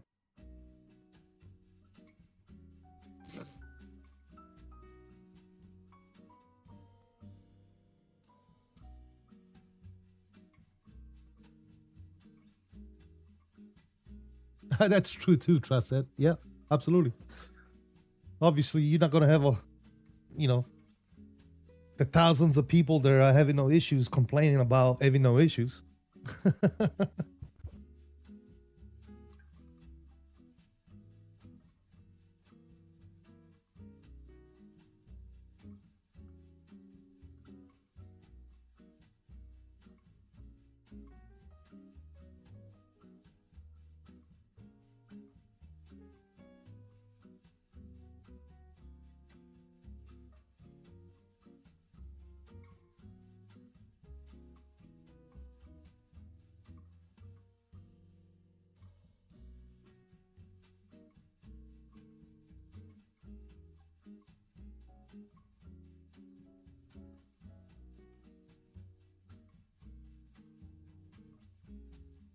Oh.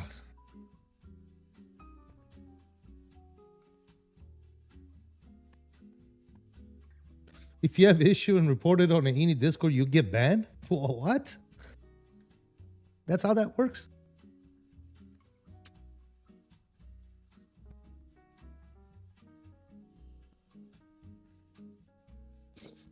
Why would they ban you if you're trying to report an issue? I don't think that's how that works, bro. Sorry. That's gotta be not how it works.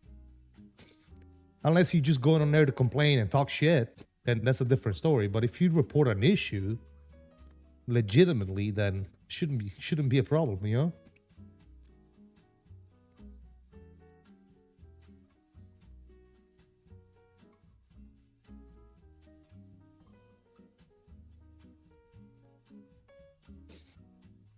Complaining about it isn't constructive criticism. Well, yeah, I mean, like I said, dude, if you go on the Discord and you just bitch about shit, obviously, you might get banned or timed out or some shit. But if you go in there, open up a ticket, and submit a legitimate issue, you're not gonna get banned. Come on, fellas. I don't believe that for 1 second. Even Captain Canada, that wasn't crash me stream the other day. Well, you know, Captain Canada, Mr. Cow, bless his heart, man. Love that guy to death. He's a good dude. But he runs this upside down and sideways, bro. I don't, you know, he's got multi-stream PC and he's got all kinds of shit going on that. And I've told him already. I've talked to him. I think he creates his own issues, bro.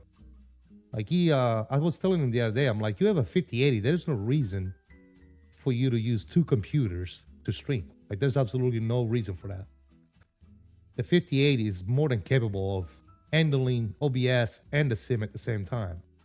So that's his number one issue, is he's still stuck on 2 computers, multi-streaming for some odd reason, you know. Here I am doing it just fine with one PC, and I have a 4090. He's got a 5080, bro. He's got a better CPU than I do. He's got a better GPU. There's no reason to be multi-streaming or on two PCs. And not only that, I'm multi-streaming. I'm running just like he is. I'm running vertical and horizontal streams. No issues whatsoever. Zero issues.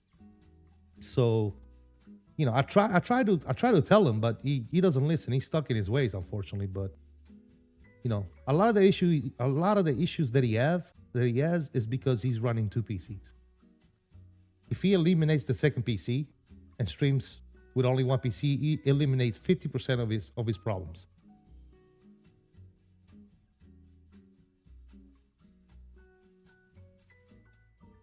But yeah, anyways, that's neither here nor there.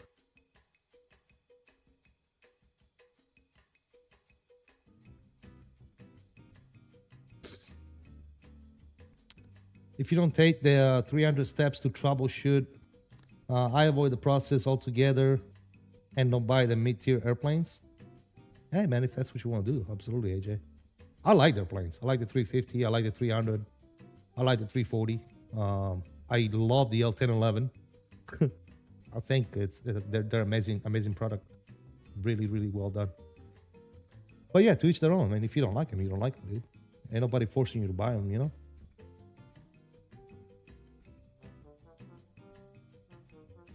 AJ stirring up shit? Nah.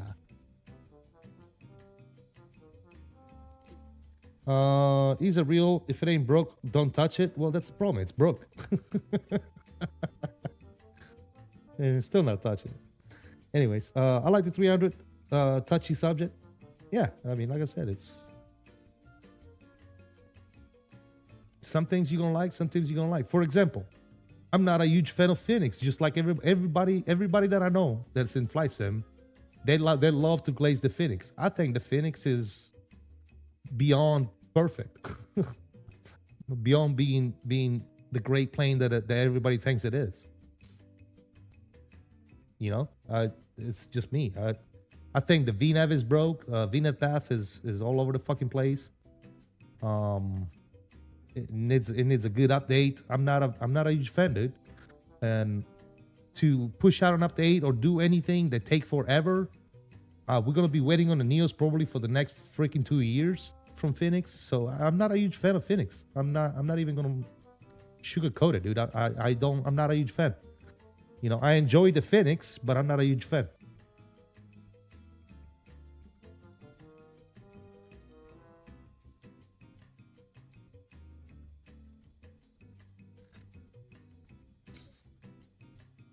But 99% of the community, they glaze all over that fucking Phoenix like it's made out of gold for some reason.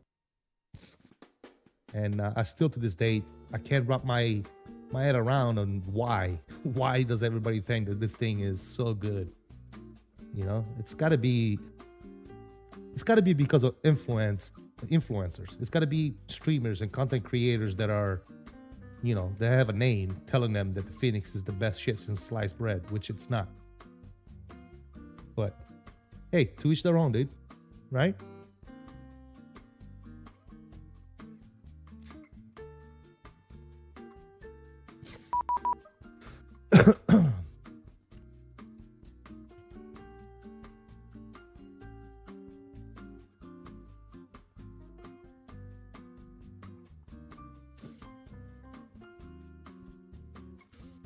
I don't know if you guys remember the old weeks, not months, and then,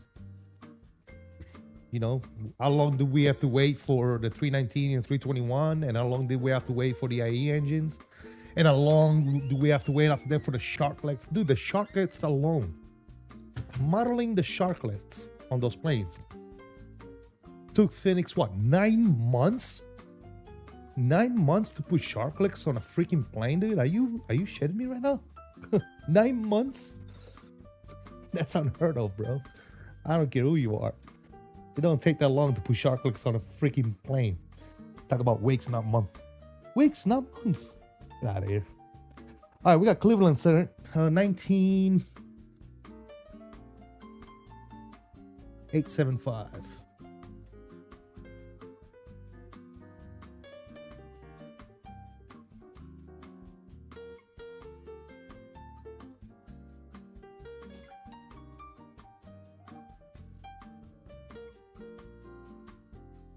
And Cleveland Center, JetBlue 779, flight level 310.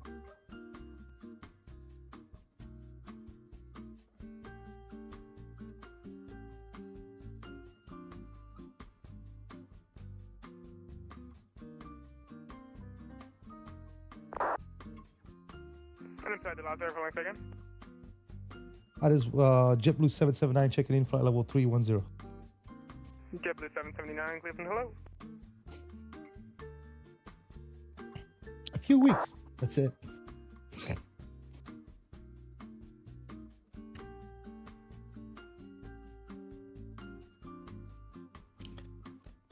FSLab is broke AF now? Really?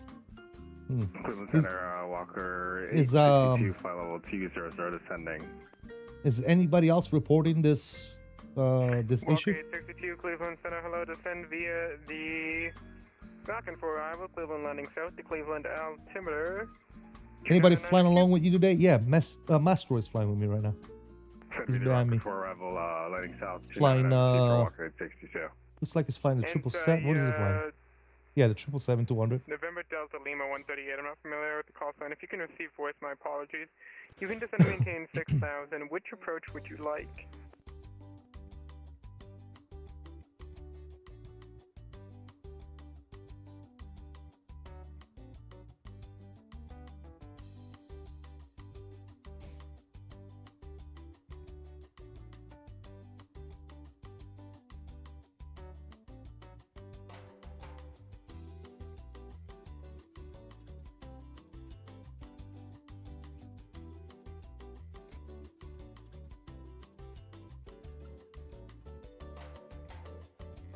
Black 138, can you receive voice?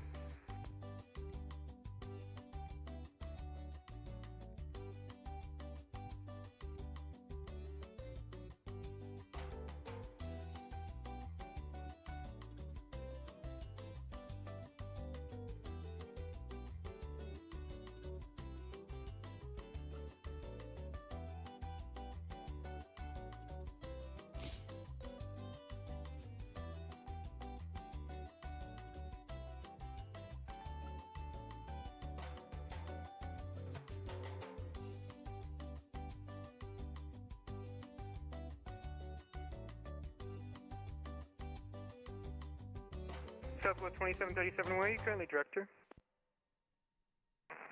Say again, for Southwest 2737? Southwest 2737, where are you currently direct to? Currently we're flying to Bravo position for Southwest 3737. Southwest 2737, roger, cross Trava, at or above 4,000, clear ILS runway 23, runway 23, clear to land. Okay, Bravo out of 4,000, clear for the LS 23, and also clear to land Southwest 2737.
PNDG 738 works just fine. Yeah, well, a lot of the most recent ones that have received updates recently shouldn't have any issues.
Walker 682, And the contact, Parker please, visit 2 with you heading at 238, 2.4, climbing 6,000. Blocked. Walker 862, contact, please, on approach 124.0, good day. 124.0, have a going Walker 862. Goodbye. Vision 2, Hello, Cleveland visit 2 with you departure, at Cleveland Center, hello, 2.8, maintain close heading 190. direct wish, climbing 6,000.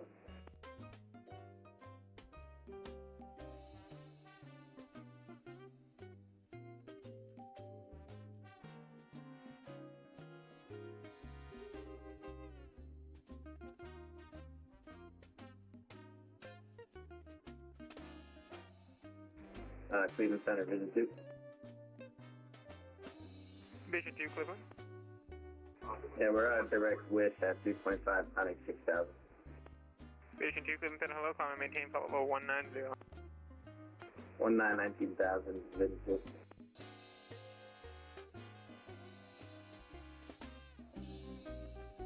Some people's microphones are so bad, dude.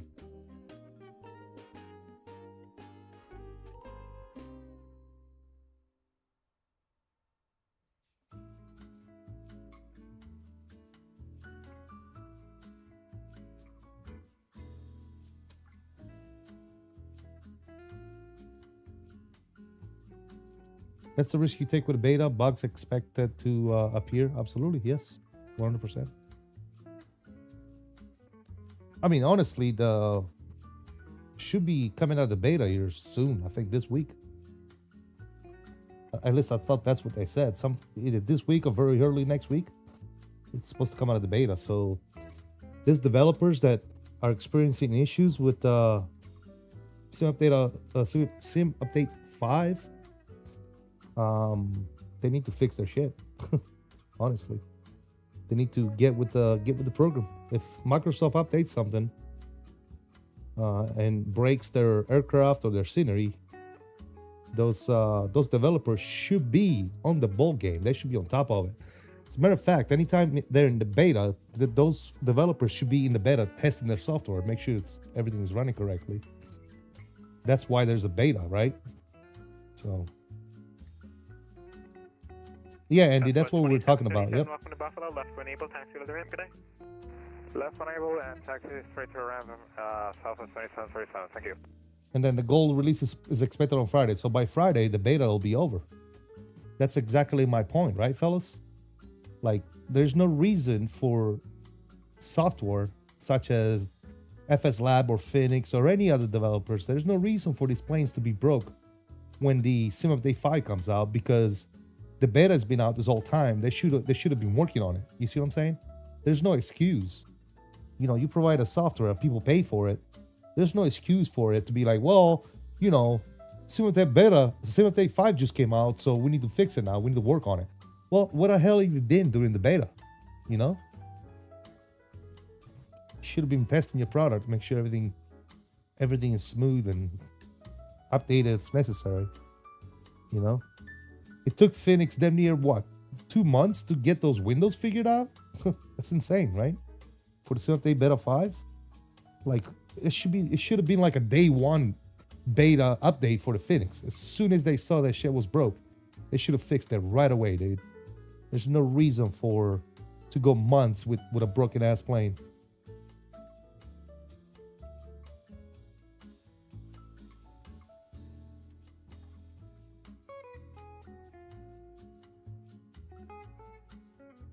Yeah, Bobby, but now it's broke. They just pushed out an update for the 5 beta, a new version, and now the FSLab is broke, I guess.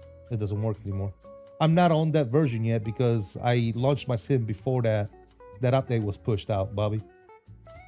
So I don't know if you can try it on your end, but Thrust said has tried it and it says it's not working for him. If you're willing to do it and you are on the most current Sim Update 5 beta, go check out the FSLab and see what happens.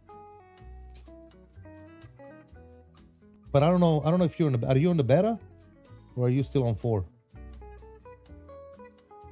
What's not working? Nothing. I guess the screens are saying that no signal or something, or I don't know. It's not connecting with the app that's running in the background. It's not working at all. It's not launching. Like you'll get the plane, but you won't get it. It's kind of like running the Phoenix without the Phoenix app running in the background. You won't be able to use the plane.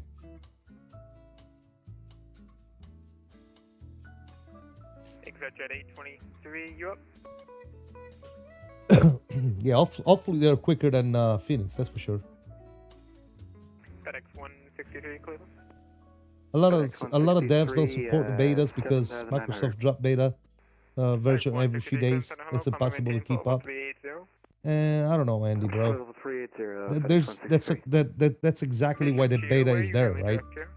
The beta is there to make sure that everything is correct before the final version comes out. That's why this developer should be knees deep into these betas, making sure that there's no issue with our software. But yeah, I mean, yeah, it is what it is, I guess. Yankee Uniform Whiskey Echo Romeo. Now we're in turn direct Hotel Echo Echo Alpha Romeo. Division 2, Roger. You're clear direct. It's just my opinion. Just my opinion. They should be Direct Bigfoot, and I just want I to should be on confirm, top of it. We did do the direct departure procedure, correct? That's what I had on the departure plate. Aviation, you flew the departure correctly. Your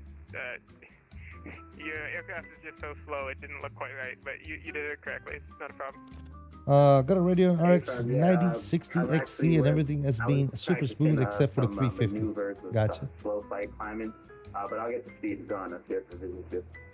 Vision 2, yeah, it's not a problem. There's nobody We're starting behind you. PC in case there's an Thought I'd issue. check it, Gotcha. But yeah, you did nothing wrong. Davis, what's up, bro? Curious to see what you think of this thing versus the Phoenix when it comes out. Well, I will tell you right now what I think about this thing I'm flying today. I think it's a very good aircraft. There's a few things I don't like about this plane.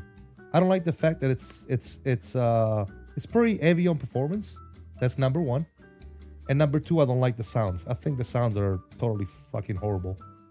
Other than that, to me, the flight model, the systems, the model itself of the aircraft, to me, it's great. I like it. But yeah, performance and sounds. That's the two things I totally hate about this plane. I think they need to do something to maximize performance or make it more performance friendly. And I think they need to hire Boris or somebody to make a sound set for them, because they definitely suck at making sounds.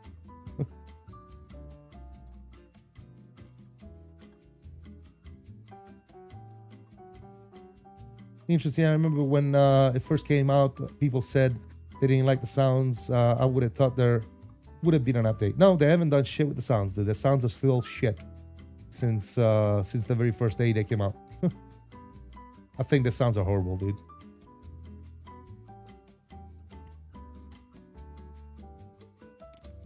Yeah, the VNAV path is broke on the Phoenix, and it's actually really good on this plane. The system-wise, this plane is really good. It's I would say it's better than the Phoenix, but that's just my opinion, guys.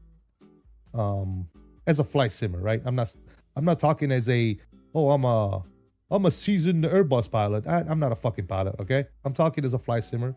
I think the systems in this plane react and do things better than they do in the Phoenix. Did I change the sound settings in the MiG-Do? Yes, I did. It makes no difference, man. They're still shit.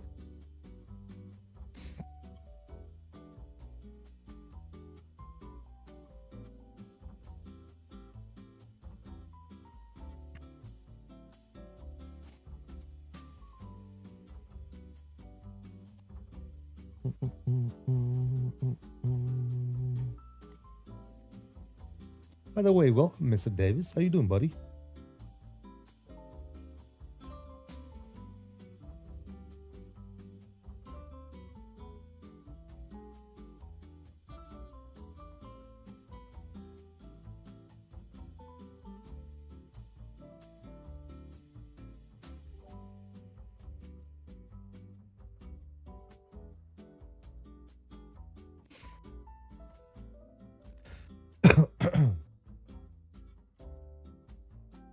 I will tell you this.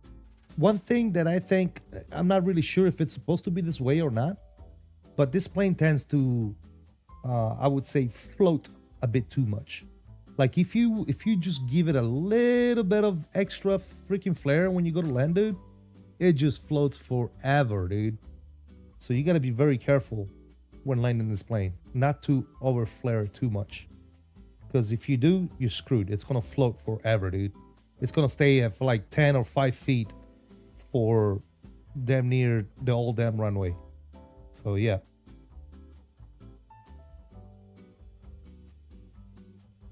Doing Florida man things here in Tampa, nice. Does the FSLab require FSU IPC? No. Why would it require FSU IPC? You gotta goose it? Yeah, I guess. You may try aircraft reinstall. Yeah, try it out. Cleveland Center, good evening. Delta 49er, 7,000 for 140. November 98960, Cleveland, hello. Climb and maintain 1717,000.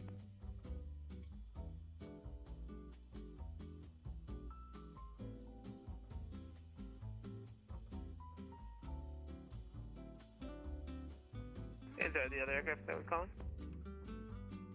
Delta 49 are with you now, 8,000 for 140. How does an induction motor start? Piscoff. Maintain full level 400. You realize this is CST's flight deck live chat, right? FedEx 163, Indianapolis offline. You're at our service terminate. So confirm change approved. Gauging on the type of questions you're asking, I'm thinking that you think this is ChatGPT or Grok or some shit.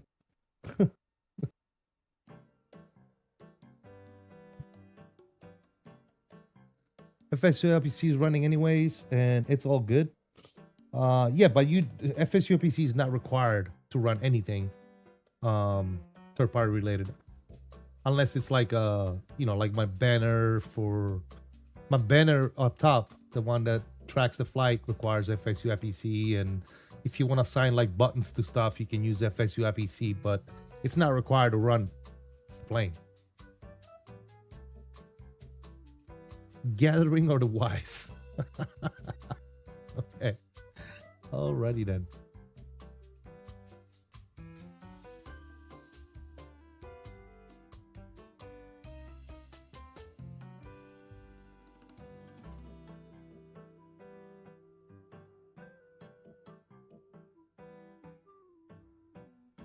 Oh yeah, I got you, Transit. Yeah.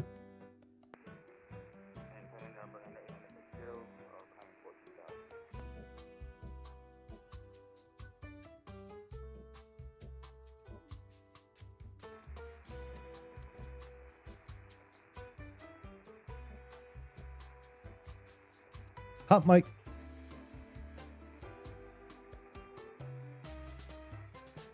Very hot mic. There you go. And Cleveland Center, Delta 49er, if you could possibly, could you give us an early handoff to Unicom? Delta 49,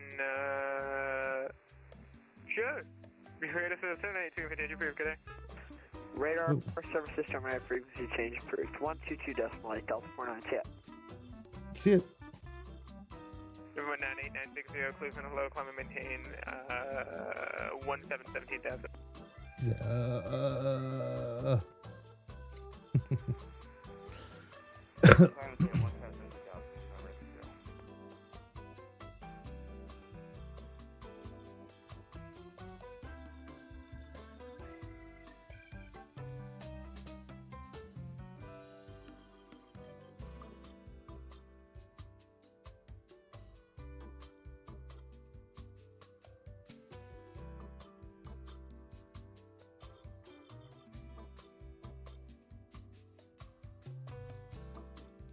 Cleveland, JetBlue 779, step away for about 2 minutes.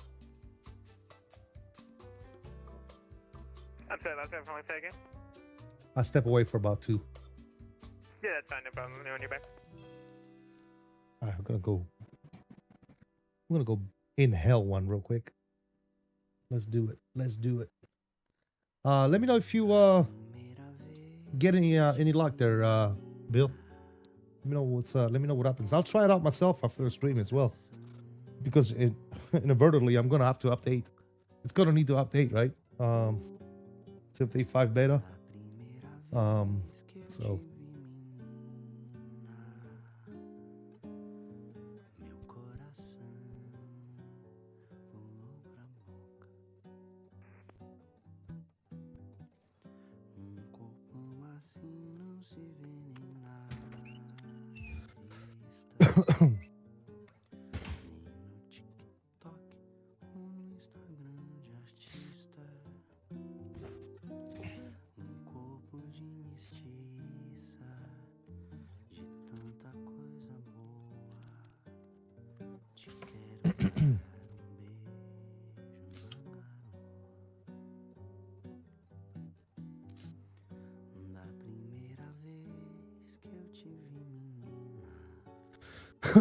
We just went across the whole Midwest with clear skies, not a single cloud, and now we're over here on the East Coast. Back in the clouds, muggy weather. What's the weather like in JFK right now, fellas? Let's see. Let's see if my chat works. See if my night boat is working today.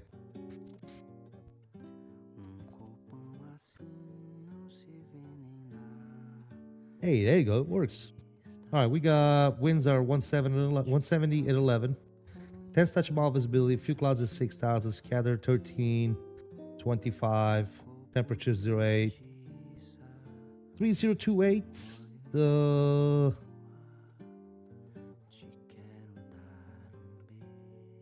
What the hell does that mean, guys? What is that? Those of you that are experts. SLP 252 FU plume. Northwest drifting. North. Is that like wind stuff? What is that? Is that clouds? Clouds formations? I think that's probably what it is. Drifting north from northwest.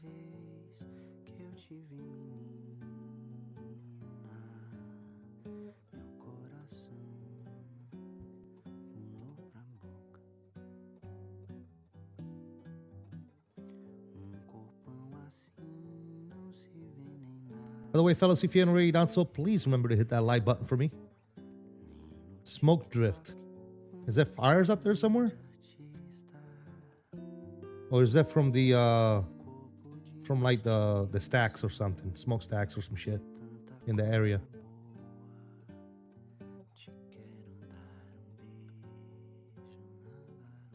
It says FU plume, northwest drifting north.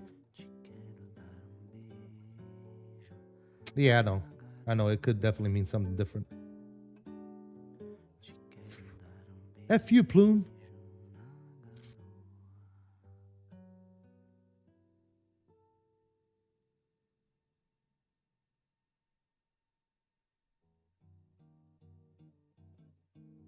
FU in a meter is smoke. Okay.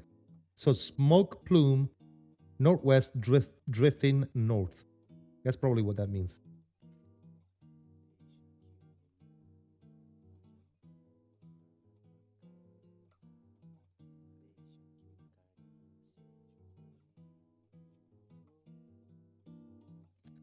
He said, what the F? Is Canada already on fire this year?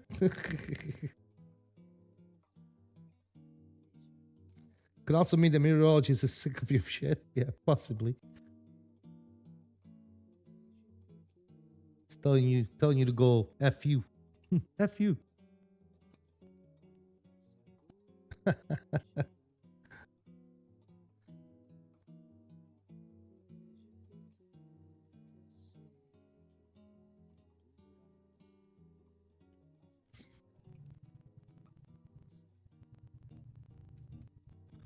I wonder if my other Nightbot commands work. I don't even know what other commands I had. It's been so long. What is it, PC? Exclamation point PC, maybe? Give you my PC specs? I forget, dude. Or is it gaming PC?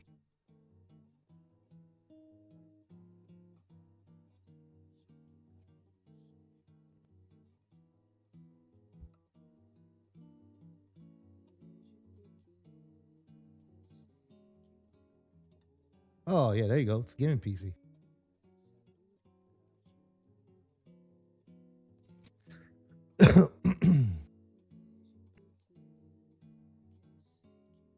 Meteorologist getting replaced by our service. Is that enough? Yeah, possibly. Possibly. All right, we need to start taking a look at some stuff here for our arrival.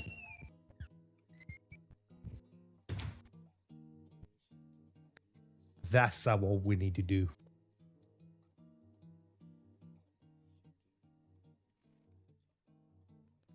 Am I fluent in Italian? Sì. Certo.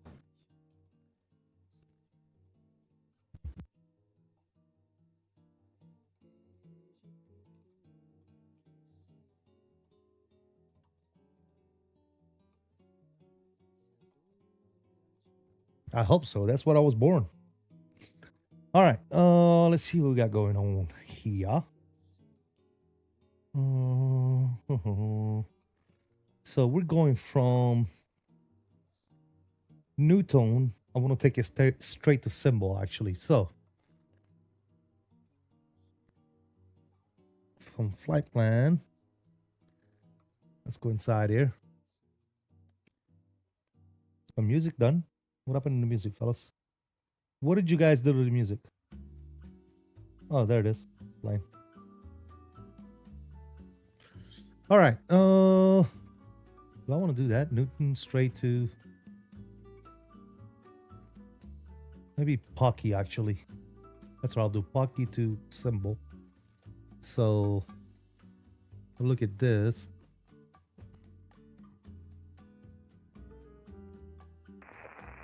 Pocky 8000. And then we got Delta 421. Rosalie. Alpha What JP. the fuck?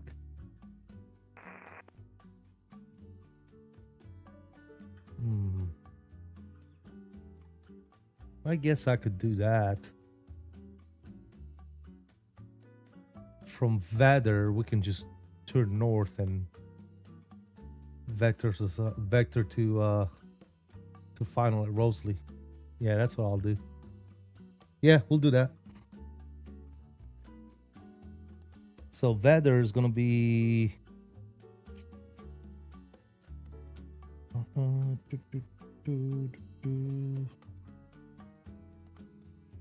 Vader. Is that what it's called? Vader? Yeah. So it says Pocky 190. That's insane. What? Wait a minute.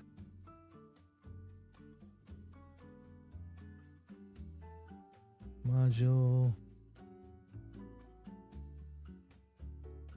Okay, what the hell are we at here? Top of the sand is right here. Pocky 8000. Okay, that's what I thought.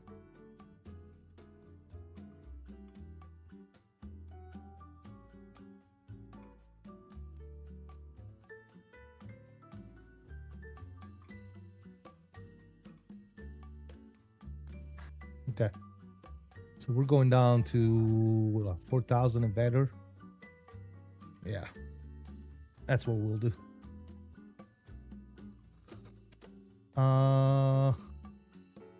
Vectors to Rosalie. Yeah, that's what I'm gonna do. So I'm gonna cross Vader at like 4,000, like 5,000 feet, some shit like that. And then go from there. Top of the sand is still about 80 miles away. How long did you leave in Italy? Shoot.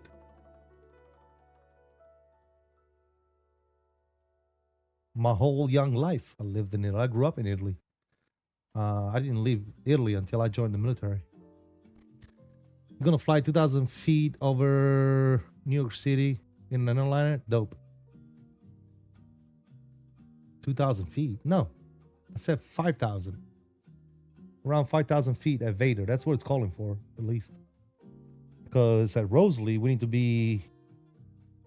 Rosalie, we need to be 3,000 feet, bro.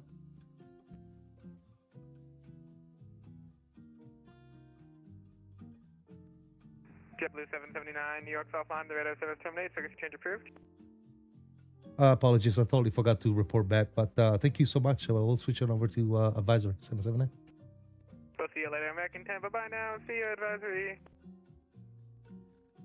All right. You can make it from 190 at Plucky down to on vectors.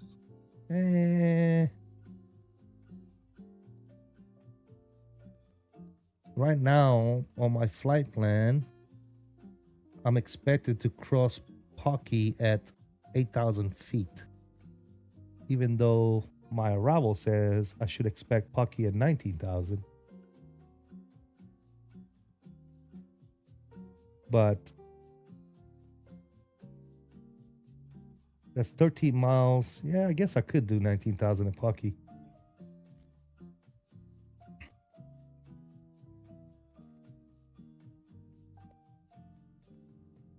Let me see. Is that going to fuck shit up?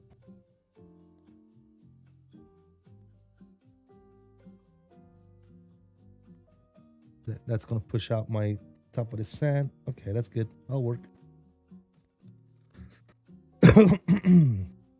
Yeah, we'll do that. That's actually fine. That works out perfectly. Yeah, you're right. You are correct, my friend. All right, so destination stuff here. Let's see what we got going on. One. All right, QNH over in JFK is 3028. Temperature is 8 degrees. Winds are 17011.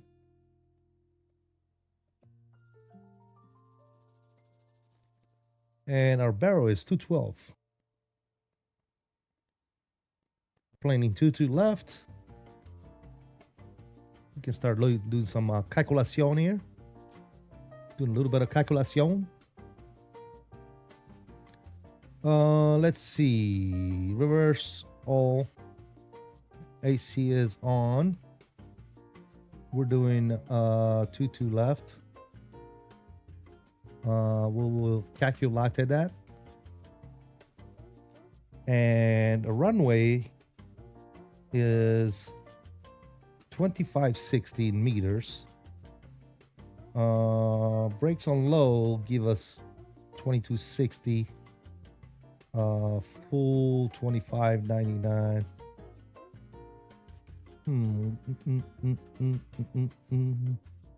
So yeah, we'll do medium on the brakes. Should be just plenty. We'll try an exit on Juliet, taxi straight to Juliet, cross 2 to right, and go on over to parking. What are we parking today, by the way? Let me see the real flight that I'm replicating here. He parked over at gate 510. Gate 510 is where? Let's see. Gate 510 is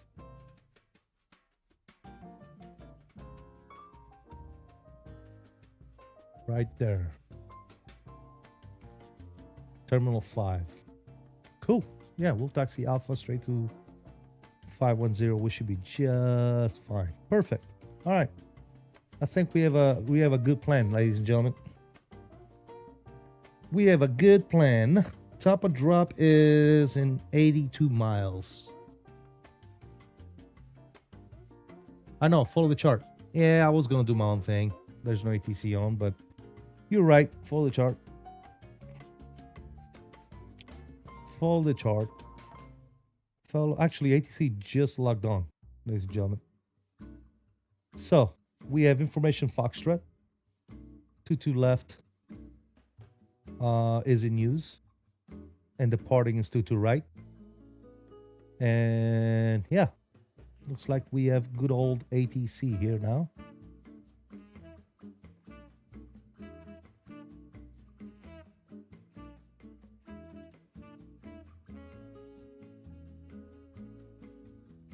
So we're going to be contacting, what is it? The 12080 New York approach. Because there's like 1, 2, 3. There's like 3 different, 4. There's a bunch. I think the one we want is 12080. That's what we want, right? 2080 is what we want. All right. Oh, there it is. He's already contacted me? Really? Oh, no, that's Auto ATC. Auto ATC. All right, so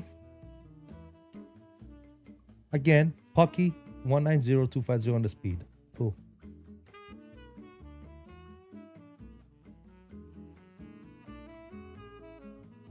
That's what we'll do.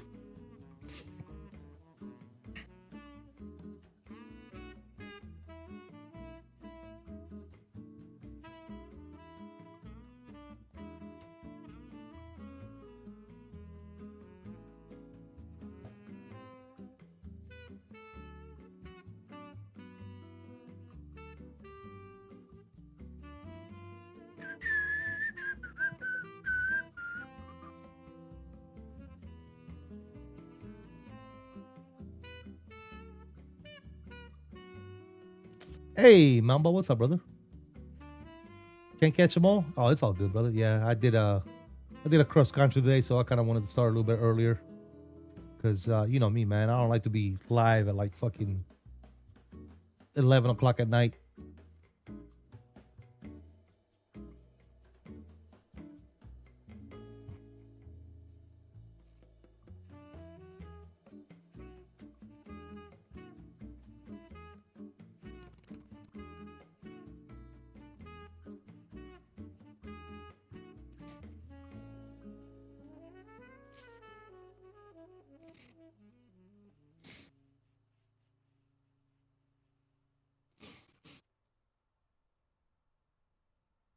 Only good for the weekend, yeah.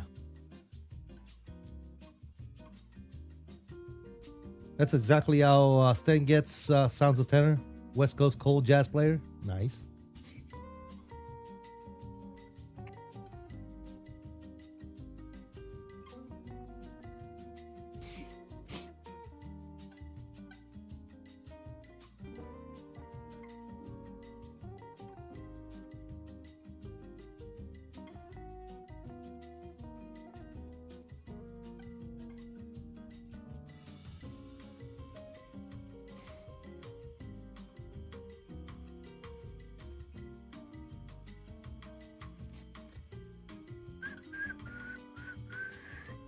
We'll turn this on. We'll get our flight recorder up and running.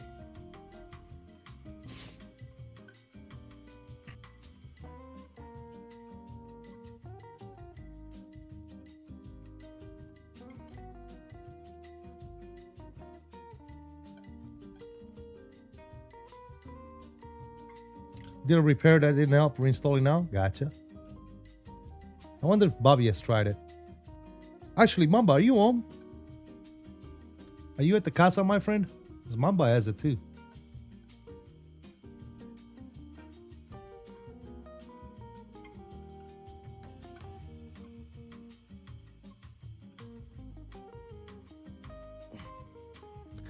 Are you on the Sim Update 5 beta right now, or are you still on 4?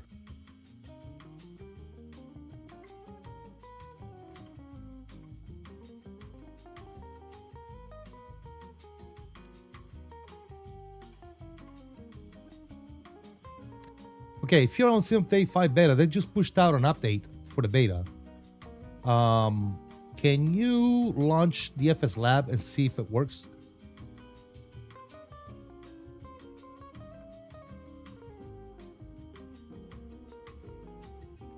Also, the forums looks like the authentication issue with the beta updates has been an issue in the past. So they should know exactly what to do to fix it. Is that what you're saying? That would be my suspicion. If that's the case, they should know exactly what to do to fix it. Right?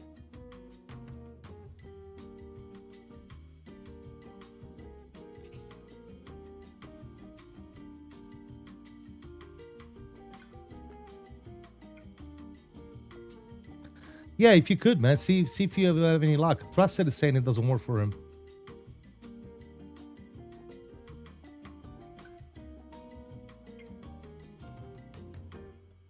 Fix will come pretty quickly. Nice. Well, that's good to know. Oh, what the hell is it now?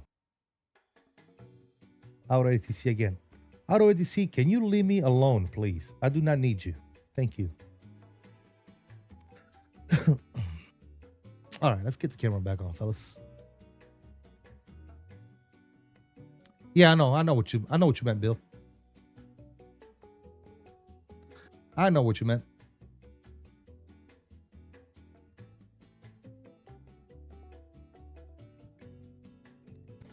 I got you, my friend.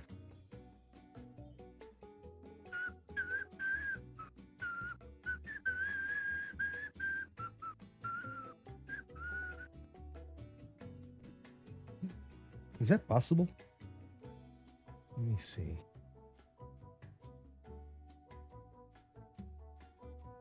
Huh, what happened to the contrails? Look, the contrails work right here. See? But if I go to outside view. Oh, now they're working. Oh, you just can't see them very well. There you go. Now they're working. All right. I'm like, what the hell happened to the contrails? You reinstalled it, gotcha.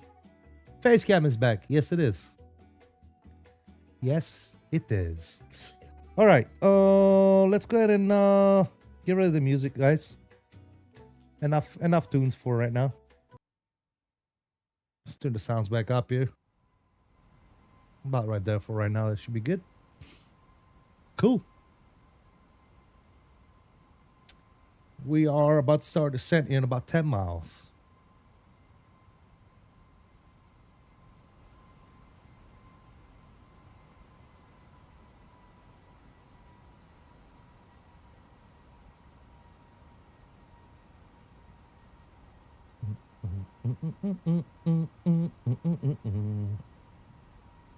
All right, let's go. That's good.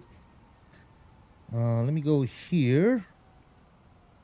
Let me get myself some rings here. KJFK, 22 left. We do a 5-mile radius. KJFK, 22 left. Do a 10-mile radius. All right, that's good to go. And we are going down to 19,000 feet, or 190. Hey, CST, love your show, buddy. Thanks, man.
Reinstall did nothing.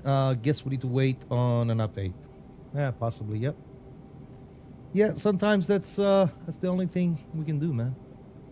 Just wait on the good old update. Hopefully they'll get to it relatively quickly.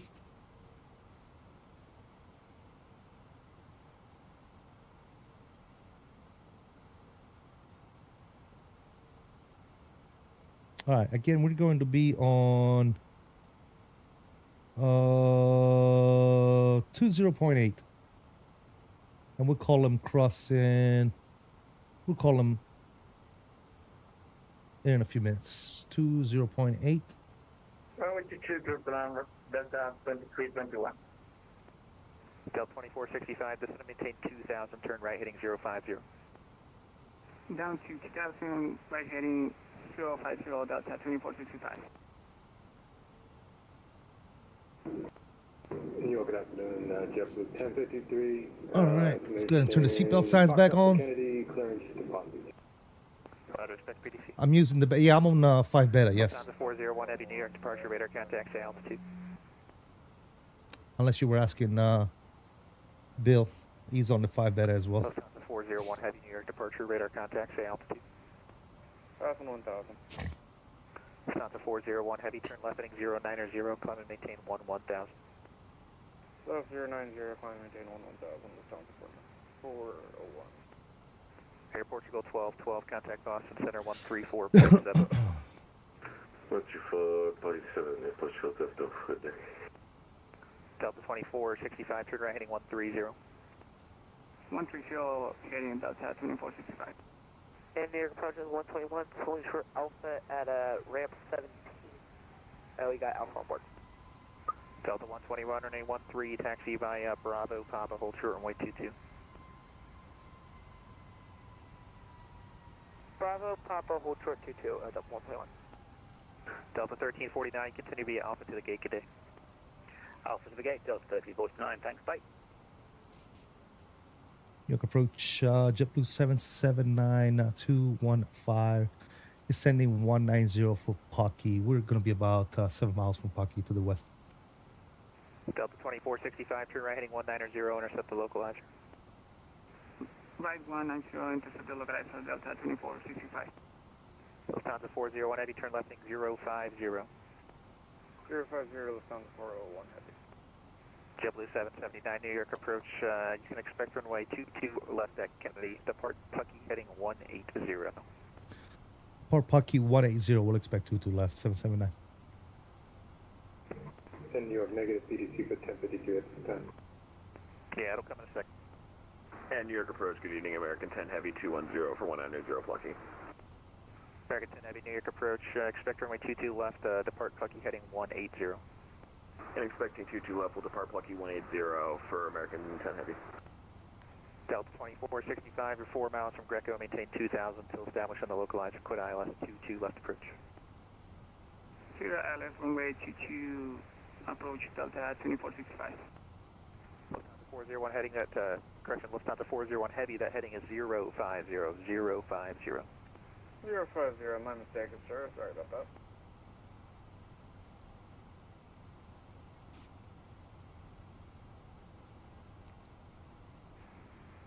New York approach, November 649 Whiskey, Oh, we're shit. on the ground here. Wrong button. We're ready for taxi. I wanted to get JFK right there, baby.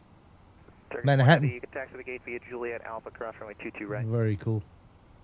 Taxi the gate via Jet Alpha, cross to right, Turkish 1 Heavy. Delta 2465, wind 180 and 10, runway 22, clear to land. Runway 22, clear to land, Delta 2465. JetBlue 779, descend and maintain 16,000 on the Kennedy altimeter 3028. 16,000, correction, 3028 on the altimeter, 779. Delta 2321, taxi via Bravo Echo Alpha to the gate.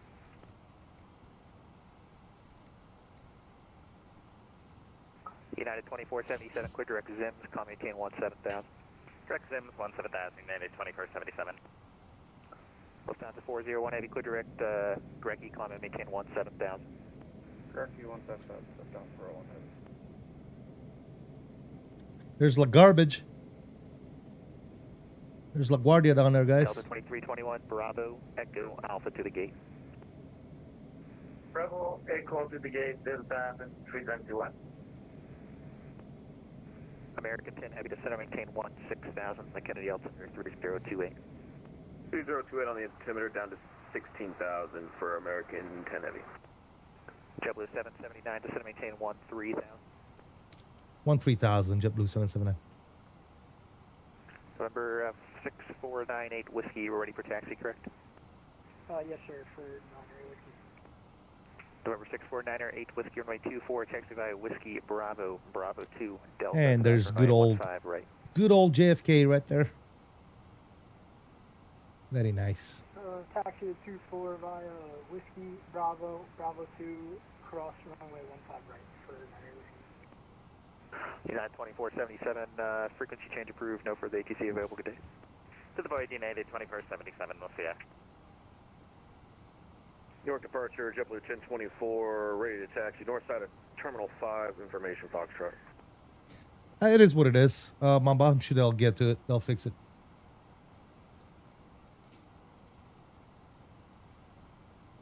And I'm sorry, I was talking with the controller. Who was requesting taxi?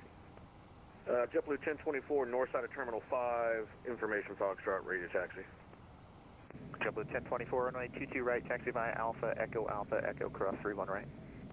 22 right via Alpha Echo, cross 31 right, JetBlue 1024. Yeah, that's Heavy, descend and maintain 13,000. that's one thing we don't. And down to 130,000. We're not going to be liking is Airbuses. Lufthansa 401 Heavy, contact Boston Center 134.7. That's for sure. In New York, JetBlue 1053 is T5, show it's Delta Alpha behind company, ready to taxi as well as function. JetBlue 1053, runway 22 right, taxi by Alpha Echo, and cross runway 31 right, can follow the company traffic. Follow company traffic 22 right, Alpha Echo, accent for JetBlue 1053.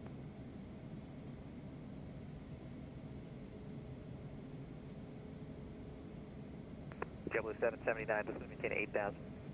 Can you send down 8,000, JetBlue 779?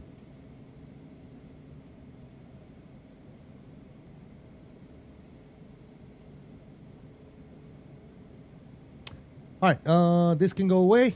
We don't need that anymore.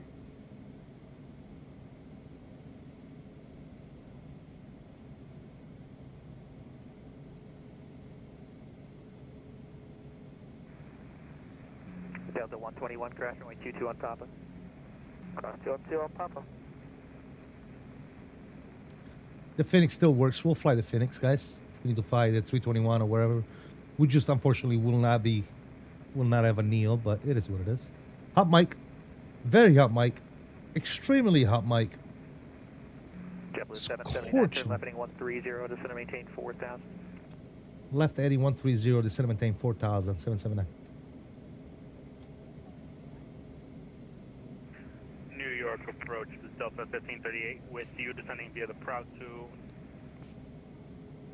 By the way, guys, if you haven't already done so, please smash those likes if you've enjoyed the stream thus far. Appreciate you guys. Those of you that have been hanging out this whole time, I really do appreciate it. Thank you, guys. And shout out to Mr. Master for flying along today, bro. Shout out, brother. Shout out. Thank you for the traffic. The company traffic, that is. Appreciate it. And Delta 121, holding short 13. Delta 121, wind 180 at 10, and 13, clear for takeoff. 13, clear for takeoff, Delta 121.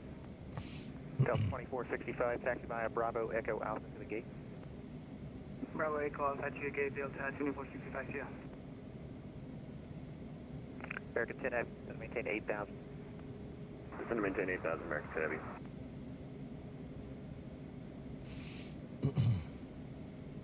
Delta 1538, descend and maintain 10,000. 10,000 for 1538.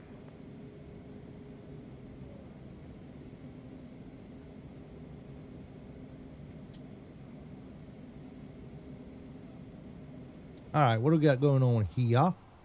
We're at 10,000 feet. LS system can go ahead and come on. We'll get some lights on as well. There you go. Virgin 138 Heavy, you ready to taxi?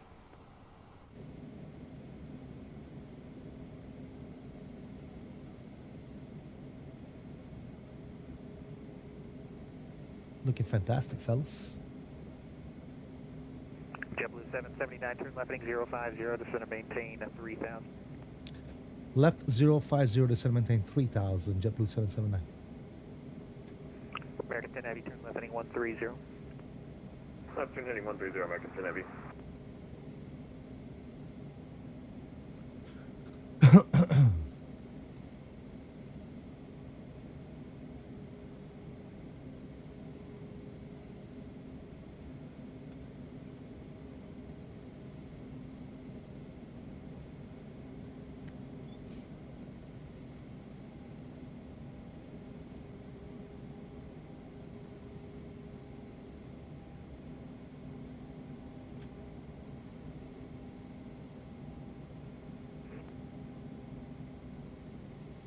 Delta 121, New York departure, radar contact, say altitude. We are 1,400 for 3,000. Delta 121, climb and maintain 10,000. Climb and maintain 10,000, Delta 121. Virgin 138, Heavy, spot 13 of the Fox. Moza update? Yeah, I updated it already. Virgin 138 Heavy, runway 22 right, taxi via Bravo Echo, cross runway 31 right. Bravo Echo, cross 31 right. All right, we're going to be going medium on the brakes. Virgin 138 Heavy. LS system's already on. 24, wind is 180 on 11, runway 22 right, clear for takeoff. 22 right, clear for takeoff, JetBlue 1024. American 10 Heavy, turn left heading 080. Left turn 080, American 10 Heavy.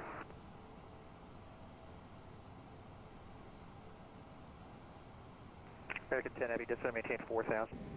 Down to 4,000, 10 Heavy.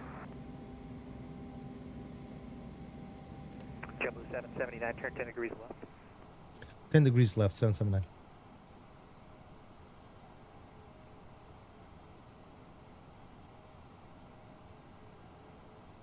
The new FSLab update is already out for Simulate 5. Thank you, FSLab, for not being like the Phoenix. They got on that shit quick, fellas. 6498 Whiskey New York departure on departure fly heading up Oh, 170. good lord. You hear that, Trusset? 160 at 10.24 clear for takeoff. Now, that's a quick-ass update right there. LAX takeoff, clear for fly heading up 170, Hmm. runway 24, clear for takeoff. American 10 Heavy, turn left heading 040. Left turn 040, 10 Heavy.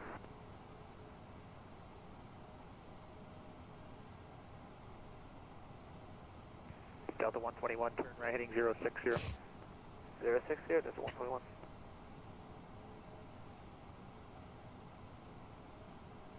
That's some quick shit right there. Hey, JetBlue 1053 is ready to do it. JetBlue 1053 near departure, runway 22 right, line up and wait. Line right, 22 right, JetBlue 1053. York approach, JetBlue 606 with you 13.2 to 711,000, Fogo 4, we have information Alpha. JetBlue 606, Newark, approach the Newark altimeter 3025, expect ILS 22 left approach. 3025, expect I don't see it. Well, you should. Delta 121, clear direct to Merritt, maintain 17 down. Information Foxtrot. Delta 121, clear direct to Merritt, maintain 17,000. Locked again. Delta 121, clear direct Merritt, climb maintain 17,000. Merritt 17,000, Delta 121. Delta JetBlue 1024 airborne 1.5, climbing 5,000 via departure. Delta 1538, descend and maintain 7,000. Descend and maintain 7,000, good 1538, thank you. Captain. JetBlue 779, turn left heading 360. Left 360, 779. Speedbird 33 Kilo Heavy, New York approach. KJ altimeter 3028, expect ILS 22 left approach. 2028, expect ILS 22 left approach, Speedbird 33 Kilo Heavy. November 6498, Whiskey New York departure, radar contact, say altitude. 1,500, climbing 3,000. November 6498, Whiskey New York departure, climb maintain 6,000. Yes. Calamari's just responded on the forum. There you go. Yeah, update. You probably need to relaunch your shit. Make sure and get the update. Departure JetBlue 1024 airborne 3,000, climbing 5,000. JetBlue 1024 Newark, correction, New York departure, radar contact, clear direct to Robbinsville, climb maintain 11,000. Up to 11,000 and going to Robbinsville, JetBlue 1024.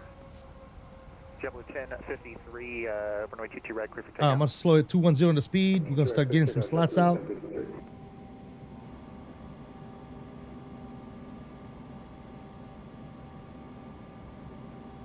American 10, heavy turn 20 degrees left. 20 degrees to the left, and heavy. Good.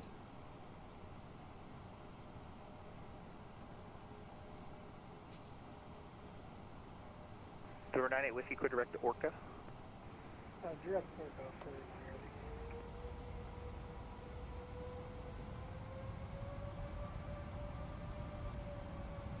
Delta 121, contact Boston Center 134.7.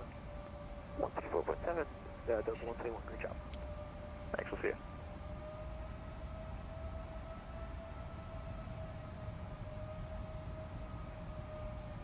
United 1844, we're on the ground at Newark on Romeo Kilo. We're ready for taxi. You have information, Bravo.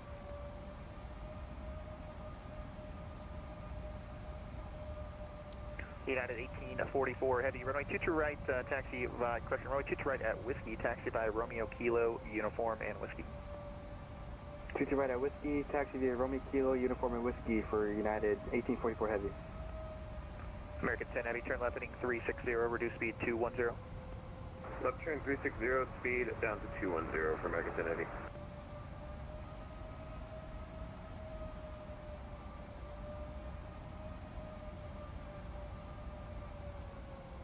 New York departure, good evening, Lindbergh 1027 over at Newark, information Bravo, IFR to Savannah, please. Right, expect a PDC. JetBlue 1053 New York departure, radar contact, say altitude. And 1053 to 2.7 now, climbing 5,000. JetBlue 1053, turn left heading It works 110, nice. maintain 12,000. 110 and 12,000, JetBlue 1053. November 908 Whiskey, climb and maintain 8,000. Up to 8,000 for 9er whiskey. JetBlue 779, turn left heading 310, descend and maintain 2,000. 310, descend and maintain 2,000, JetBlue 779. Delta 1538, descend and maintain 4,000.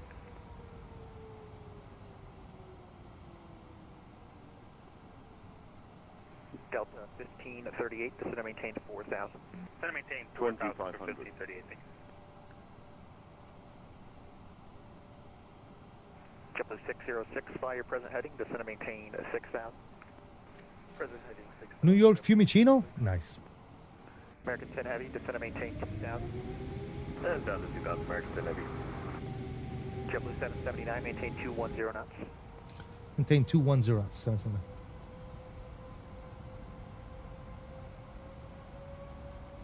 JetBlue 1024, no further ATC available, radar service terminated, frequency change approved, good day. Alright, over to the dark side for JetBlue 1024, thanks for the help today, see ya.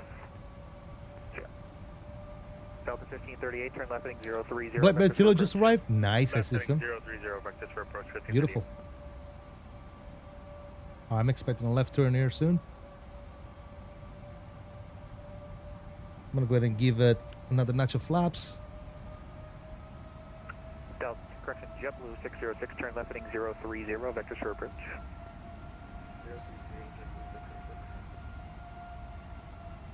JetBlue 1053, clear direct wavy. Direct wavy, 1052. JetBlue 779, turn left heading 250, intercept the localizer. 250 to intercept the localizer, 779. Virgin 138 Heavy, ready to go 22 right. Virgin 138 Heavy, wind 180 Alright, and localizer is active. Clear for takeoff. Let's get the loc star. 22 right, Virgin 138 Heavy. American 10 Heavy, turn left heading 310. Up 10310, American 10 Heavy. JetBlue 779, you're 7 miles from Valpo, maintain 2,000 until established on the localizer. Quit ILS 22 left approach, maintain at or above 180 knots until Valpo. Air about 10 above 2,000 to fully established with the localizer 22 left, 779.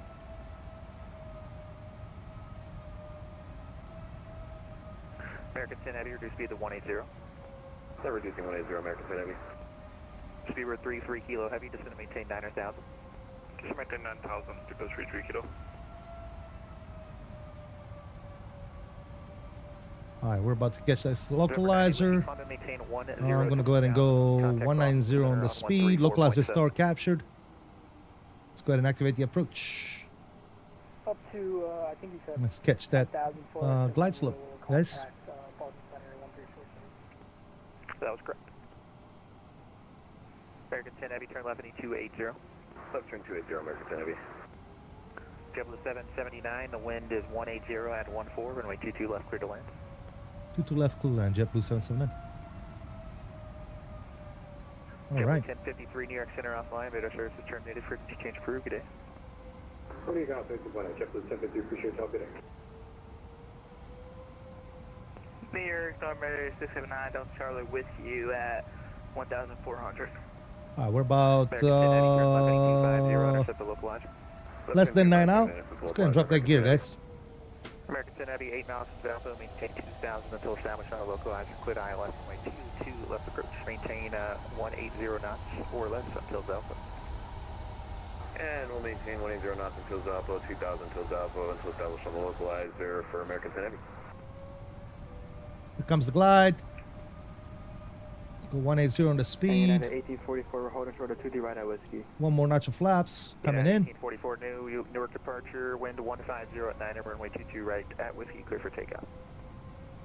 2D right at whiskey, clear for takeoff, and at 1844. Let's turn the rest of our lights on. Nose lights. And I think somebody called trying to check on. Sounds are coming up. We've been cleared to land, ladies and gentlemen. November 679, Delta Charlie. November 679, Delta Charlie, New York approach, go ahead. We just wanted to let you know we're into Bravo. We'll be landing shortly. Can they? We'll let you know when we can get the vectors into final.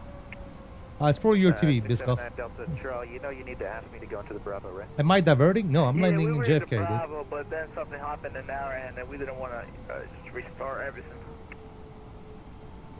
All right. What are your intentions? I see that you're in the Hudson corridor right now. Where did you say you want to go?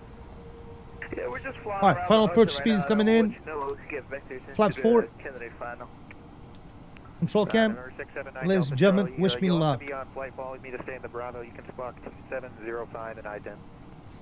Wait for that. 2705. Let's go ahead and 9 Delta Charlie. take over the aircraft now. My aircraft. 10 heavy when 18014 left, clear to land. Runway 22 left, clear to land, American 10 heavy. Speedbird 33 kilo heavy, descend and maintain 5,000. A little low here. The glide slope took us a bit too low. I don't know why it did that. It's alright. We'll correct. Degrees right, descend and maintain 3,000. 040 and descend and maintain 3000 to 1538. November 679 Delta Charlie, New York approach radar contact. Cleared into New York class Bravo airspace. Maintain VFR at 1,500. The LaGuardia Alpha 3025. Almost forgot the recording, guys. Jeez. We're back on track now.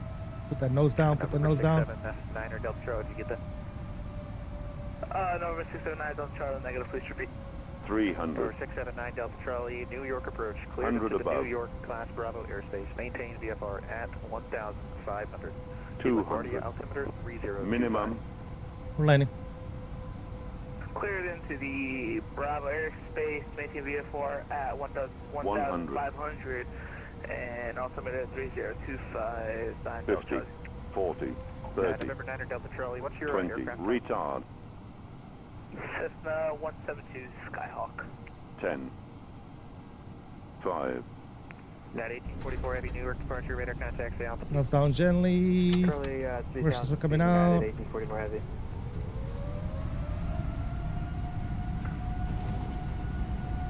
There's that nose. 1844, turn right, 310, climb and maintain 10,000. Can we make it over here? Auto brake off. Oh yeah. Oh yeah. November 679er Delta Charlie, follow the Hudson northbound as per the... Auto brakes off. Yep, we are falling north for the Hudson River, 9 Delta Charlie. Virgin 138 New York departure radar contact, stay altitude.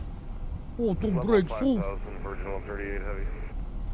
Virgin 138 heavy, turn left heading 090, climb and maintain 11,000. Left 090 up to 11,000, Virgin 138 heavy. Speedbird 33 kilo heavy, descend and maintain 4,000.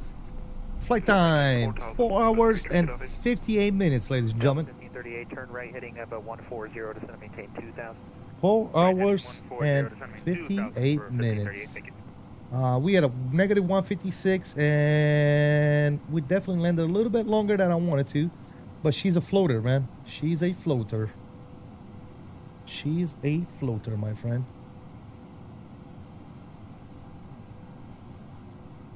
And New York JetBlue 779 vacated, the 22 left on hotel.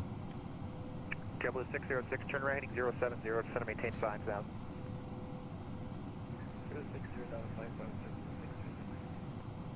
Lundberg 1027, runway 22 right, tack at whiskey. Did I goose it? Yeah, I goosed the shit out of it, dude. All right, master switch on the APU is coming on. We can turn you off. Delta 1538, turn right heading 190 TA and accept the only localizer. on you. Right heading 190 and accept the localizer for 1538. JetBlue 779, you taxi via hotel, cross runway 22 right, correction, hotel and Bravo, cross runway 22 right to the gate. Hotel Bravo, cross 22 right to the gate, 779, thanks. Virgin 138 heavy, turn left heading 050. All right, let's start cleaning this bad boy up. Spoilers, retract, flaps coming up. Maintain 3,000. Continue on to Fiumicino, I assume. Negative. Negative, my friend. There's Mr. Mastro, just landed behind us. Thank you, Mr. Mastro, for flying along. Appreciate you, brother. Appreciate you, my dude. Alright, we're gonna continue straight here. Hotel cross 22 right, and then right on Bravo to gate 510. I believe that's what I wanted, right? We're gonna stop the recording, and we're parking at 510. So we need to go to menu over here, go to options, channel, GSX,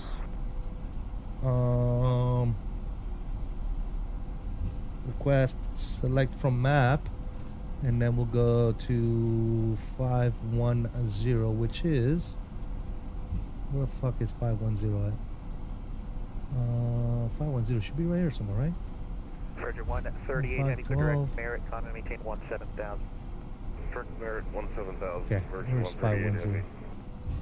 510 is Terminal 5. It's right here. So JetBlue 606, heading 100. for this is gate 10, I guess. United 1844, Select. clear direct Newell, climb maintain 17,000. Direct Newell, climb maintain 17,000. No. 1844 heavy. Delta 1538, Alright, the should be wind good. 190 at 14, gust 21, runway 22, clear to land. Runway 22, clear land, 1538. We'll take it on this way. Strobes can go in and come off. We'll clear the runways. We'll turn right on Bravo. Speedbird 3 kilo heavy, descend and maintain 2,000. Descend maintain 2,000, Speedbird 3 kilo heavy. Let's go ahead and start the APU.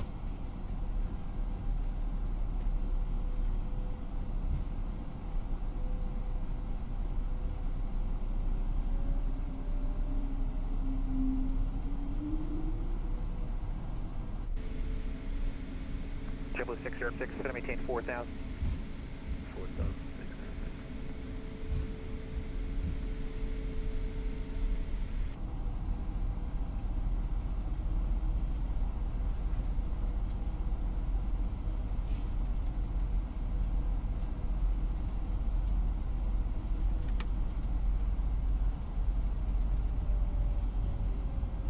Virgin 138, heavy contact Boston Center 134.7, good day.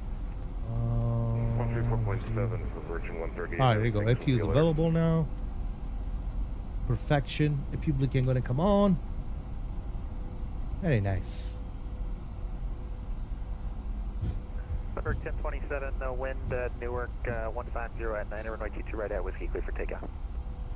Very nice, guys. Awesome flight. Hope you guys enjoyed it as much as I did. ATC available, radar service terminated, frequency change approved, good day. Frequency change approved, thanks. Good ATC, have a good night, United 1844 heavy. See ya. See ya.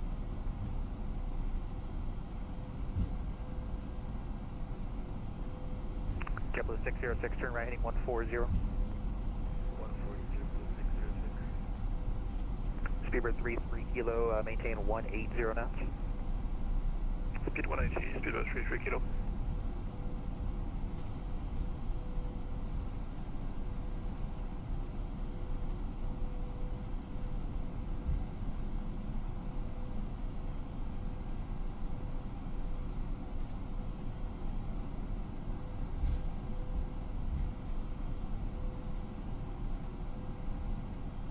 Speedbird 3 kilo, heavy turn left heading 250. Not sure how much I enjoyed it. I enjoyed it very much, dude. And I enjoyed it mostly because I had a bunch of you guys in the chat keeping me company, talking about stuff. That's the best part. All right, taxi light is off, New York approach, Kennedy Alpha 3028, expect ILS 22. and we're parking right there. This is exactly where the real world flight parked, right here. Miles from Zalpo, maintain 2,000 until established on the localized, quit ILS runway 22 left approach. Maintain 2,000. Hang, what's going on, man? Over on the vertical stream, how you doing, buddy? JetBlue 606, turn right heading 190, intercept the localizer, descend and maintain 3,000.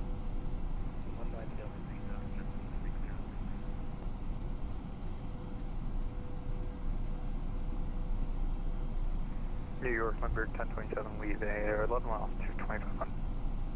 Lindbergh 1027, Newark departure radar contact, direct LV, climb maintain 6,000. Direct LV up to 6,000, Lindbergh 1027.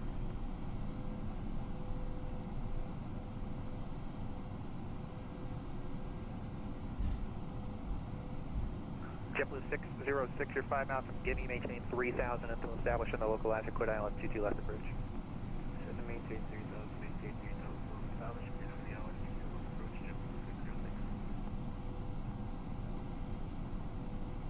606. And stop it.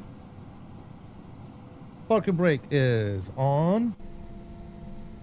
And shut him Kilo down. heavy, wind 180 at 14, 922 left, clear to land. Clear to land, Speedbird 3 kilo heavy. Cabin crew doors to manual and cross-check. In that case, I enjoyed it as much as you did. Nice.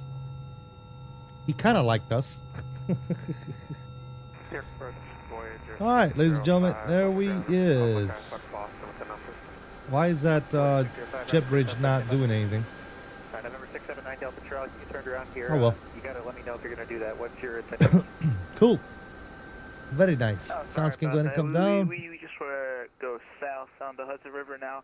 We'll be Mr.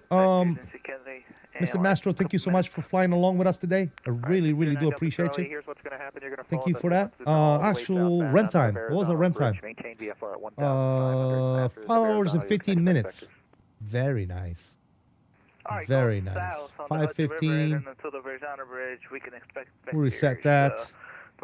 Beautiful. Let's see. The real flight was 5:21 block time. So we beat it. We beat the real flight, ladies and gentlemen. Give yourself a round of applause. Give yourself a round of applause, ladies and gentlemen. We beat the real world flight. Yes, sir, we did.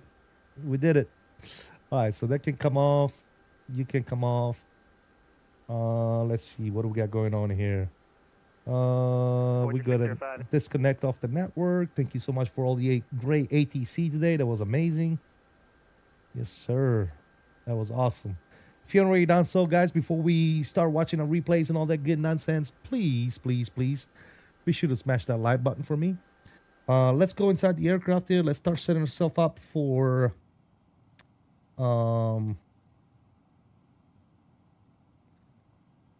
the replay. Start the engines and let's get going, guys. Gonna dump the flops, arm the spoilers, get those engines started.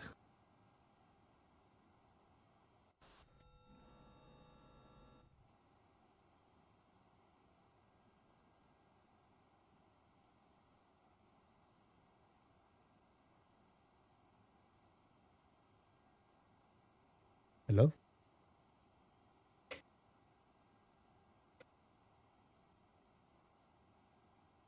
She going or what?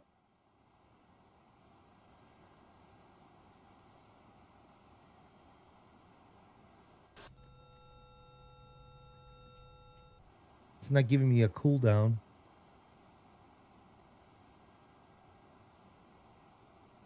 Let me see. I can just probably do panel states, huh? Let's see. Make do panel states.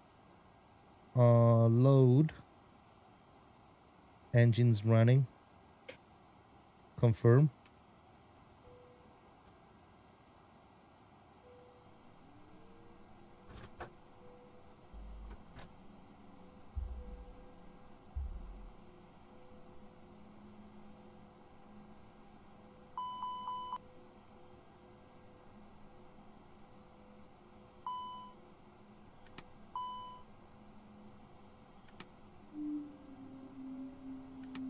Always have this problem with where one engine starts but the other one doesn't.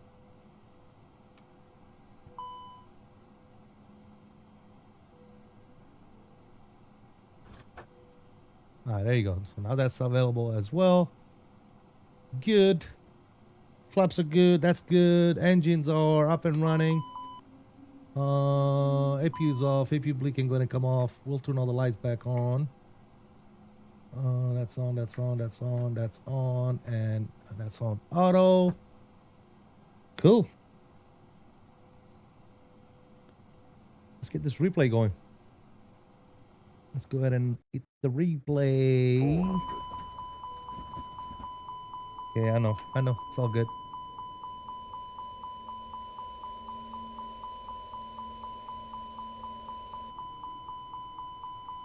Don't sink.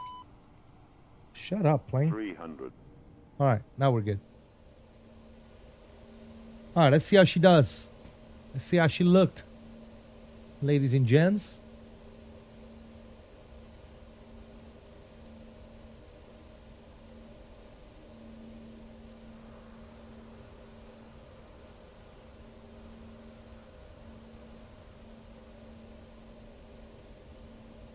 There goes the float. And touchdown. Not too shabby. Not too shabby at all. That nose stayed up for a while too, man. Look at that. Nice. All right, let's look at a different angle here. Let's go with that. Good. Pause.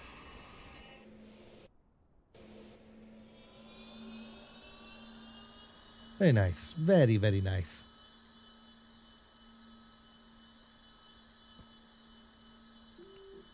Gonna get that outro going, ladies and gentlemen. Yes, sir. Guys, again, man, I hope you guys enjoyed the stream as much as I did. Thank you all for the company. I really do appreciate you guys hanging out with me today on stream and chat, man. Can't thank you enough. Welcome to all the new subscribers today. Thank you guys for subscribing. Those of you that are new to the channel, thank you for the renewed memberships. I want to start by thanking all my sponsors, mods, members, long-standing members of the channel. You guys are amazing. And obviously the rest of my subscribers, you guys are awesome. The ones that keep on coming back and supporting me and the channel, flying along, keeping us company in the chat. I really, really, truly do appreciate it, guys. Again, it was a great flight cross country today. We did LAX to JFK, ladies and gentlemen, in the beautiful FSLabs A321NEO JetBlue colors. It was absolutely amazing. Cool landing. Not the best, not the worst, but definitely a good landing. So yeah, guys, I'm gonna leave you all with some more replays, and I sure do hope to see you guys on the next one, man. And until next time, I'll tell you what I always tell you. I'll salute you all. Please continue to stay safe, have fun, and as always, peace out, guys. I'll see you on the next one. I'm out. See you.